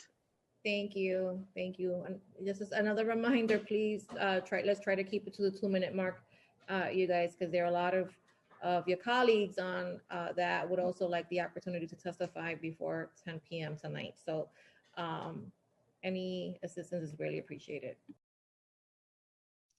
Thank you, Dr. Charles, for your testimony. I'm now going to call the next panel, and I'll also announce the following panel as well, so people can be prepared. The next panel in the following order will be Anaya Baker, followed by Pride Acevedo, followed by Saroya Friedman Gonzalez, followed by Tracy Jenkins. And the panel after that will be Jennifer Pinder, Michelle Lyles, Stephen Morales, Jimmy Marr, and Cristobal Gutierrez. So we will now begin with Anaya Baker. Time starts now. Hi, my name is Anaya Baker, and I am a youth resident at Macaulay's House with Mercy First Agency. I would like to share my experience having a Fair Future coach. My assigned coach is Miss Akita, and from the jump, she has been really supportive. Miss Akita has always went above and beyond, reaching out to me consistently and even visited me at my residential. She has always made herself available and was considerate of my school schedule, as well as having to take care of my child. One time, she even came with me to the bank and helped me to open a savings account for my child as well. She is always willing to help me in different areas of my life that is geared towards my future. I am very grateful to have Miss Akita as a support system and for the help that she has given. That'll be all. Thank you, Anaya. Thank you, Anaya, for your testimony. We're now going to move to Pride Acevedo. Time starts now. Hi, my name is Jason Grabber. I'm going to be reading on behalf of Pride Acevedo. I'm a life coach from Mercy First. So Pride says, my name is Pride Acevedo, and I am from Mercy First. Personally, my foster care experience has fortunately been a pleasurable one. With hopping into the system for the first time, I met my Fair Futures coach, Jason, around August of 2021, and he has been a great help in every way he possibly can be. I can't put into words how much I appreciate him. Since the first time we met up until today, we've been meeting almost every other week, if not every week. The meetings are extremely consistent.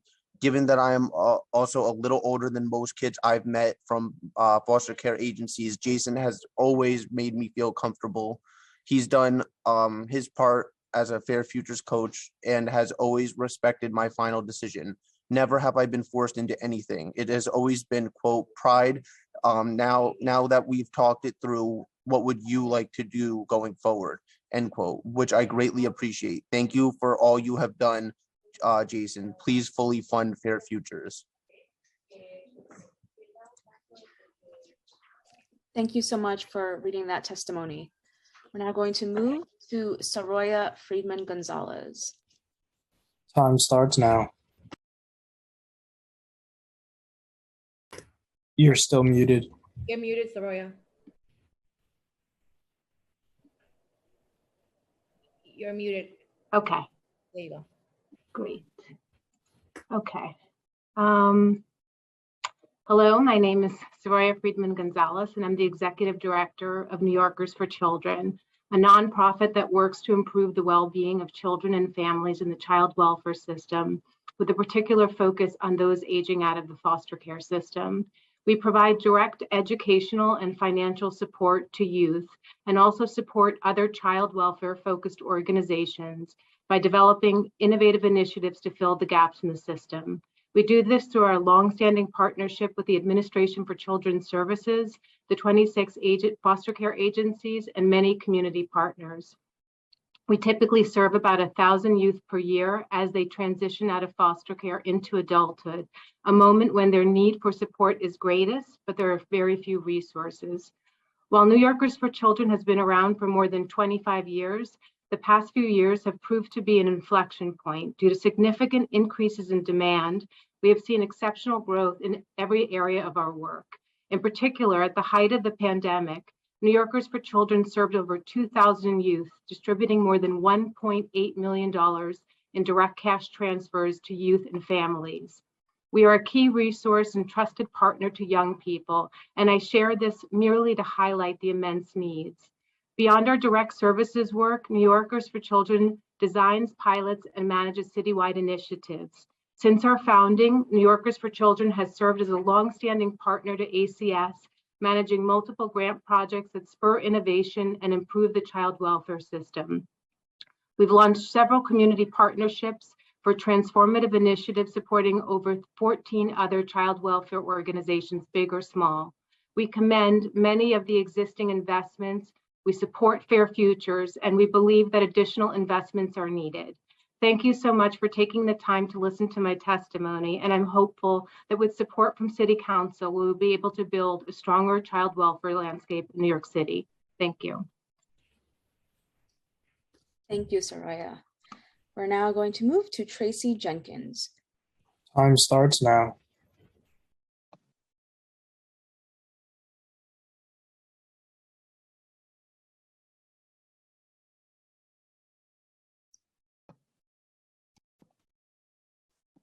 Tracy, you may begin. Good afternoon. Thank you for this opportunity. Today, I am speaking on behalf of Ronald E. Richter, JCCA CEO. I am Tracy Jenkins, JCCA's Vice President of Leadership, Education, and Achievement Pathways. I have worked at JCCA for 13 years in various roles. During the pandemic, caseworkers performed their role as first responders, ensuring the safety of families and providing food, housing assistance, and other essentials such as diapers, formulas to at-risk families. Despite their heroic work, it was a struggle for JCCA and other agencies providing child welfare services to maintain a fully staffed workforce. Government and DOE positions pay significantly higher salaries and provide better benefits for similar positions. We at JCCA have experienced the Great Resignation across virtually all of our divisions as trained employees leave for higher paying jobs, sometimes our partner agencies at the city. It is pivotal that New York City fund the 5.4% COLA and commit to future COLAs. The mayor's budget should also include a comprehensive wage and benefit package schedule for contracted human services workers that is comparable to salaries made by city employees. We ask the city to provide tuition assistance, loan forgiveness, and internship funding to people who currently live in underserved neighborhoods or commit to work in health or human services providers serving underserved populations. Lastly, I want to address Fair Futures and fundings for ages 21 to 26. I am proud to say that as JCCA's Vice President of LEAP, I am privileged to see the daily work of the Fair Futures staff who help thousands of our young people thrive. Thank you, City Council, for championing Fair Futures since its beginnings in 2019. Thank you, Mayor Adams, for ensuring that Fair Futures has $20 million in baseline funding to continue current programming. These past 3 years, I have watched young people approaching age 21 receive robust supports that supported them through family and personal trauma, educational struggles, and unstable housing. We know that these struggles Sorry. don't magically end when a person turns 21. Fair Futures was designed to provide guidance and support for young people until they turn 21 to ease the transition to adulthood and to adapt the responsibilities of finding home, living wage, and educational success. Thousands of young people in New York City have lost parents, family members, teachers, and friends due to the pandemic. They are hungry and experiencing high rates of homelessness. Racial tensions and climate are at an all-time high. While being isolated from friends and family, they are also inundated with stories and visions of inhumane deaths of Black and brown people who look just like them. Suicide rates are up and funding is being cut for many needed services. Just imagine, if you will, for a brief second, the change in New York City if every person aged 21 to 26 aging out of care had access to coaching, housing specialists, and career development supports, staff who are often a lifeline for young people. Thank you for taking the time to consider investing in human services needs of children and their families and work through support and Fair Futures. Thank you, Tracy, for your testimony on behalf of Ronald Richter. We're now going to call on the next panel.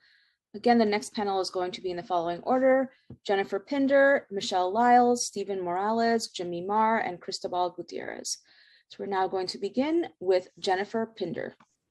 Time starts now. Thank you, and good afternoon, Chair Ayala and members of the General Welfare Committee. My name is Jennifer Pinder, and I'm the Executive Director of You Gotta Believe, a foster care and adoption agency with a focus on permanency.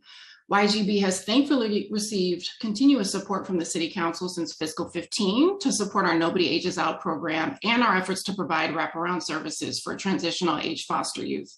We've submitted a request for continued support of those programs, as well as for mental health services for LGBTQ youth.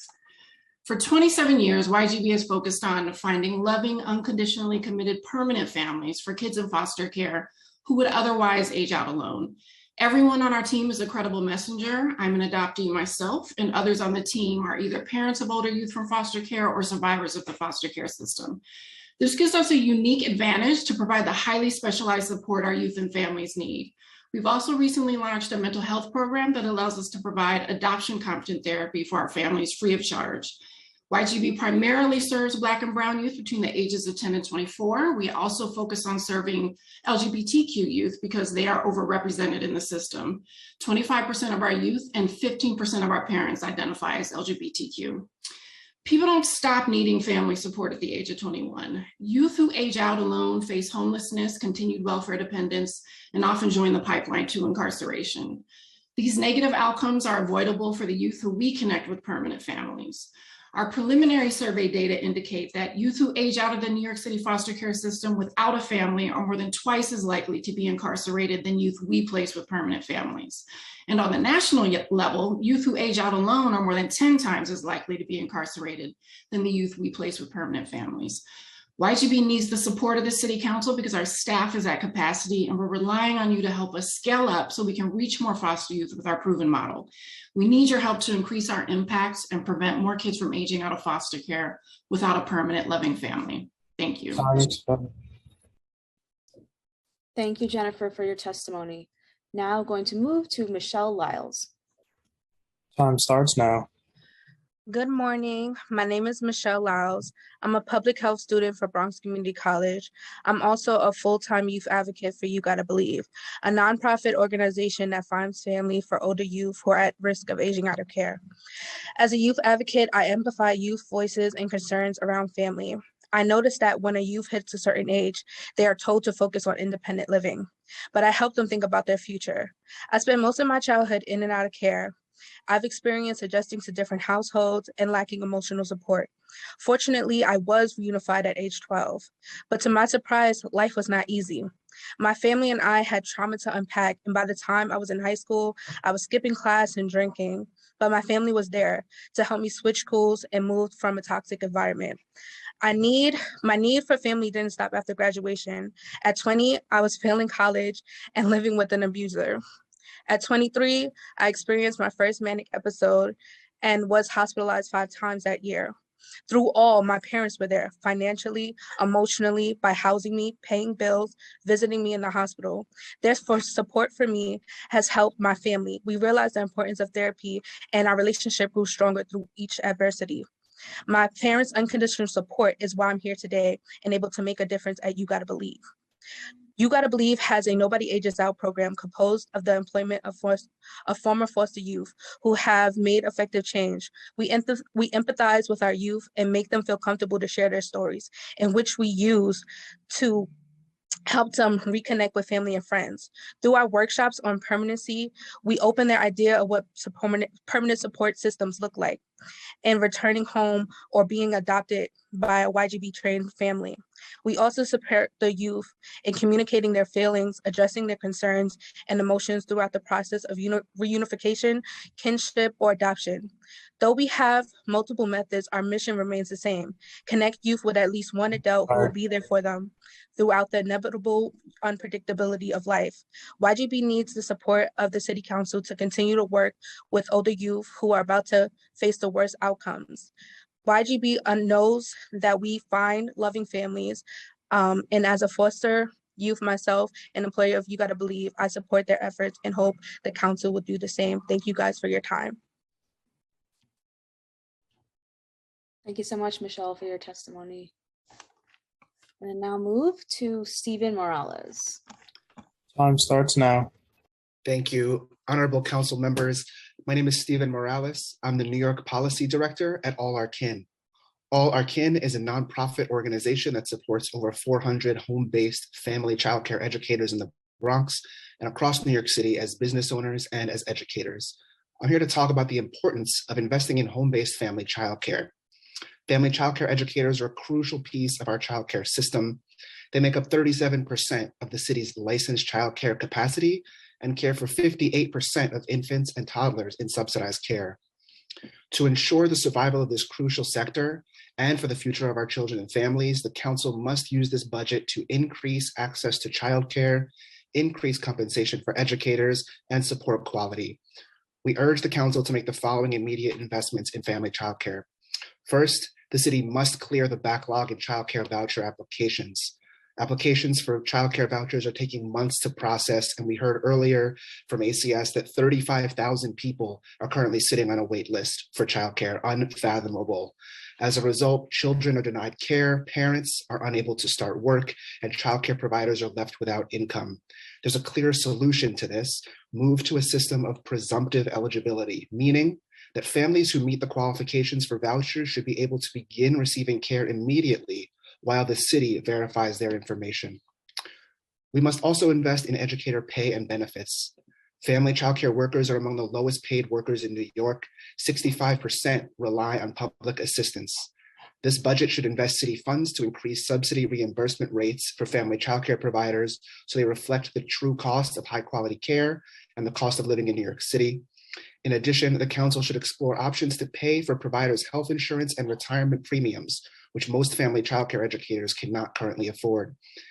These investments are not only crucial to the survival of the family childcare sector, but will help put New York City on track toward an equitable economic recovery from this pandemic. Thank you for the time to testify today. Thank you, Stephen, for your testimony.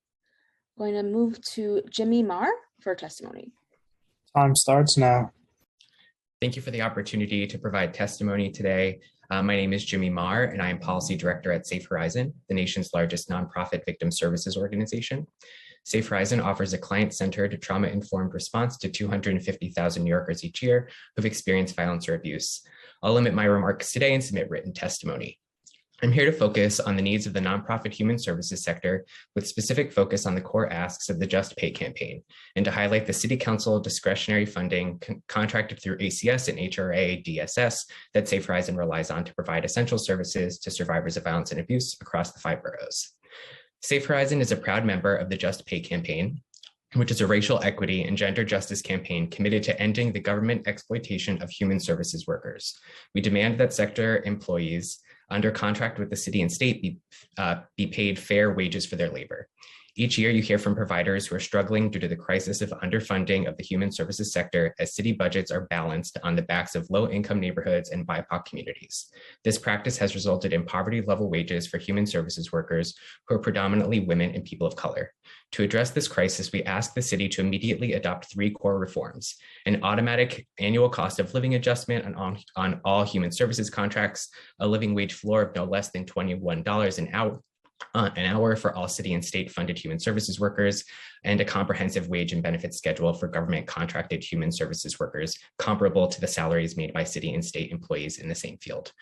The COLA is the biggest action that could be taken during this budget season. We ask that the council include a COLA for all human services workers. Ideally, we would love to see a multi-year COLA agreement, but in the absence of that, we are asking for a 5.4% COLA. My written testimony goes into detail on our initiative and discretionary funding requests, but briefly, the City Council supports our child advocacy centers through the Initiative to Combat Sexual Assault and our Domestic Violence Law Project and Immigration Law Project through the SAVE Initiative and through IOI. Thank you for this opportunity, and thank you for your support. Thank you, Jimmy, for your testimony. Before calling on the final panelist, I do want to call on our next panel, just so everyone has a heads up. The next panel after Cristobal Gutierrez of this panel will be Zainab Akbar, Lauren Shapiro, Emma Ketteringham, Jenna Lauder, and Julia Davis. So now calling our final panelist for this panel, Cristobal Gutierrez. Time starts now. Good afternoon, General Welfare Committee and Chairperson Ayala. I'm Cristobal Gutierrez, a staff attorney with Make the Road New York. You might know what Make the Road is. We're a worker center. We organize and provide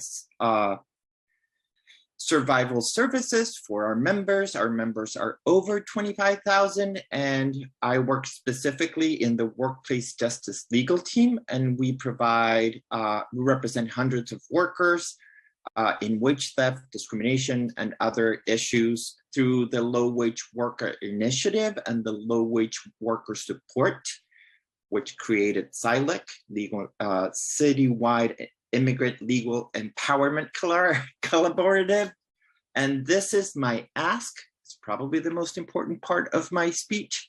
We ask that the council ensures the administration commits to increase funding for the employment-related civil legal services for low-wage immigrant workers through the Low Wage Worker Initiative at $4 million level, and the council must increase funding to $1 million per year for outreach and organizing to these workers.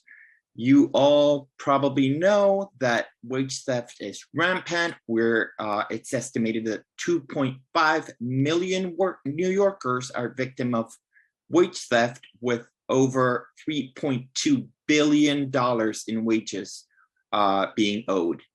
You know, we provide services to immigrant, sometimes undocumented workers who do not get services through the Legal Services Corporation because they are limited in their way of providing services to undocumented workers. We provide those services, and so we ask that you back our undocumented workers in this time.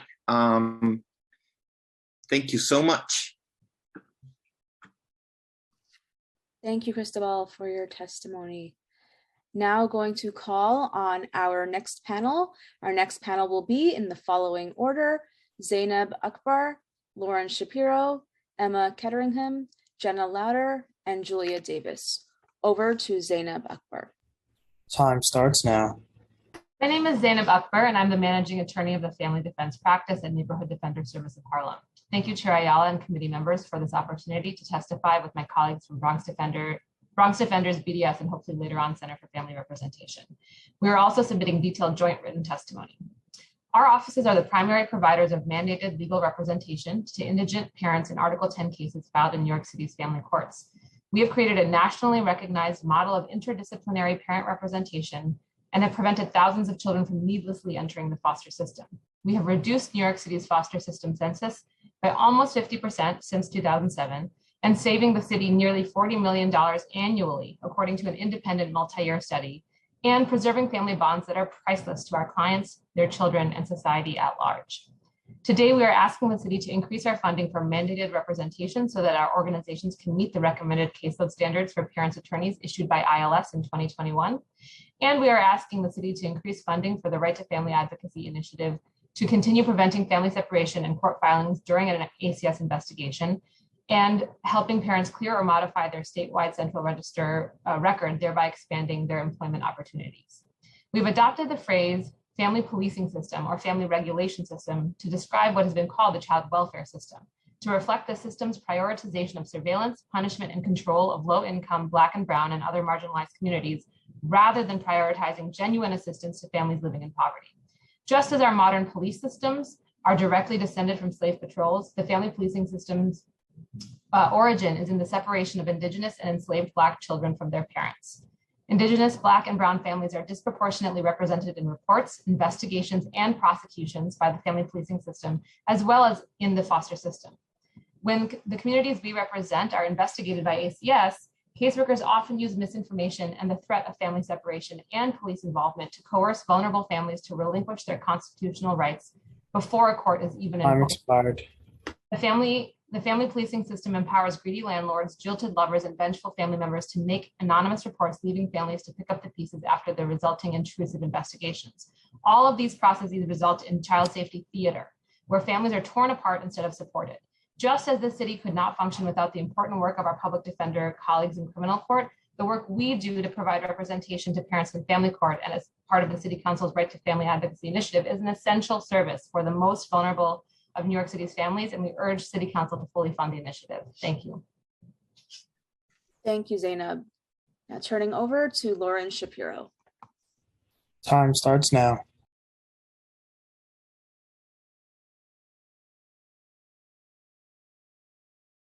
Sorry, I didn't realize I had to mute myself. Unmute. Good afternoon. I am the Managing Director of the Brooklyn Defender Services. The Family Defense Practice at the Brooklyn Defender Services. 15 years ago, the Mayor's Office of Criminal Justice made a groundbreaking decision to fund interdisciplinary representation for parents in family court facing the loss of their children to the foster care system. At the time, there was very little data about how long these cases would last, how many cases, supplemental cases would be filed, what effective staffing model should be, and what are manageable caseloads. Today, our programs have become national and state models of representation, as Zainab mentioned, and they have a proven track record of vastly improving the quality of representation for parents and reducing the time children spend in foster care.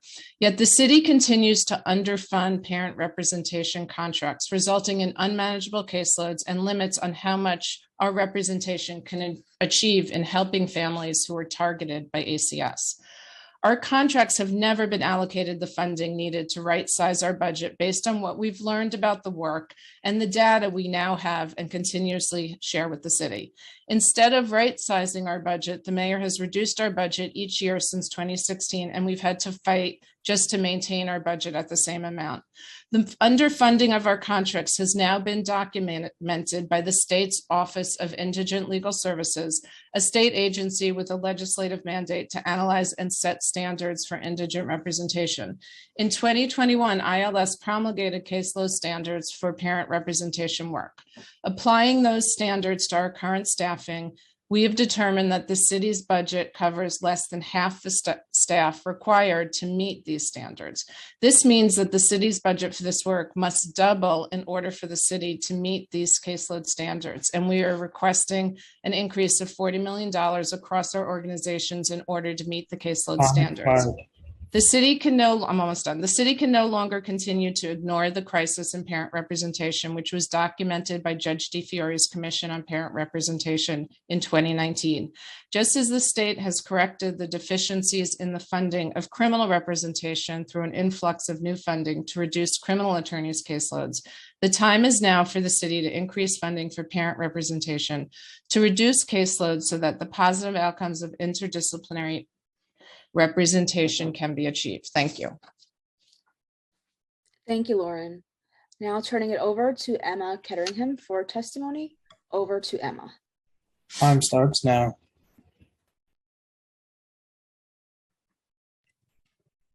Good afternoon, and Chair Ayala and members of the General Welfare Committee. Thank you so much for your time.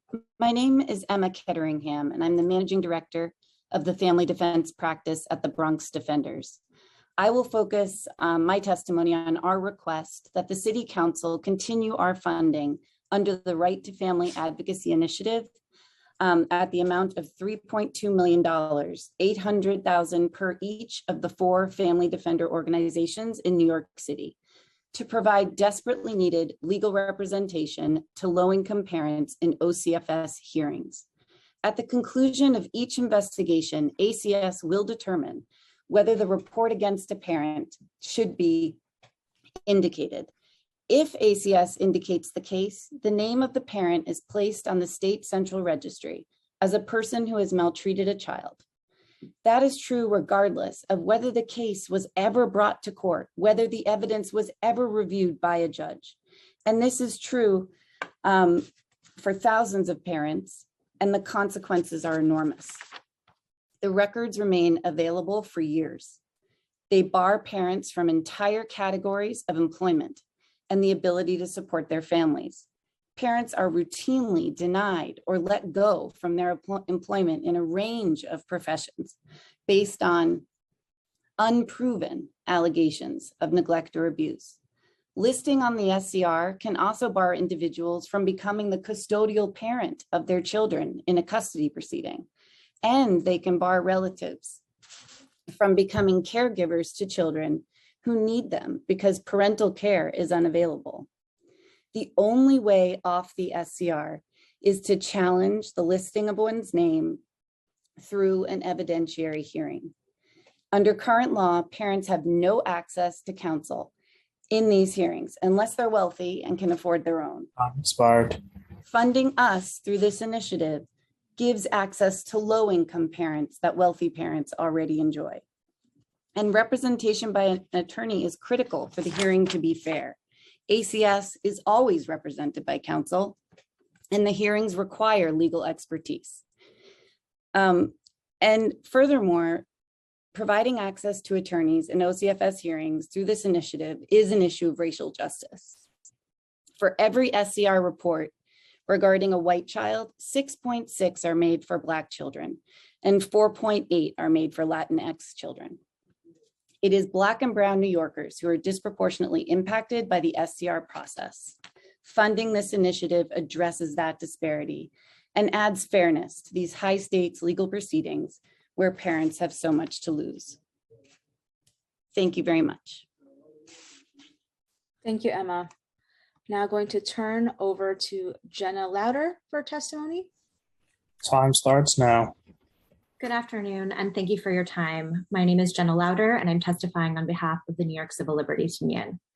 The NYCLU has long viewed state intervention in the family as a civil liberties issue, and it has been involved in matters relating to the child welfare system for nearly 50 years. We continue to work in coalition with impacted parents and direct service providers to advance reforms on the city and state level, including the ACS Accountability Act, portions of which the City Council passed last year. The child welfare system is more aptly described as a system of family regulation, given its intrusive and punitive character.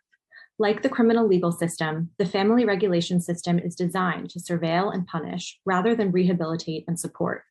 Both systems drain resources from marginalized communities and increase impacted individuals' risk of negative life outcomes like homelessness and future incarceration. Parents and children in communities disproportionately targeted by the family regulation system know these costs all too well. Last October, parents testified to the State Assembly Committee on Children and Families about the trauma they experience at the hands of ACS. They view ACS as a threat rather than a lifeline. The vast majority of ACS cases arise from alleged neglect, which largely results from circumstances related to poverty. But ACS is ill-equipped to provide the constructive material support low-income families need to thrive. Parents reported for issues like their child's poor nutrition, lack of supervision, or unstable housing would likely benefit from support in the form of cash assistance to purchase groceries, free childcare, or affordable housing. However, ACS's primary support offering to parents are ineffective and burdensome services such as parenting classes or anger management training, which are rarely tailored to a parent's circumstances and fail to meet families' immediate needs. Perversely, these services can further destabilize families when they require parents to take time out of their already busy days to travel to in-person sessions, forcing them to jeopardize employment and spend money on transportation and childcare. Time expired. Almost finished. Moreover, families are fearful of ACS, and funneling supports through the same system that regulates and separates them discourages them from seeking help. Instead, the city council should shift resources to community-based supports that families can use to meet their basic needs. The city council should also adopt measures to reduce ACS disruption of families, which can cause further destabilization and lasting harm. This includes Intros 1718 and 1736, which would provide ACS agents to provide parents with their rights in a child protective investigation at the first point of contact, as well as Intro 1426, which would require ACS to report on investigations stemming from a positive drug test at a New York City public hospital.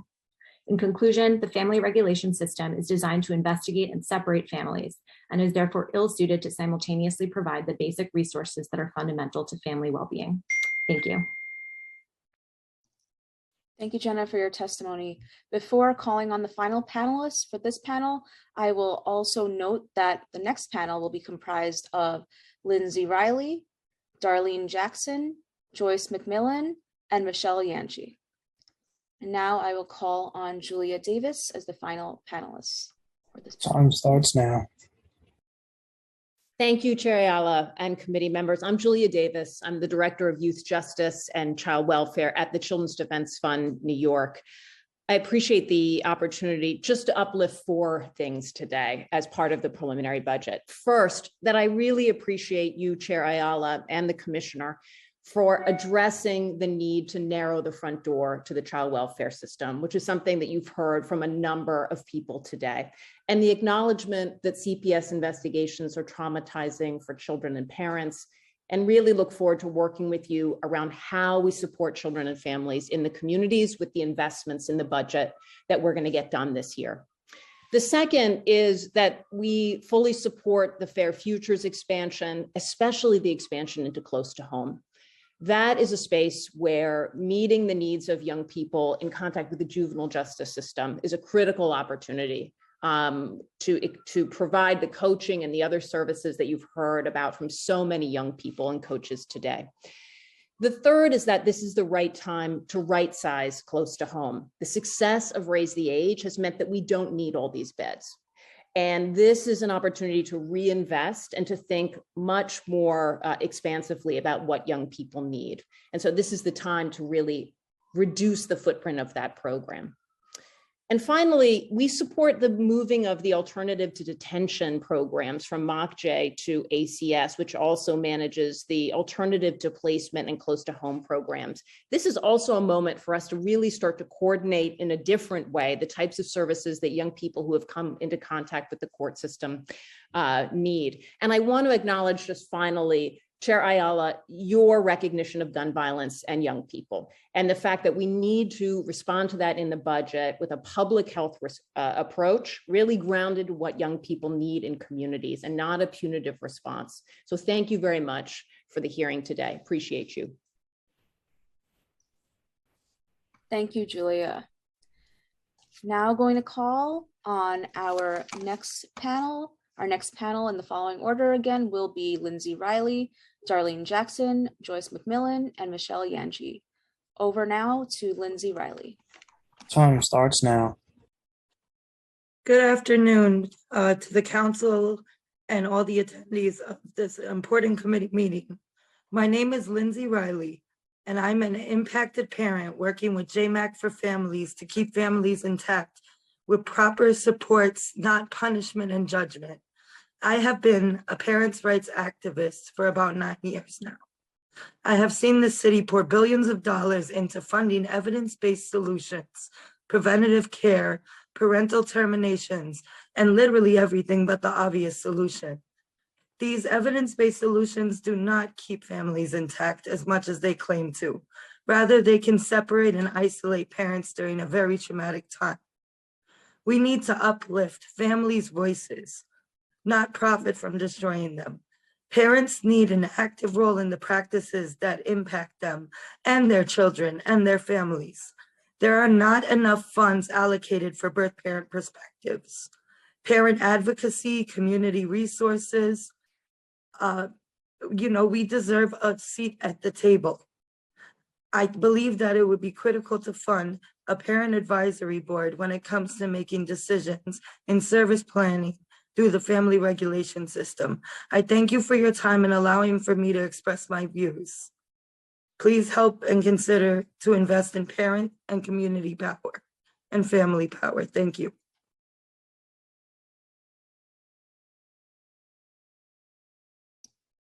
Thank you so much, Lindsay, for your testimony. I will now call on Darlene Jackson. Time starts now. Good afternoon, Committee Chair Ayala and committee members. Thank you for today's public hearing, an opportunity for committee members to truly listen and fight for a budget that invests in people, families, and communities to thrive. Today, I'm testifying in support of specific bills to transform our family regulation system as a coalition member of the Parent Legislative Action Network and as a member of Freedom Agenda to divest from systems of punishment and redistribute funding towards community care and as a directly impacted person.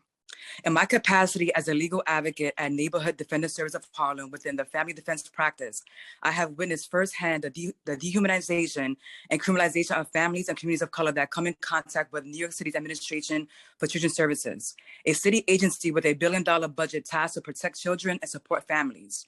In practice, children are traumatized by the removal and surveillance of family policing system that doesn't afford parents due process. Parents are charged with neglect for poverty-related issues or abuse for generational untreated trauma. A mental health diagnosis or substance misuse should not deem anyone to be unfit to care for their children, a stigma that plagues communities of color that have been torn apart from disinvestment. The city spends billions of dollars to contract foster agencies that incentivize termination of parental rights for adoption. Instead of keeping families together with support services, they'll invest in foster homes and have children languish in the system. The family policing system destabilizes families' housing, employment with service plans that are duplicate of services and overbilling Medicaid. Sorry, I gotta scroll down. Medicaid. I urge the committee to have the New York City Comptroller audit ACS and identify the communities with the highest reporting of ACS investigations and reallocate funding towards trauma-informed community-led solutions. There are other urgent opportunities in this year's budget to shift from criminalization to support and prevention. As you know, many community needs that fall under the focus of this committee continue to go unmet.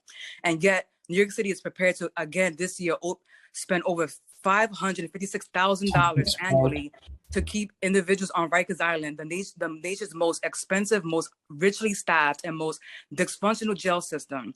We must shift funds out of both ACS and DOC and invest in a just transition to expand, better compensate jobs outside the carceral and punitive system. For example, human services is a sector in which more than 80% of workers are women of color and which is subject to constant budget cuts that have resulted in lost jobs and depressed wages.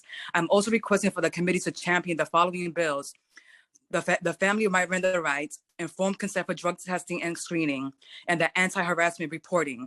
I will include a written testimony to include the actual bills. Thank you for your time and looking forward to working with the committee and reimagining support for families and communities towards transformative healing. Thank you. Thank you, Darlene. Over now to Joyce McMillan for testimony. Time starts now. Thank you, Chairperson Diana Ayala and the entire City Council team for having this today.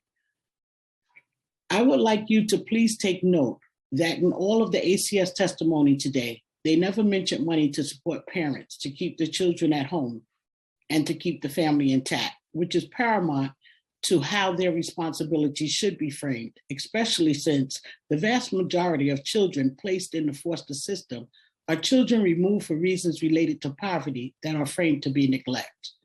13% of children in the foster system are there for reasons related to abuse. 13% of the very large number. The only time ACS mentioned parents is as parent advocates utilizing what they have learned from being abused and traumatized by the agency to help newer parents navigate the harm. Nowhere outside of the child welfare system do we hire people to work with their abusers. Advocates should be funded and work for organizations like JMAC for Families and contracted to support parents to avoid the harms, ensuring that all parents know their rights and are supported, not to go along to get along, but to advocate for change and real prevention. ACS will tell you they have a difficult time distinguishing the difference between poverty and neglect. So the two are often conflated, which leads to the overrepresentation of Black and Brown children in the system. But there are no offices outside of areas that have high poverty rates, which says it's intentional. There are no offices in Battery Park or Soho.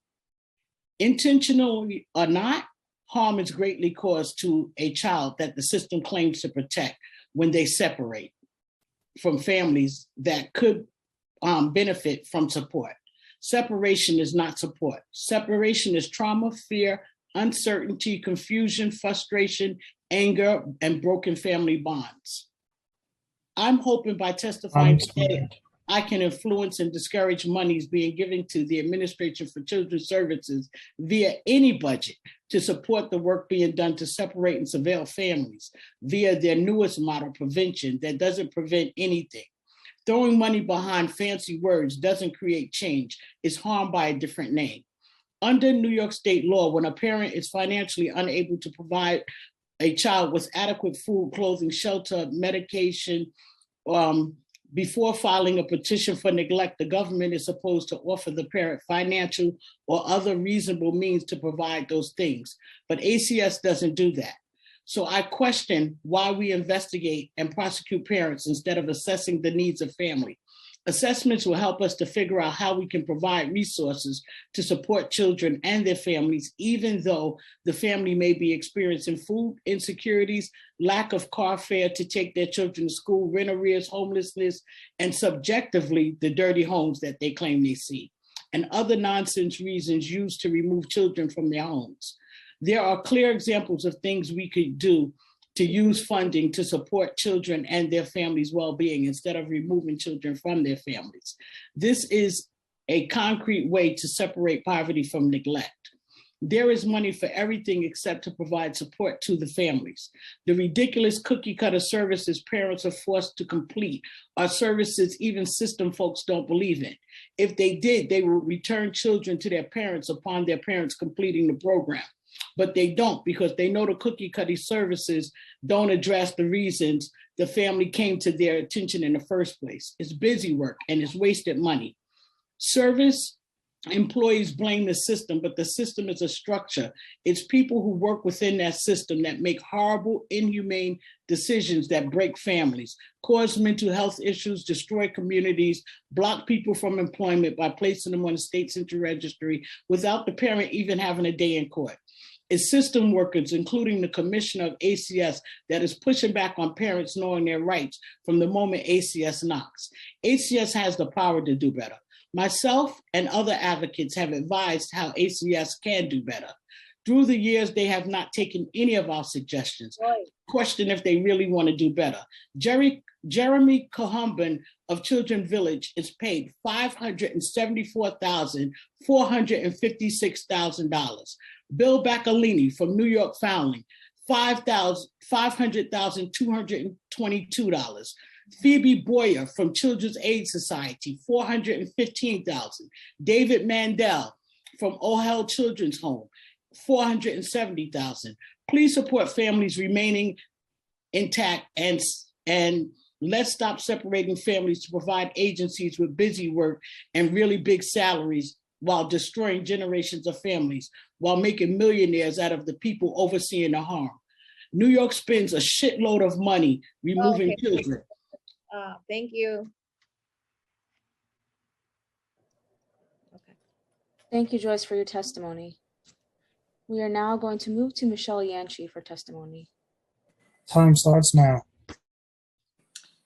Thank you so much, and thank you, Chair Ayala and members of the Council's General Welfare Committee. I'm happy to be here to testify, and thanks to the staff for helping me get connected. I was having link problems. I really just want to honor the messages and testimony of my fellow panelists.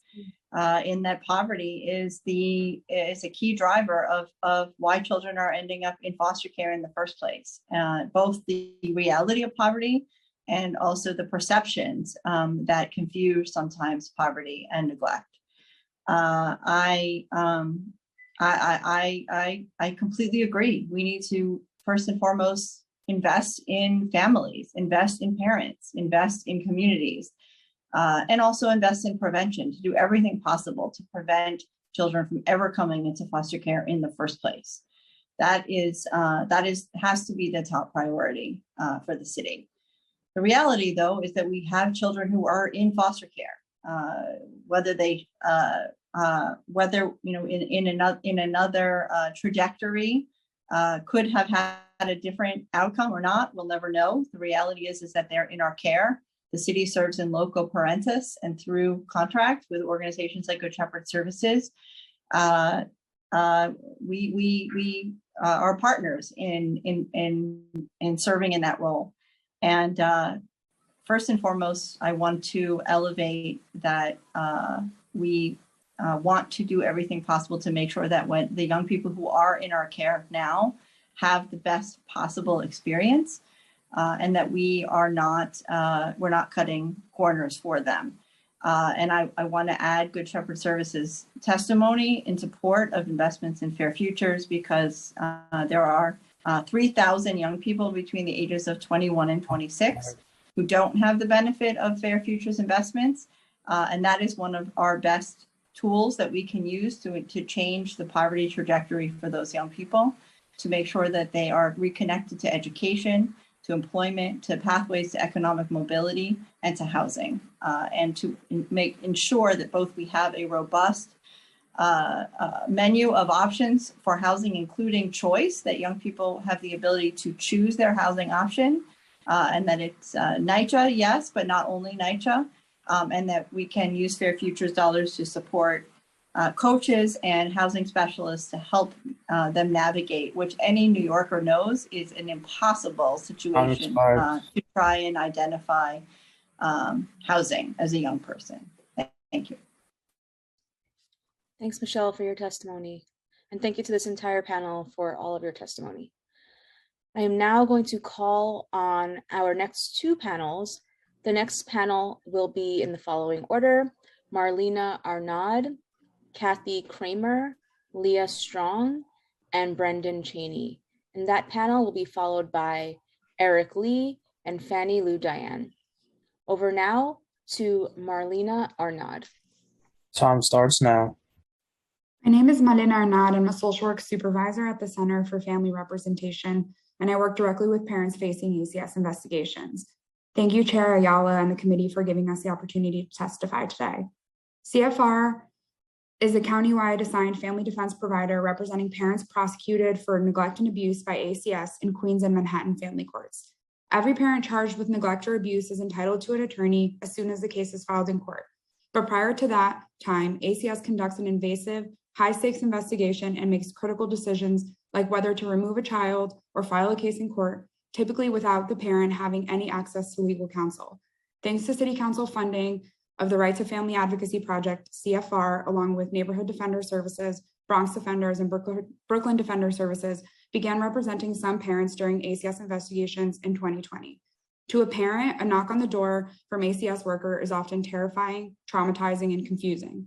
Parents don't know their rights and are overcome by the fear that ACS will remove their children. While ACS has access to legal representation throughout their investigation, parents are left to make critical decisions without formal support or access to counsel. Parents are asked to discuss the allegations, allow invasive home visits, sign releases for personal information, and allow strip searches and interviews of their children. ACS makes decisions about service plans and about whether cases will be filed in court, often based upon how cooperative a parent is during an investigation. As a social worker supporting parents during investigations, I've seen the struggles parents have in working with ACS. Parents need support they can trust to productively navigate these investigations. Family defense providers partnering with parents during their ACS investigations advocate for parents to get appropriate services, support them during these home visits and meetings with ACS, and it can advise families to avoid unnecessary removals in court filings. We're asking City Council and the committee to increase the funding for the Right to Family Advocacy Initiative in fiscal year 2020 to ensure that fewer families, particularly Black and brown families targeted by the family regulation system, are not subject to unnecessary court intervention, and fewer children are unnecessarily traumatically separated from their parents. Thank you. Thank you so much, Marlena. Now call on Kathy Kramer for testimony. Time starts now. Good afternoon. My name is Kathy Kramer, and I'm the Chief Executive Officer at Legal Information for Families Today. Thank you, Chair Ayala and members of the General Welfare Committee for the opportunity to testify. I have very fond memories of visiting with you up in your Harlem office many years ago before the pandemic. LIFT's mission is to increase access to justice in New York State Family Court. We combine legal guidance, easy to access technology, and compassionate support to help unrepresented parents and caregivers self-advocate on critical family law issues. We primarily work on cases of child support, custody, and visitation, and domestic violence. Even before the pandemic, the New York City family courts were overburdened and under-resourced, hearing over 100,000 cases per year. 80% of litigants who come to family court come without a lawyer. Unrepresented litigants are disproportionately low income and from communities of color, including undocumented immigrants. Because the family courts are understaffed, there's a real justice gap for many of these litigants. These issues have worsened during the pandemic.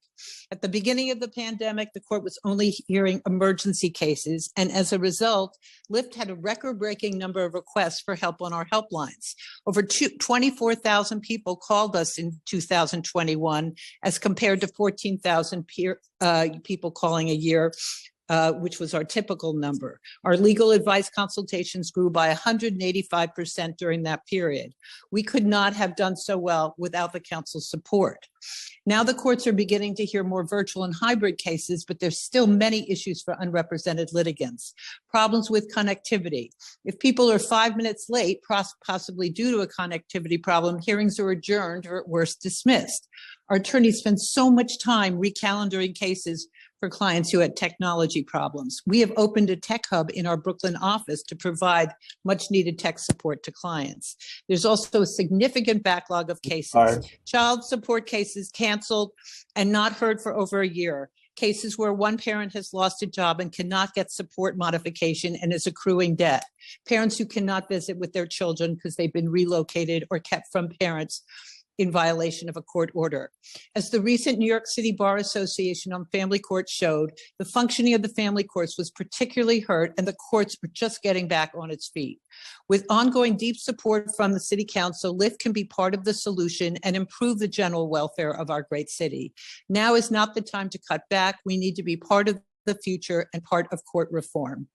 Thank you so much for your time and your continued support. Thank you, Kathy, for your testimony. I will now call on Leah Strong. Time starts now. Hi, my name is Leah Strong, and I am a high school student in foster care at HeartShare St. Vincent Services. My Fair Future coach, Ashley, has been such a great support system. Because of her, I got accepted to a college this year. She is always helping me and pushing me to strive for excellence. She teaches me not to give up. Ashley has even worked with my education counselor at school to ensure I was on the right track. As a young person in care, it is necessary to have someone to push you to achieve what you may or may not know. Sometimes we feel that we can't achieve specific goals as youth in care, and we need someone to get us and help us get motivated. You may not think you want to go to college or know how to apply, but at the end of the day, when you figure it out and get in, you'll be proud of yourself for your achievement. Ashley was persistent even when I wasn't responsive. When you have that consistent help, it becomes effortless to navigate anything. Fair Futures deserves to be fully funded. I don't know where I'd be without Ashley.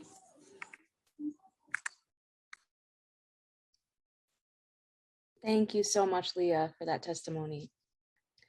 Now for our final panelists in this panel, over to Brendan Cheney. Time starts now. Good afternoon. My name is Brendan Cheney. I'm the Director of Policy and Communications at the New York Housing Conference. I want to thank Chair Ayala and members of the committee for the opportunity to testify on the preliminary budget this afternoon. New York City is in a homelessness crisis. As we all know, in 2020, almost 78,000 people experienced homelessness on a single night. On top of this, the COVID-19 pandemic worsened housing instability. Federal assistance has helped, but it won't be enough. The solution to homelessness is affordable housing. As such, the city must increase housing funding and better coordinate housing and homelessness work across agencies. We are calling on the city to double affordable housing capital investment to $4 billion per year to build and preserve affordable housing and prevent and end homelessness. This proposal was supported by United for Housing, a coalition we are leading with more than 90 partners. Mayor Adams endorsed this proposal during the campaign, but we were disappointed to see that his preliminary budget did not increase housing funding, maintaining an unacceptable status quo. We hope the council will support this proposal and push Mayor Adams to live up to his campaign promise to be bold and address the housing and homelessness crisis. United for Housing also called for $200 million more for rental assistance each year and for the housing plan to target 8,000 units of housing to extremely low income and homeless households each year, where the need for affordable housing is greatest, and double down on homelessness prevention. Before we close, we want to express our concern over staffing levels at HRA and DHS. Our analysis shows that the agencies are significantly understaffed. DHS has a headcount of 1,874 in December, 118 fewer positions than allowed under the current proposed budget, while HRA, where much of the housing-related staffing is located, is worse with a headcount of 11,298, 1,633 less positions than allowed under the budget. This dramatic understaffing is slowing down processes to get people experiencing homelessness into housing. Addressing the staffing shortage should be a major priority of the administration and the City Council. Thank you again for your time, and we're happy to answer any questions. Thank you very much, Brendan, and thank you to this entire panel for your testimony. Now going to call on the following panel, as well as the panel that will follow subsequently, just so everyone can have a heads up. So we will be starting with Eric Lee, followed by Fannie Lou Diane, and then the following panel will be comprised of Tiara Labrada, Abby Nyamki Kai, I'm sorry if I mispronounced your name, and James Dill. Over now to Eric Lee. Time starts now. Hi, good afternoon. My name is Eric Lee. I'm Director of Policy and Planning for Homeless Services United. Thank you, Chair Ayala and members of the General Welfare Committee for allowing me to testify today. To ensure that New York City is prepared to aid the unstably housed, the Council and the Mayor must make sure that both government and city contracted human services nonprofit providers are well-resourced to have enough hands to do the work. Resourcing contracting and payment, resolving contracting and payments delays at DHS contracted nonprofit providers must be a top-line priority to preserve the health of the homeless services safety net. The Mayor's Office of Contract Services seeks to eliminate 25 vacant positions, which combined with cuts to DHS's admin staff could exacerbate an already fraught financial situation for DHS contracted providers, adding additional delays to already chronically late contract registrations, amendments, and invoice reimbursements.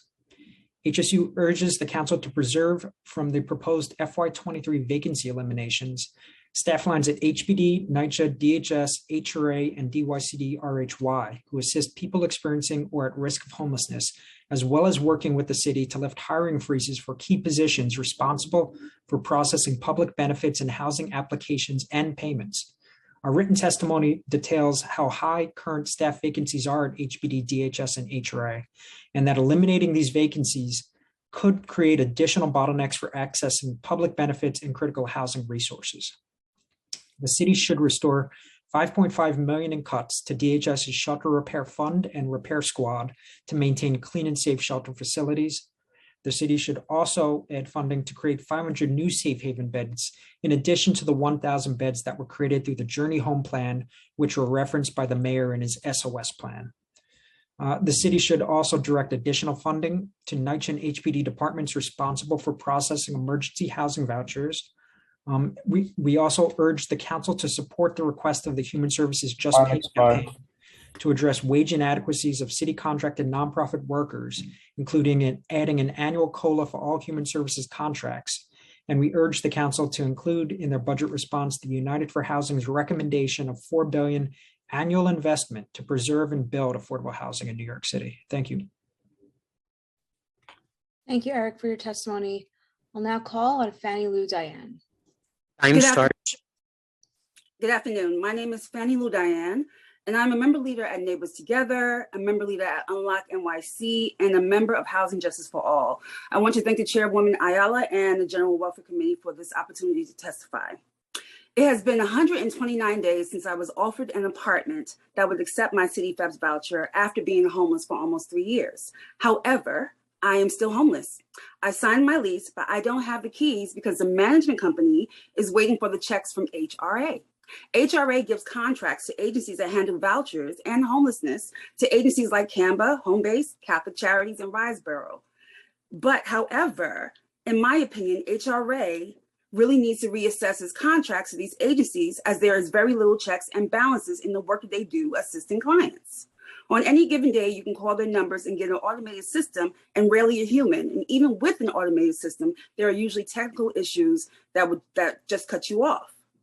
If you have access and you get a top administrator involved in your case at these agencies, you can get some type of resolution. But what happens to those who don't have the connection to that political clout? Interacting with workers in these agencies, you encounter lackluster responses to your case and often would have no solution, and or your case might fall through the cracks, having you to resubmit paperwork that you've already resubmitted time and time again. You're dealing with administrators who are oblivious to your case. You're dealing with constant different case managers, you know, and for me personally, I've had several careers, but my health has been impacted. And so right now I need a hand up, not a hand out. But, you know, for this has been really jarring. I understand this is about the budget, but individuals and families that are on public assistance barely get enough to carve out a new life where they could be self-sufficient. If you have a case manager, you better hope and pray they do their job. And even if you are told that, you're told you're not the only case that they have. COVID has exacerbated hiring shortages, and it's felt through the ones who are suffering the most, the clients.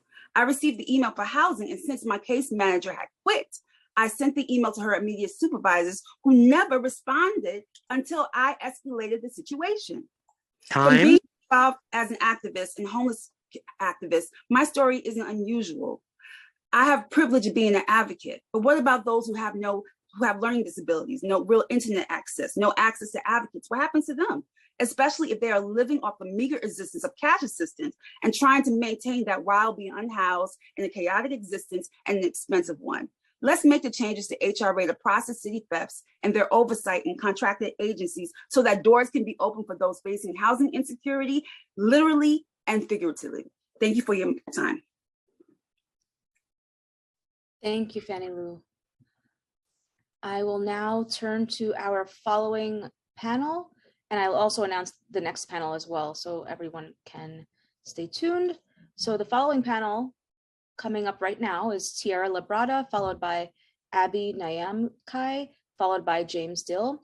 And then subsequently, the next panel will be Nicole McVinua, followed by Gabriela Sandoval-Requena, followed by Thomas Dembackley. I will now turn to Tiara Labrada. Time starts. Hi, Chairperson Ayala and members of the General Welfare Committee. My name is Tiara Labrada, and I'm the Associate Director of Advocacy and Outreach at the Supportive Housing Network of New York. We're here today to respond to the Mayor's preliminary budget for FY23. As you know, Chair, the network represents 100 nonprofits operating supportive housing in New York City with the help of thousands of city contracted human service workers. Collectively, our members house more than 35,000 formerly homeless individuals and families and provide wraparound support services.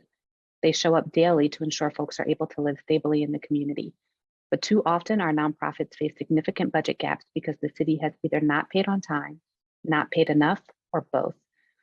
Although our sector suffered no major cuts in the Mayor's preliminary budget, there was no movement to address the chronic underfunding of the sector with any significant investments. Today, we're asking the Council to include the following in its budget response. First, support our workforce. Long-term underfunding of our sector has resulted in a staggering 20% staff vacancy rate in the supportive housing community. We are proud members of the Just Pay campaign, which calls on the city to do the following. Establish, fund, and enforce an automatic annual cost of living adjustment on all human service contracts. For FY23, the COLA should be at least 5.4% to match the state's current commitment, and that totals approximately $108 million. Second, set a living wage floor of no less than 21%. $21. And then 3, create, fund, and incorporate a comprehensive wage and benefit schedule for government contracted human service workers. Second, increase funding for scattered site contracts. A recent City Limits article detailed the negative impacts on the health and well-being of tenants relying on underfunded scattered site contracts. Some DOHMH contracts have combined rental and service budgets of just $16,000 a year, which is $5,000 short of covering fair market rent for a studio apartment, let alone being able to provide adequate support services and operating services. This leaves tenants in dangerous and substandard housing and nonprofits operating at a deficit. The state is proposing an increase of $104 million over 2 years, starting with $65 million in FY23 for mental health housing programs on top of the 5.4% COLA. The city should match this commitment. Current scattered site rents should be raised to meet the FMR, and service dollars should match that of the 1515 congregate housing.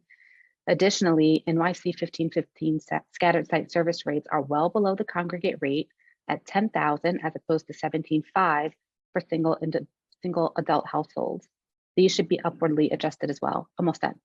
Third, support the agencies and systems responsible for referrals and placements.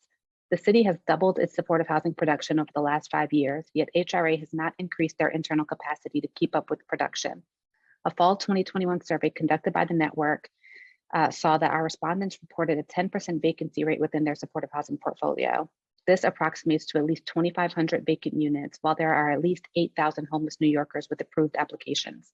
This is unconscionable. The city should increase their staff capacity and immediately assemble a team to reduce vacancies and move people from homelessness to housing as quickly as possible. Additionally, the city should match the federal investment into the coordinated assessment and placement system. If the city invested in building out the system, then confirming vacancies, scheduling interviews, and getting people placed would be much more efficient. We'll happily answer any questions you may have, and we look forward to working together to solve this crisis. Thank you. Thank you, Tiara. Now call on Abby Nyamkai. Time starts. Hi, good afternoon, members of the General Welfare Committee and colleagues. My name is Abby Nyamkai. I'm Chief Administrative Officer for the Center for Urban Community Services, a nonprofit that employs 600 human service workers. We provide housing, health, and case management services that help New Yorkers exit homeless and live healthy and vibrant lives, live the healthy and vibrant lives they deserve. We are longtime partners with New York City, funded by city and state dollars. We want to echo our colleagues' call for better pay and livable wages for human service workers. Many of us have programs funded by both state and city dollars, and it's a real challenge to have a state-sponsored COLA of 5.4% without a match from the city. Passage of a city COLA will result in a real difference in paychecks that our frontline workers receive.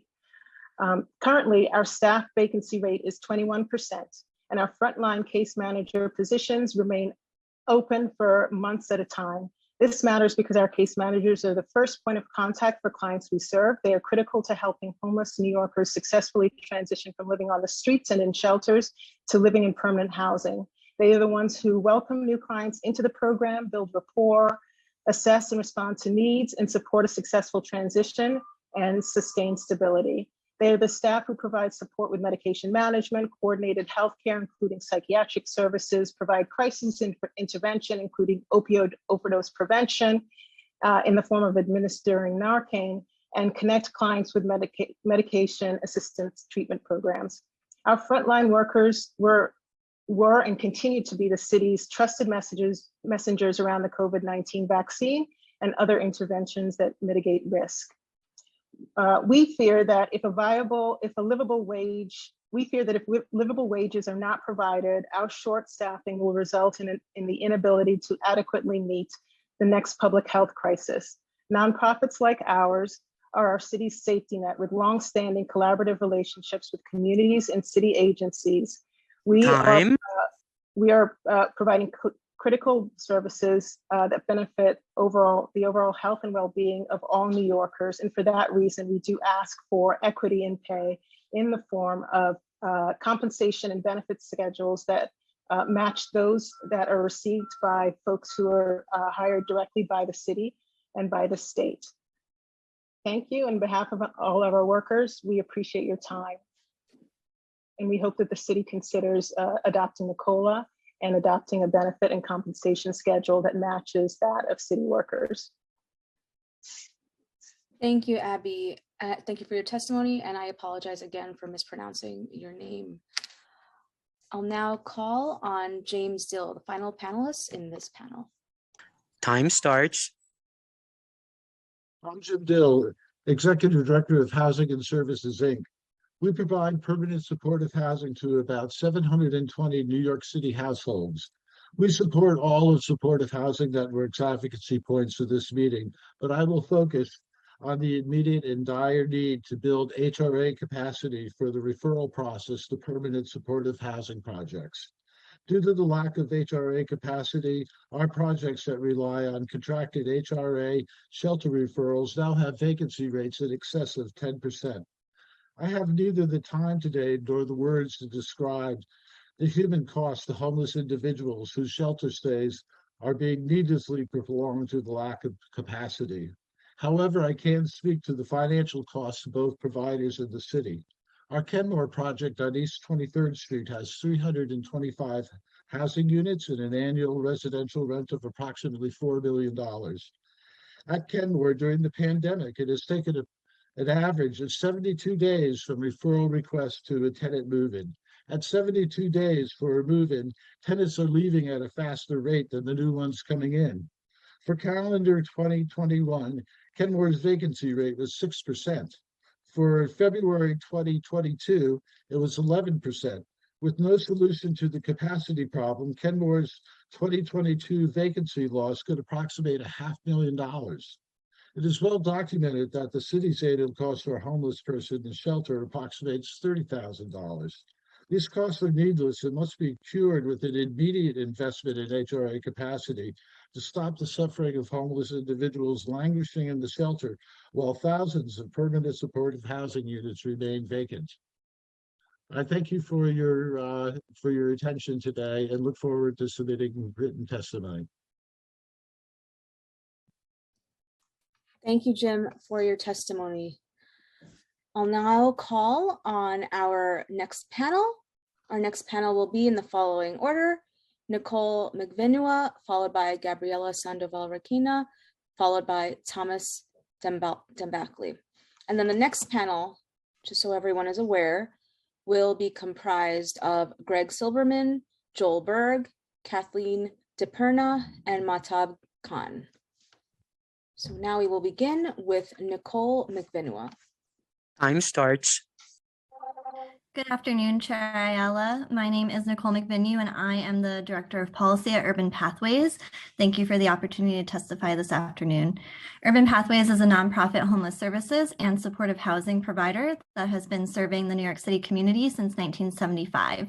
We assist single adults through a unique combination of street outreach, drop-in services, safe havens, extended stay residences, and permanent supportive housing. We serve about 3,900 New Yorkers annually. The last 2 years have been extremely challenging in the face of the COVID-19 pandemic for our organization, our staff, and the people that we serve. Despite the commitment of our staff, they receive poverty-level wages under our city contracts. This leads to high staff turnover, and we are currently facing a critical staffing shortage across our organization with a 30% staff vacancy rate. So with that, I would like to echo my colleagues who came before me in asking for a 5.4% cost of living adjustment, which mirrors the state COLA that was included in the governor's executive budget. Similar to Abby, we are also funded by OMH, so to have a COLA at the state level and not at the city level would create a really complicated situation for our organization. Another major concern facing Urban Pathways is timely contract registration and timely payments. There's a chronic problem of contracts being registered late by DHS and thereby delaying payments to service providers. We should not be providing services for months on end without a registered contract. We would also like to highlight the importance of focusing efforts on the creation of more drop-in centers and safe haven beds, particularly in light of the mayor's subway safety plan. We wholeheartedly agree that nobody should be living on the subway, but we need to ensure that there are services that have a low barrier of entry, which are drop-in centers and safe havens where people can simply walk in off the street or can be placed directly by a street outreach worker into a bed. Time. I will submit written testimony with the rest of our concerns, and thank you very much for your time today. Thanks so much, Nicole. Now going to turn to Gabriella for testimony. Time starts. Good afternoon, Chair Ayala, members of the Committee on General Welfare. Thank you for your leadership and the opportunity to testify on behalf of New Destiny Housing. My name is Gabriela Sandoval Requena, and I am the Senior Policy Analyst of New Destiny. Our mission is to end the cycle of abuse and homelessness for domestic violence survivors. We do this by developing supportive housing for homeless survivors, by assisting those who are fleeing abuse to obtain subsidies and find apartments, and by advocating for more housing resources.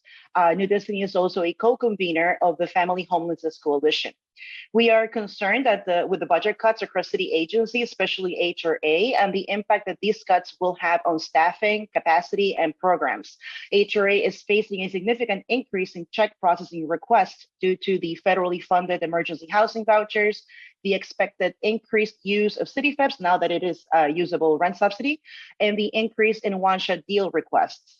If HRA cannot increase their headcount to meet this demand, there is a potential for a huge bottleneck, delaying moves, increasing shelter entries, and prolonging shelter stays.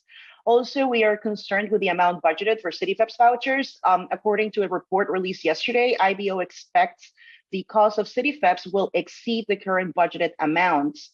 City FEPs must continue to be a priority for City Council and City Hall, and we urge the administration to allocate the appropriate funding in the budget.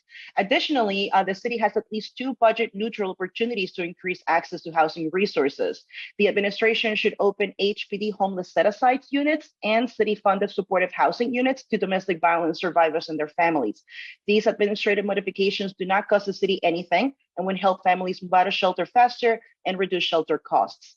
On behalf of New Destiny, I would like to thank the council and Councilmember Ayala for the opportunity to testify at this preliminary budget hearing. We are submitting written testimony, and we look forward to working together, and I'm happy to answer any questions. Thank you. Thank you so much, Gabriella. Now for our final panelists in this panel, I will call on Thomas Dembackley. Time starts.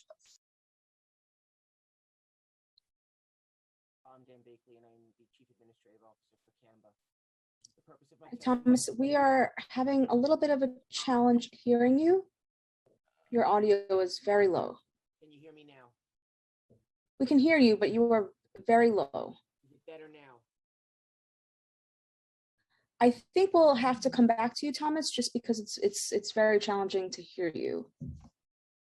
Thomas, unless you want to try to put a headset in or something of that nature, that might help.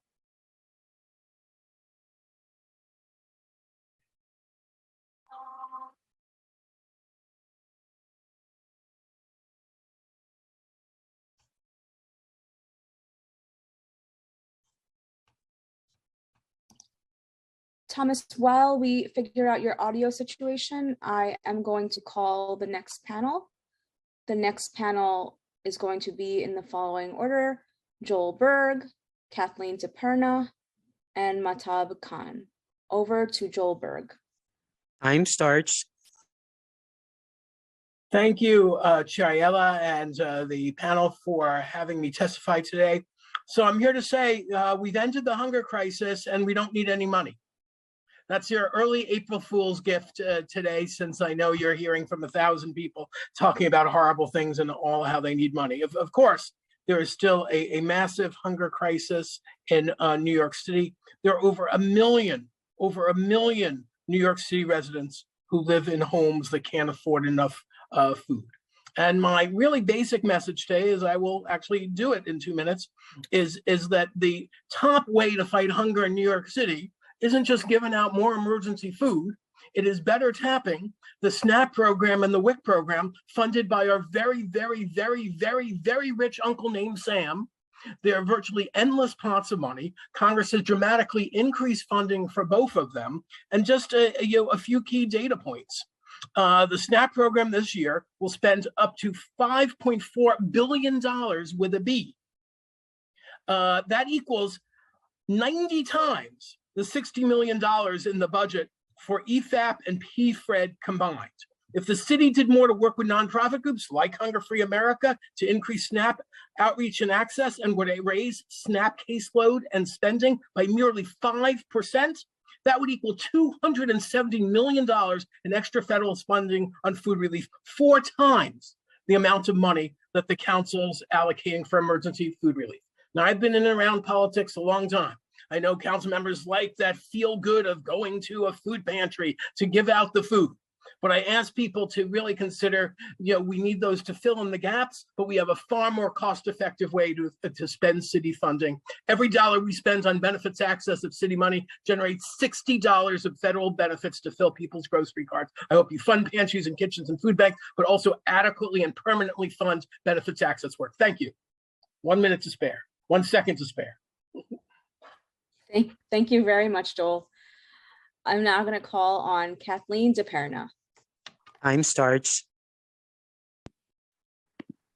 Good afternoon, Chair Ayala, council members and staff. Thank you for the opportunity to testify today on Rethink's efforts to combat food insecurity while addressing food waste and providing support to frontline community-based organizations and struggling restaurants. My name is Kathleen DePerna, and I'm the Director of Government Relations for Rethink Food, a New York City-based nonprofit with the mission to create a more sustainable and equitable food system, one where every New Yorker has access to dignified, culturally responsive, and nutritious food. We operate in 35 council districts across all 5 boroughs and have plans to expand to 40 council districts by fiscal year 2023. Support and partnership with the council will be critical to ensuring that Rethink can continue to scale its models that address food insecurity, sustainability, and local economic development, and further the general welfare of every New Yorker. Rethink was founded in 2017 by our CEO, Chef Matt Joswiak, who saw firsthand how much good food from restaurants goes underutilized. He started the commissary kitchen that transforms excess food from our restaurants, corporate kitchens, and grocery stores into meals delivered to CBOs, a model that concurrently tackles food waste and food insecurity. Today, the kitchen prepares on average 7,000 to 8,000 meals per week and distributes to 8 CBOs in Queens, Brooklyn, and Manhattan. Our work has evolved to include another innovative solution that addresses food insecurity, the Rethink Certified Restaurant Program. Launched at the height of the COVID-19 pandemic, with food insecurity escalating and restaurants facing widespread closures, Rethink leveraged its experience to partner with restaurants to prepare meals for communities facing food insecurity. In exchange, we provide grants to support food operating and staffing costs. We've had the unique opportunity to distribute meals to vulnerable communities and help restaurants stay open and retain staff. In 2021, Rethink and its partners delivered nearly 3.3 million meals to 88 CBOs, invested $15.7 million into 76 restaurants, 75% of which were minority and or women owned, and recovered nearly 500,000 pounds of excess food. Time expired. Rethink services are greatly needed now more than ever across the city because nearly 1 out of every 4 New Yorkers is experiencing food insecurity. And due to the COVID-19 pandemic, the existence of up to 50% of New York City restaurants are endangered. We cannot continue to let our neighbors continue to wonder where their next meal will come from, allow restaurants to close when they're a viable conduit for feeding their community, all while perfectly edible food is continuing to be wasted. Thank you for the opportunity to testify before you today, and we look forward to continuing the conversation how in partnership through our discretionary requests, we can feed the most vulnerable New Yorkers.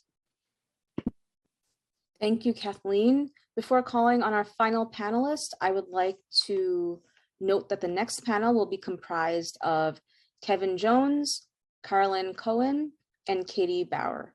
I'll now call on the final panelist for this panel, Mahtab Khan. Time starts. Okay. Good afternoon, everyone. Thank you, Aminta, Chair Ayala, and other respected City Council members here today. My name is Mahtab Khan. My pronouns are he, him. I'm an organizer and activist from Jamaica, Queens. I'm also the operations director of Munna Social Services, who I am here on behalf of today. We're a nonprofit that helps distribute food and produce to the community. We have 14 sites across New York City and have been serving tens of thousands of people every month. folks from marginalized and low-income working class backgrounds, predominantly Black and Brown immigrant communities. These are folks struggling financially, especially because of the pandemic. Unfortunately, we haven't had any food distribution events these past 2 weeks for our sites because of the Pandemic Food Reserve Emergency Distribution Program, PFRED, not being able to continue. People from these communities have been continuously calling us about it and letting us know about their financial hardships and requesting that we bring this program back and how much it really means to them. For our nonprofit to continue, we need programs like PFRED to exist. I'm sure there are several other nonprofits in the same situation with asking the same request. New Yorkers deserve better, and we must continue programs like PFRED to address food insecurity issues we've been dealing with all across New York City. This hasn't been an issue that's been brand new or that started during the pandemic. It's been going on for a long time, and it's only gotten worse because of the pandemic. While minimum wage has remained a stagnant $15 an hour, rent has been unfairly skyrocketing even during a pandemic like this.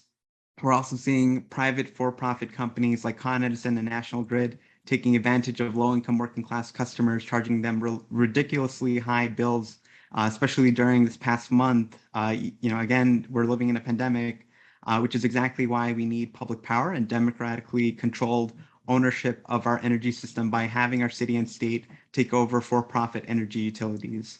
I'm asking everyone here today to fight for programs that are for the common good, serving the best interests of low-income working class people here in New York. Please look after these communities by continuing and expanding PFRED, as well as by supporting public power. Thank you. Thanks, Mahtab, for your testimony. I am now going to turn back to Thomas to see if your audio situation was rectified so that you can testify right now. Over to Thomas. Can you hear it all right now? You're still just as low. It's very, very hard to hear you, Thomas. I don't know if you have a headset that you can put on. That might help the situation. No, it's not. So we're gonna have to come back to you, Thomas. I'm now going to turn to Kevin Jones, followed by Carlin Cohen, followed by Katie Bauer. Over to Kevin Jones. Time starts. Great, thank you. Good afternoon, Chair Ayala and members of the Committee on General Welfare. My name is Kevin Jones. I'm the Associate State Director for Advocacy at AARP New York, representing 750,000 members of the 50+ community in New York City. So I want to thank you for providing me the opportunity to testify at today's hearing. New York City's older adult population is one of the fastest growing demographic groups and will continue to make up a greater share of the city's entire population in the years ahead. Currently, there are 1.7 million New York City residents above the age of 60, of whom 136,000 are homebound and 20% of them are living below the federal poverty line. As New York City's population becomes increasingly older, our elected officials will need to implement policies and programs that reflect the current needs of our aging population and the issues impacting their daily lives. As the mayor and city council work to finalize the city's FY23 budget over the next few months, AARP urges the city to make the following investments. Expand the right to counsel program's eligibility to all New York City residents making 400% of the federal poverty level. Establish, fund, and enforce an automatic annual cost of living adjustment for all human service workers. Expand funding for programs that help improve the livelihood of vulnerable older adults, such as the long-term care home care services program, in order to ensure that these programs can meet the growing demand for these critical services amid the recovery period and in the long term as more New Yorkers decide to age in place. And set aside funding in the HRA budget to launch a new outreach campaign on SNAP enrollment, starting in the neighborhoods that were disproportionately impacted by COVID-19, to educate more older New Yorkers about their eligibility for SNAP and the benefits that the program provides, as well as guidance and instructions on the application process. I will submit more details in writing, but thank you very much for providing me the opportunity to testify, and I look forward to working with all of you in the coming year. Thank you so much, Kevin, for your testimony. I'll now call on Carlin Cohen for testimony. Time starts. Good afternoon, everyone. Thank you so much, Chair Ayala, for holding this hearing and for staying on for so many public testimonies today. My name is Carlin Cowan. My pronouns are they, them, and I am the Chief Policy and Public Affairs Officer of the Chinese American Planning Council. CPC is the nation's largest Asian American social services agency, serving over 60,000 Asian American, immigrant, and low-income New Yorkers in all 5 boroughs each year, with services ranging from early childhood education and senior services to everything in between. Since the start of the pandemic, CPC has expanded our service numbers to over 125,000 New Yorkers, as we've had to stand up new programs like emergency food services, pandemic benefits and programs navigation, and resource navigators for people that have contracted COVID-19. I really want to emphasize so many of the things that the other panelists have said in terms of these struggles that we've been seeing with our community members over the last few years, and to emphasize that these are not new struggles, but we've only seen an increase in them. Community members have experienced a significant increasing need for new benefits and resources since the start of the pandemic. Previous to 2020, we had actually had a difficult time convincing eligible community members to apply for housing assistance, SNAP, Medicaid, or other public benefits due to public charge concerns. But in the last 2 years, we've actually had long waiting lists for these services, despite increasing staff capacity. Through our weekly wellness calls, we found informally that 70% of our community members had lost jobs and income. We then partnered with the Coalition of Asian American Children and Families, CACF, and the NYU Center for the Study of Asian American Health to do a survey of over 1,000 Asian American families. And you'll see the full results of my written testimony, but we found that accessing food was the #1 cited concern for our community members, that 1 in 3 Asian American adults faced language barriers in terms of navigating benefits and resources. Half of Asian American adults were worried about paying their rent or mortgage, and 2/3 of Asian American adults applied for federal or state benefits due to need during the pandemic. For all of this, we see the need to expand these services for our community members to ensure that they are culturally competent and linguistically accessible for all of them, and of course, to amplify the Just Pay campaign that Human Services Council is, make sure we are providing our hardworking human services workers with a just wage. Thank you.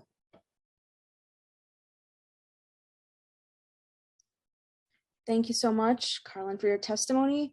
Now I'm going to call on Katie Bauer. Time starts. Good afternoon. My name is Katie Bauer, Vice President of Programs at Project Renewal, a homeless service nonprofit agency. I'm grateful to Chair Ayala and the entire City Council for your support of our programs. Project Renewal has more than 850 employees, the vast majority who work on the front lines of our city's homeless crisis at our shelters, housing programs, kitchens, medical programs, and workforce development programs. Despite some of the most important and challenging work, these frontline employees, like the rest of the human service workforce, are some of the lowest paid in our city's economy. Unfortunately, the hands of nonprofits are tied. Government contracts either directly set low salary levels or do so indirectly by establishing low rates for services. As a result, Project Renewal's turnover rate is 58%, and we currently have 80 staff vacancies. More than half of our employees are women, and 72% are people of color. So this issue is incredibly consequential to the fight for race and gender equity. This is why Project Renewal has joined with other nonprofits across the city to demanding changes outlined in the Just Pay campaign. This includes establishing an automatic annual 5.4 cost of living adjustment, setting a living wage floor of no less than $21 per hour, and creating a comprehensive wage and benefit schedule for government contracted human service workers. The second issue I want to talk about is housing. Funding for supportive and affordable housing in the mayor's preliminary budget falls short of what's needed. One example is scattered site supportive contracts, which have been underfunded for years, even as rents have risen. Rate increases for scatter site contracts would provide more financial stability and enable nonprofits to expand the pool of buildings from which we rent apartments. Furthermore, there's a 10% vacancy rate in the limited amount of supportive housing that does exist. The city can help address this problem by matching the federal investment into the coordinated assessment and placement systems, including adding staff to expedite the referral to move-in pipeline. Another cause of supportive housing vacancies has been the lag in referrals due to limited capacity at HRA. Currently, staffing shortages are making it difficult to fill the vacancies in the 1,000 supportive housing units that Project Renewal has. Thank you for this opportunity to testify. Thanks so much for your testimony, Katie. I'm now going to return to Thomas to see if your audio has changed and if we've rectified the technical difficulties.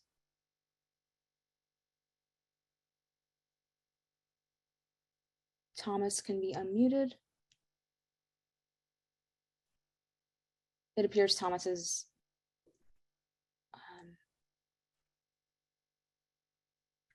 not available right now, so I am going to turn to the next panel.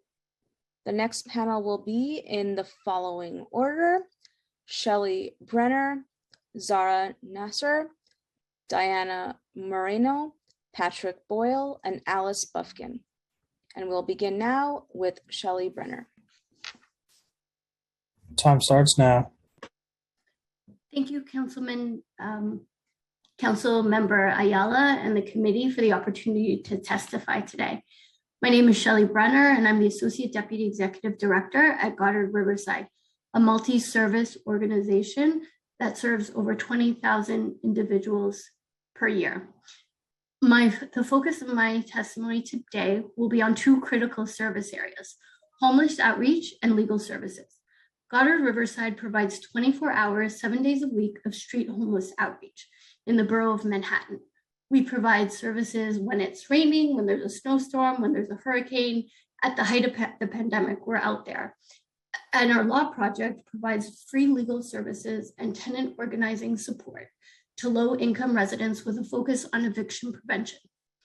Given the critical issues that the city is facing as it relates to homelessness and the unhoused, I think it is imperative that the city and state engage with homeless providers like Goddard Riverside to address homelessness in the city, including the subway system. It is important to keep people safe on the subway, but when individuals are removed from the subway, they need a place to go.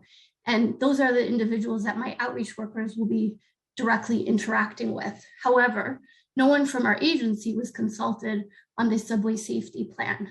I think it is imperative that we're at the table prior to these policies being implemented. In order to do the important work that I've just outlined, we need to be funded adequately. There are 4 citywide initiatives related to addressing the needs of the homeless and those in jeopardy of being unhoused, which Goddard Riverside has applied for. These initiatives include Citywide Homeless Prevention Fund, Stabilizing NYC, Legal Services for the Working Poor, and Housing Court Answers. I ask that the council not only consider our applications for these initiatives, but also add more funding into these initiatives to help support homeless providers like us. Finally, I ask the committee to require stronger partnership for the administration as they roll out the subway safety plan and include representatives from city council and homeless service providers, including Goddard Riverside, in their weekly enhanced outreach task force meetings. I mean, who's best to provide input and shape policies affecting our homeless population than those who are doing the work on the street? What does the committee plan to do to ensure engagement from providers like us on the subway safety plan and support increased funding for the 4 citywide initiatives? Thank you so much. Thank you, Shelley, for your testimony. I'll now call on Zara Nasir for testimony. Time starts now. Hi, Diana. Hi, Chair Ayala. So good afternoon, committee members and staff. My name is Zara Nasser. I use she, their pronouns, and I'm a deputy director at the New York City Anti-Violence Project. We appreciate the council's past support of our work with LGBTQ and the HIV-affected survivors of violence. Today, I am going to be talking about some of the things that we're seeing as an organization that serves queer and trans people who face violence, and also some of the needs that that has created. During times of crisis, economic instability, and other forms of instability, many forms of violence increase. Right now, our work as AVP is more important than ever. We are the only LGBTQ specific victim services agency in the city. We operate a bilingual 24/7 hotline and provide legal services, counseling, community organizing, and advocacy. All of our services are free and confidential. We work with community members who are amongst the most marginalized and vulnerable in the city and have become even more so during the pandemic. Folks we work with have been trapped by increased economic and housing insecurity. Some clients are sheltering with people who cause them harm and are facing really precarious economic and housing situations. Reported violence against LGBTQ New Yorkers has also increased during the pandemic. In fact, 2021 and 2020 were the deadliest years in recent memory for hate violence, especially against Black trans women. Much of our city funding allows us to respond to growing caseloads and rising violence against marginalized LGBTQ communities. Of anti-bias incidents in the city, anti-LGBTQ incidents have the highest likelihood of being physically and more severely violent. To continue and better support survivors of violence, AVP is seeking funding for general operations, DOVE, outreach to people connected in the sex trades, initiative for immigrant survivors of domestic violence, legal services for the working poor, and hate crimes prevention initiative. We appreciate your support and look forward to working with you. Thank you. Thank you, Zara. I'll now call on the next panelist. Next panelist will be Diana Moreno. Time starts now. Good afternoon. My name is Diana Moreno. I'm the Interim Executive Director for New Immigrant Community Empowerment. Thank you so much, Chair Ayala, for having me, and same with the General Welfare Committee. I'm here as a proud member of SILEC. You heard from my colleague from Make the Road earlier. We are the citywide Immigrant Legal Empowerment Collaborative, quite the mouthful, so we call ourselves SILEC. And I'm here to testify in strong support of the Low Wage Worker Initiative and the Low Wage Worker Support Funding. Low-wage immigrant workers often do not know their rights or have little trust and barriers to access our legal system. And therefore, often they don't even attempt to obtain legal counsel when their rights as workers and as New Yorkers have been violated. That is what is so powerful about SILEC's Low-Wage Worker Support Initiative. It is that collaboration between legal providers such as Take Your Justice, who's also here to testify, and community-based organizations like NICE, who have the trust and connection with the immigrant community. Over 60 workers come to our worker center every month with cases of wage theft. Immigrant workers unfortunately had their salaries stolen by corrupt employers at alarming rates before the pandemic. And unfortunately, the pandemic has only made matters worse, not only in cases of wage theft, but also in cases of worker discrimination, abuse, and exploitation, therefore bringing the demand for our case management services to an all-time high. Yet in the past 2 fiscal years, the low-wage worker support, which funds our case management work, was cut over 75%. And the low-wage worker initiative, which funds the incredible work of our legal service partners, was excluded from the executive budget before finally being restored. After 2 years of a devastating pandemic, which disproportionately impacted immigrant workers, it is imperative that City Council increases funding to our vital services to New York's low-income and immigrant workers so that they're not deprived of those services. These are workers whose labor helped all of us survive the pandemic. These are the delivery workers, cleaning care workers, and day laborers who did not have the privilege to work from home or have a Zoom meeting like the one we're having right now. We urge our allies in City Council to demonstrate their commitment to some of the most exploited workers by funding its low-wage worker support initiative at $1 million this fiscal year, and by calling on the Adams administration to baseline the low-wage worker initiative at $4 million. Thank you very much. Thank you, Diana. We'll now call on Patrick Boyle. Time starts now. Hi, thank you. My name is Patrick Boyle. I'm with the Volunteers of America of Greater New York. I want to thank Chair Ayala for the opportunity to provide this testimony and for her leadership on so many of these issues that we've been hearing about today.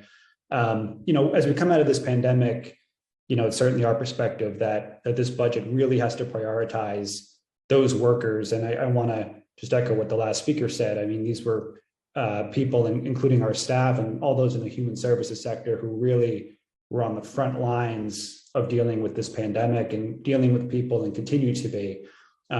We have nearly 1,000 workers in the New York City area that are, really based on the government contracts that they are paid under, they're paid poverty wages. I mean, that's really, you've heard it from countless other nonprofits today, but we echo that, and it really hurts morale for us. It hurts our ability to retain staff.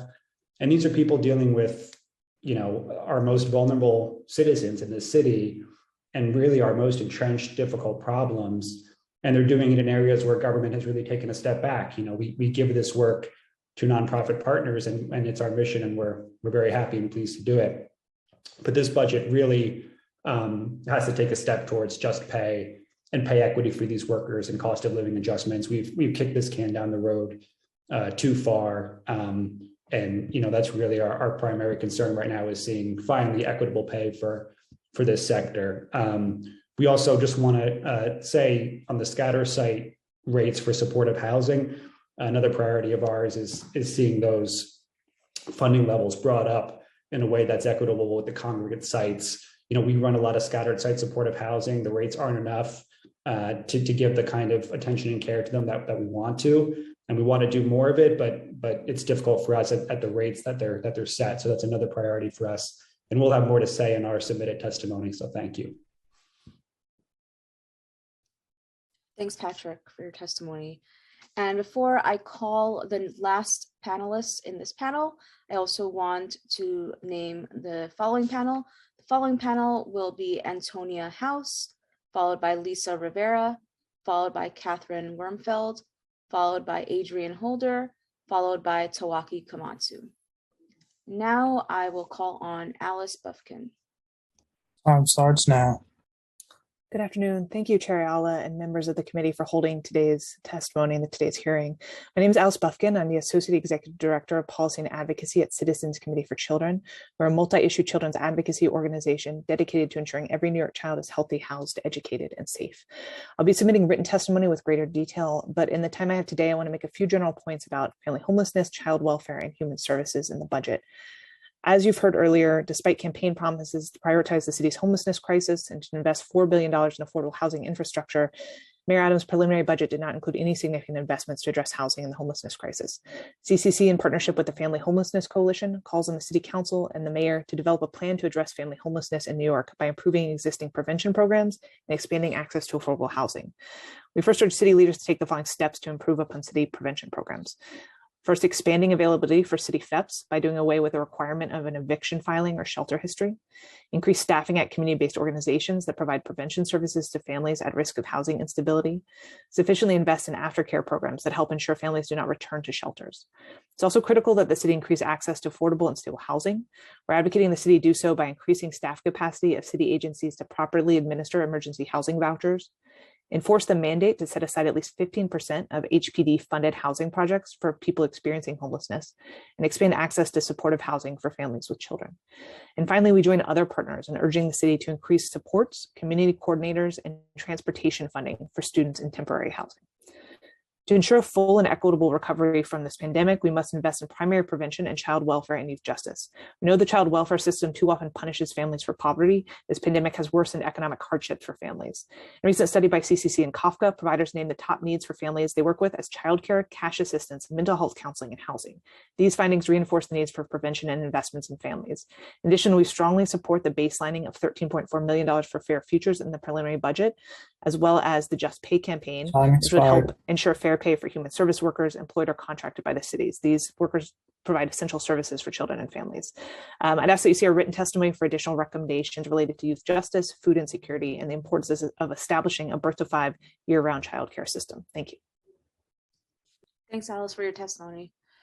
Now call again on Thomas Dembackley to see if your audio has been. Can you hear me now? Yes, we can now. All right, awesome.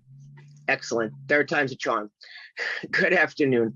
My name is Tom Dembackley, and I'm the Chief Administrative Officer for CAMBA. The purpose of my testimony today is to discuss the severity of the scatter site housing funding crisis, the breadth of the problem, and how deeply it affects nonprofit human service agencies such as mine. CAMBA has contracts with both HRA, HASA, and DOHMH to provide scatter site services throughout the city. Currently, we administer 723 scatter site units citywide through both of those funding agencies. This housing serves people who have experienced homelessness, have physical and mental health diagnoses, and need additional supports to maintain stability in the community. The city needs more supportive housing, but the low funding for the scatter site programs jeopardize existing units and the tenants they serve. Agencies like ours, whose mission it is to service the most fragile of populations, continue to fund these programs with money that we do not have. The situation has now reached a critical mass where we cannot function without receiving some relief. If not, we will be forced to give back the contracts to DOHMH. We ask that increased rates be provided in the FY23 budget process. Today, I'm going to highlight 3 of our DOHMH contracts to illustrate the insufficiency of the base funding, and which is the funding that covers rent and services.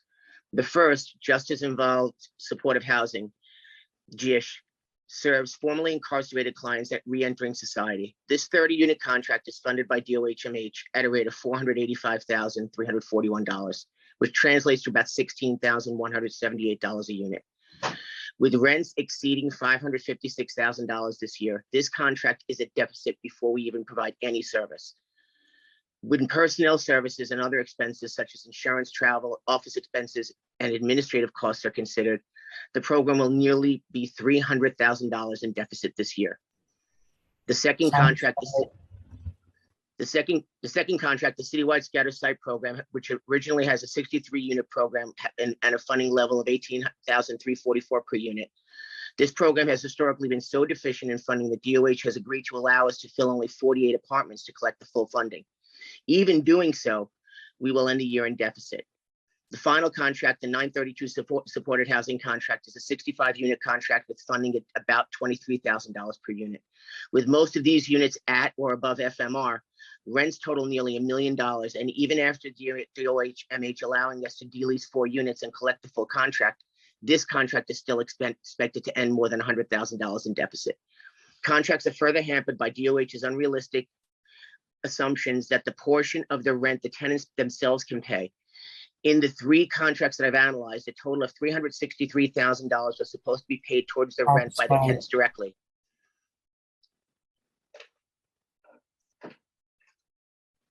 If you can wrap up.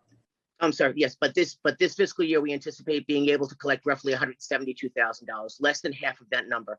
So Canvas had to foot the bill for the difference with money we do not have. Furthermore, many of the apartments that are now below FMR this year are up for lease renewal, and we expect the landlords to raise rents even further, which will place these programs in deeper deficit. Our extensive analysis has determined that funding these contracts at FMR plus $17,500 per unit for services will provide enough money to service our clients and face the challenges that lie ahead. Thank you for the opportunity to testify today. Thank you, Tom, for your testimony. I'll now call again the next panel. The next panel is going to be in the following order: Antonia House, Lisa Rivera, Catherine Wormfeld, Adrian Holder, and Tawaki Kamatsu. Over now to Antonia House. Time starts now. Good afternoon. My name is Antonia House. I work at Take Root Justice as the coordinator of SILAC, the Citywide Immigrant Legal Empowerment Collaborative. I'm here today to testify in support of the Low Wage Worker Initiative and Low Wage Worker Support Funding, which was raised also by Council members Ressler and Krishnan, as well as Make the Road New York and NICE. New York City's low-income and immigrant workers have always been vulnerable to wage theft, unsafe working conditions, discrimination, retaliation, and wrongfully denied benefits, including unemployment. The pandemic made this worse. We urge the council to demonstrate its commitment to these workers by funding its low-wage worker support initiative at $1 million this fiscal year, and by calling on the administration to baseline the low-wage worker initiative at $4 million annually. SILAC is comprised of legal service providers and multilingual base building organizations that work throughout the city to strengthen low-income immigrant communities. HRA funds our provision of employment legal services through the Low Wage Worker Initiative, and the council funds our workers' rights training and outreach through its low wage worker support funding. This funding is critical in fighting the devastation wrought by COVID. Over the last 2 years, SILAC has represented over 1,660 low-wage workers in legal actions, and we've obtained over $9 million in settlements and judgments for them.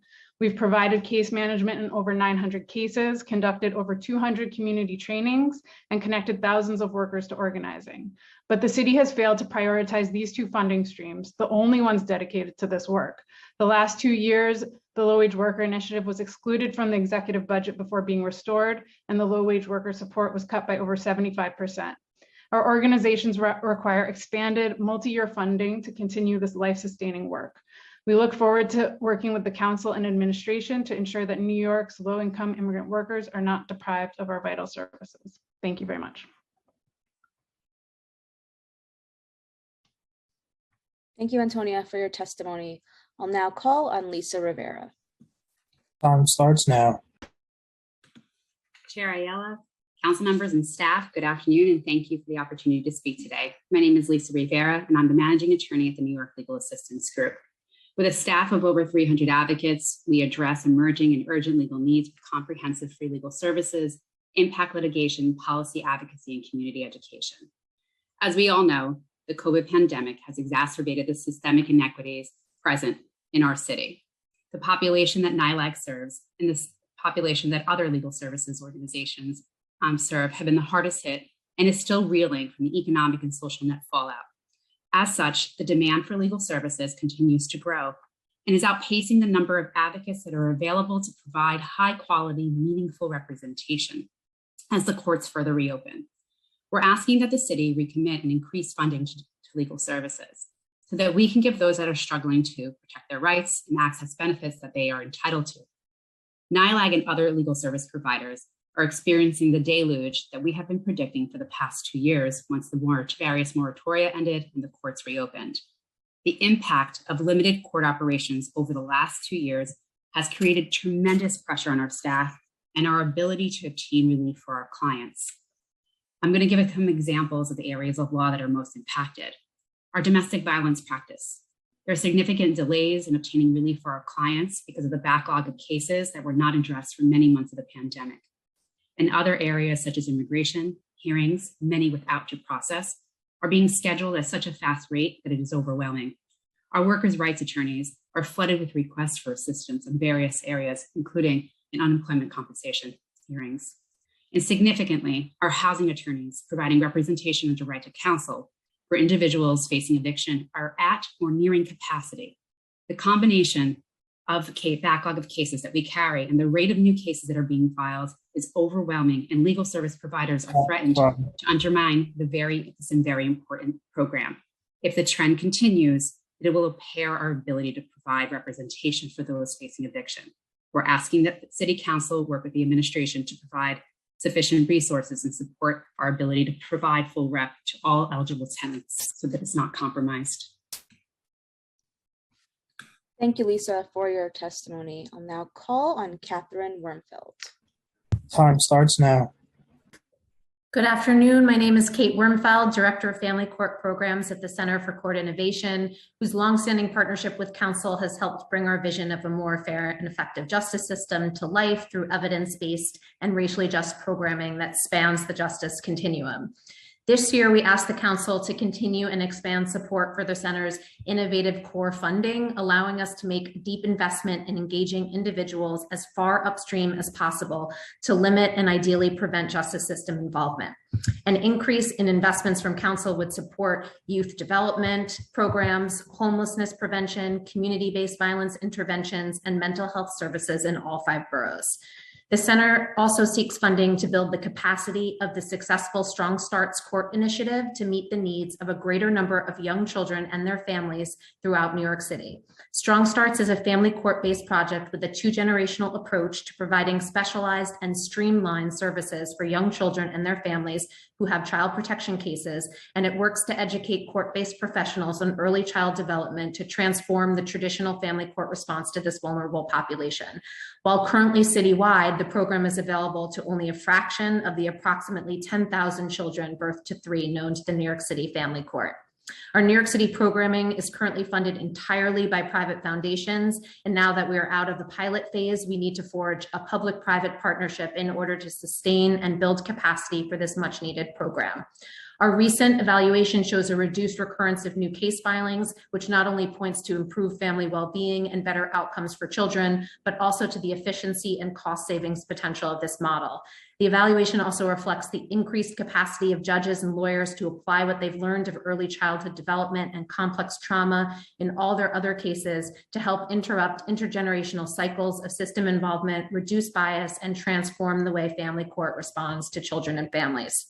Finally, I want to highlight housing as a justice issue.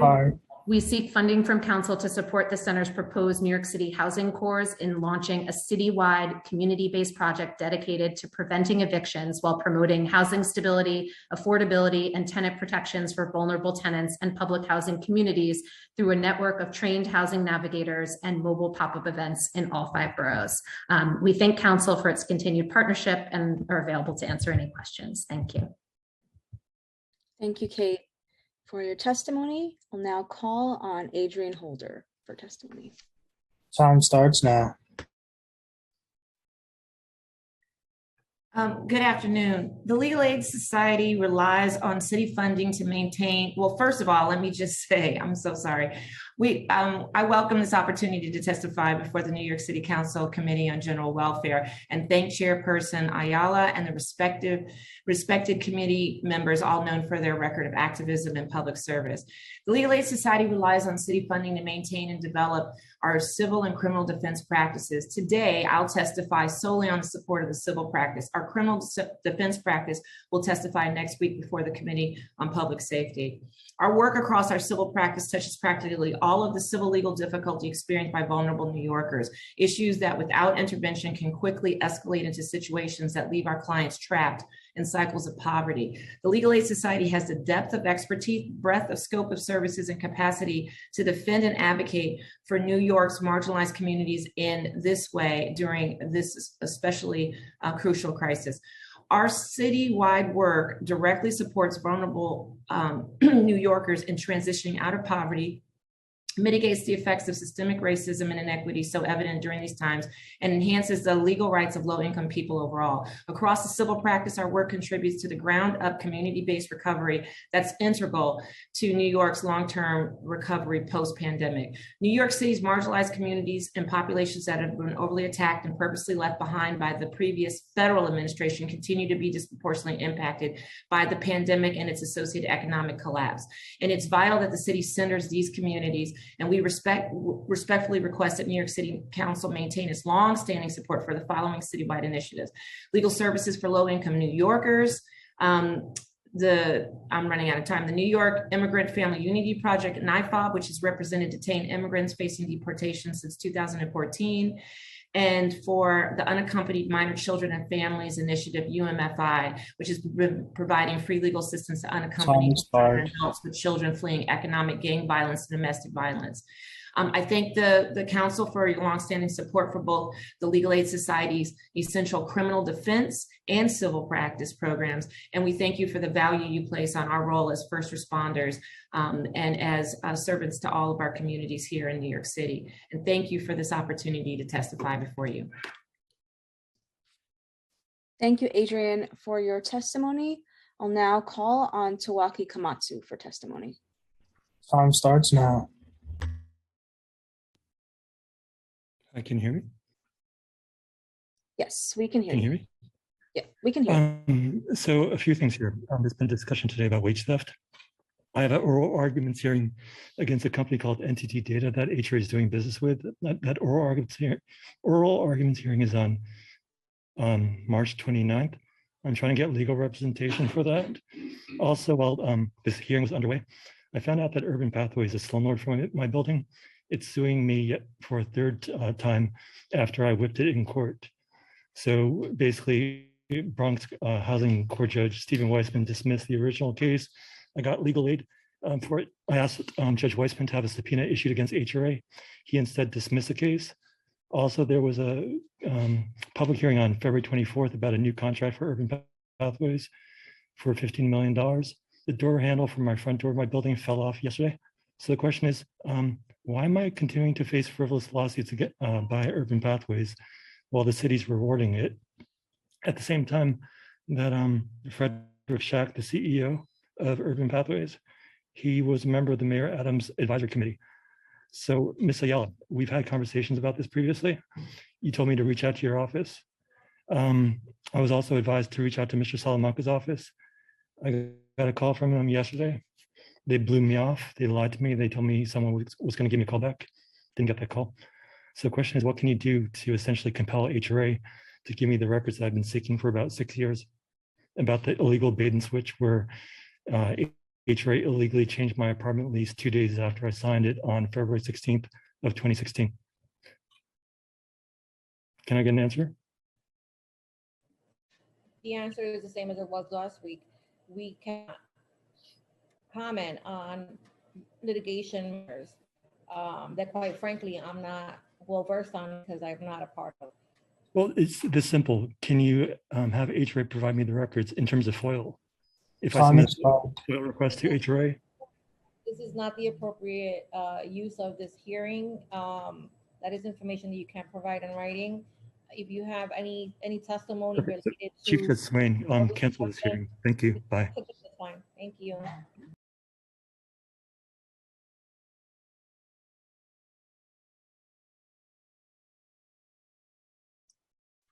Thank you, Tawaki, for your testimony.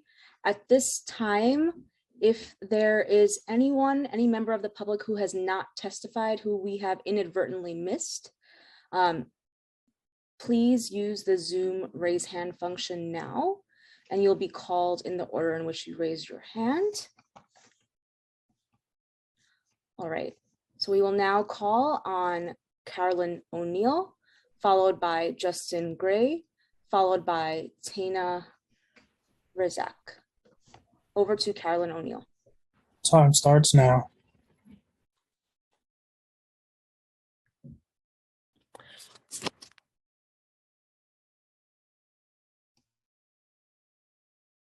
Good afternoon. I'm Carolyn O'Neill. I'm the program director with Generation Citizen New York.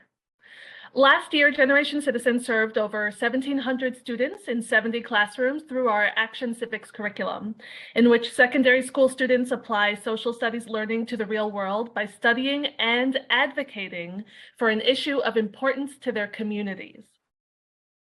As an example of our work, 8th grade students at the Urban Assembly Academy for Future Leaders in Harlem decided they wanted to do something about youth homelessness. They were concerned by how many of their peers experience homelessness and had noticed the large number of shelters in their neighborhood. These 8th graders studied the root causes of the problem and identified a lack of affordable housing. They contacted fellow students, neighbors, and Manhattan Borough President Mark Levine, asking for action on this issue. This experience gave them a glimpse into how government works and how committees like this one can address issues that they care about. This year, Generation Citizen has embarked on an ambitious programmatic expansion from 70 classes to over 170, serving more than 4,000 students. We've achieved this through systemic partnerships with school districts and networks, specifically District 5 in the DOE, Harlem Renaissance Education Pipeline, District 24, the Urban Assembly Network of Schools, New Visions for Public Schools, and CUNY Medgar Evers. We are thankful for the Council's $500,000 investment this year in our programming through the Civics Education in City Schools initiative. In fiscal year 2023, we seek an increase of $100,000 for a grant of $600K to support this major expansion of programming throughout New York City. We're incredibly thankful for the City Council's renewed funding despite the myriad challenges we've all faced in the past few years. And we hope to continue partnering with the Council and the Department of Youth and Community Development to bring civics education to even more schools. Thank you. Thank you very much, Carolyn, for your testimony. I'll now call on Justin Gray. Time starts now. Hi, I just want to say thank you to the council for allowing me to speak and testify today. My name is Justin Gray. I am a young adult with the Children's Village Way coaching program. First, thank you. Well, see, I already said that, but sorry, I'm a little nervous.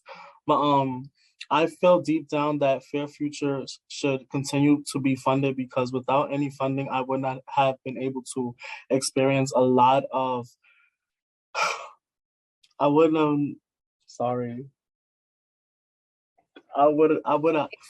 I'm sorry. Listen, Justin, look at me. We all get nervous, so just take your time. Don't worry about it. Thank you. I'm gonna restart. I feel deep down that the Fair Future should continue to be funded because without any funding, I would not have been able to experience a lot of new things. I have learned many skills from my Fair Future coach, Ismaili, and the Wayfair Future team. For example, Tony Williams, our employment specialist, doesn't just teach me about getting a job, but he mentors me on what it's like to work for a business on a day-to-day basis. I'm very blessed to have the Fair Futures Way program team. I'm very blessed to have the Wayfair. I'm very blessed to have the Fair Futures Way program team in my corner, and to have the opportunity to be eligible for the program and have my coach Ismaili Tukase. Miss Tukase is also there when I need advice and has always been there for me. Like, for prime example, if I had a show in my school, she was there to support me. She's also here to give positive vibes, and she helps me with, like, for a prime example, when I didn't know who to go to, she saw that I was sad and down, and she, came to speak to me. And and like I said before, it's hard with being in the care, but being in care is hard, let alone, I don't know what I would do if I didn't have her as a life coach or a Wayfair program coach, because of the simple fact that it's really difficult being let alone a in care, a teen in care.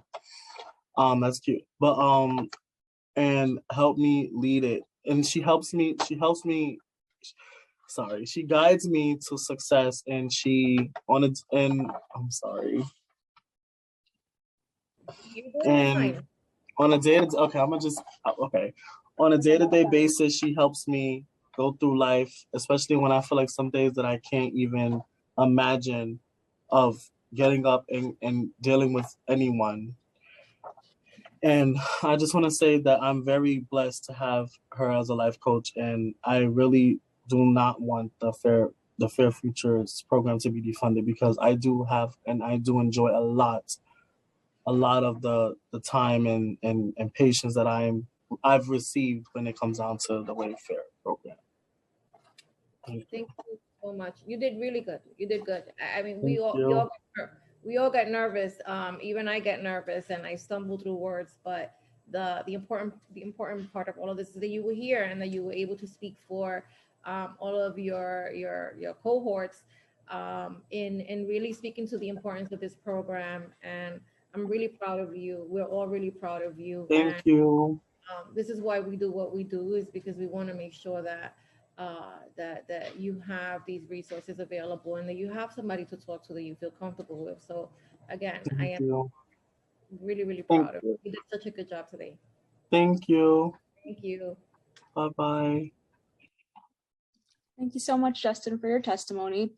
And finally, we'll call on Tina Rexak. I'm sorry if I'm mispronouncing your last name. Over to you, Tina. Time starts now. Thank you, Justin, and any other youth who might still be on the call. I'm here. My name is Taina Rexach. I'm from the New York Foundling that has, for over the past 150 years, continued to evolve from a respite home for abandoned children to a comprehensive spectrum of community support services designed to empower vulnerable children and families. My youth, Esther Radigan, had to log off, so I'm just going to read something from her. I'm a former foster child, and I work at a nonprofit organization that is also formulating a youth program, at which Fair Futures made it possible for me to do that. So basically, not going to take the whole time, just going to say Fair Futures needs, basically what we're asking for now more than ever, it's critical that we fully fund Fair Futures and Baseline for an additional $15 million in the city budget to serve young people after they've aged out from 21 to 26 who are in or have left foster care. So that's it. Thank you so much, Taina. Having seen no other hands raised, Chair Ayala, I think we have concluded public testimony, so I'll turn it over to you to close out this hearing. So before I close, I just want to thank you all for sticking it through. I know it's been a long hearing, but I think it's been a very informative meeting and an opportunity to really get to hear from each other. So thank you. And I specifically want to thank all of the young people who were brave enough to come before this body today and just reiterate how proud I am of all of you. And with that, this hearing is closed.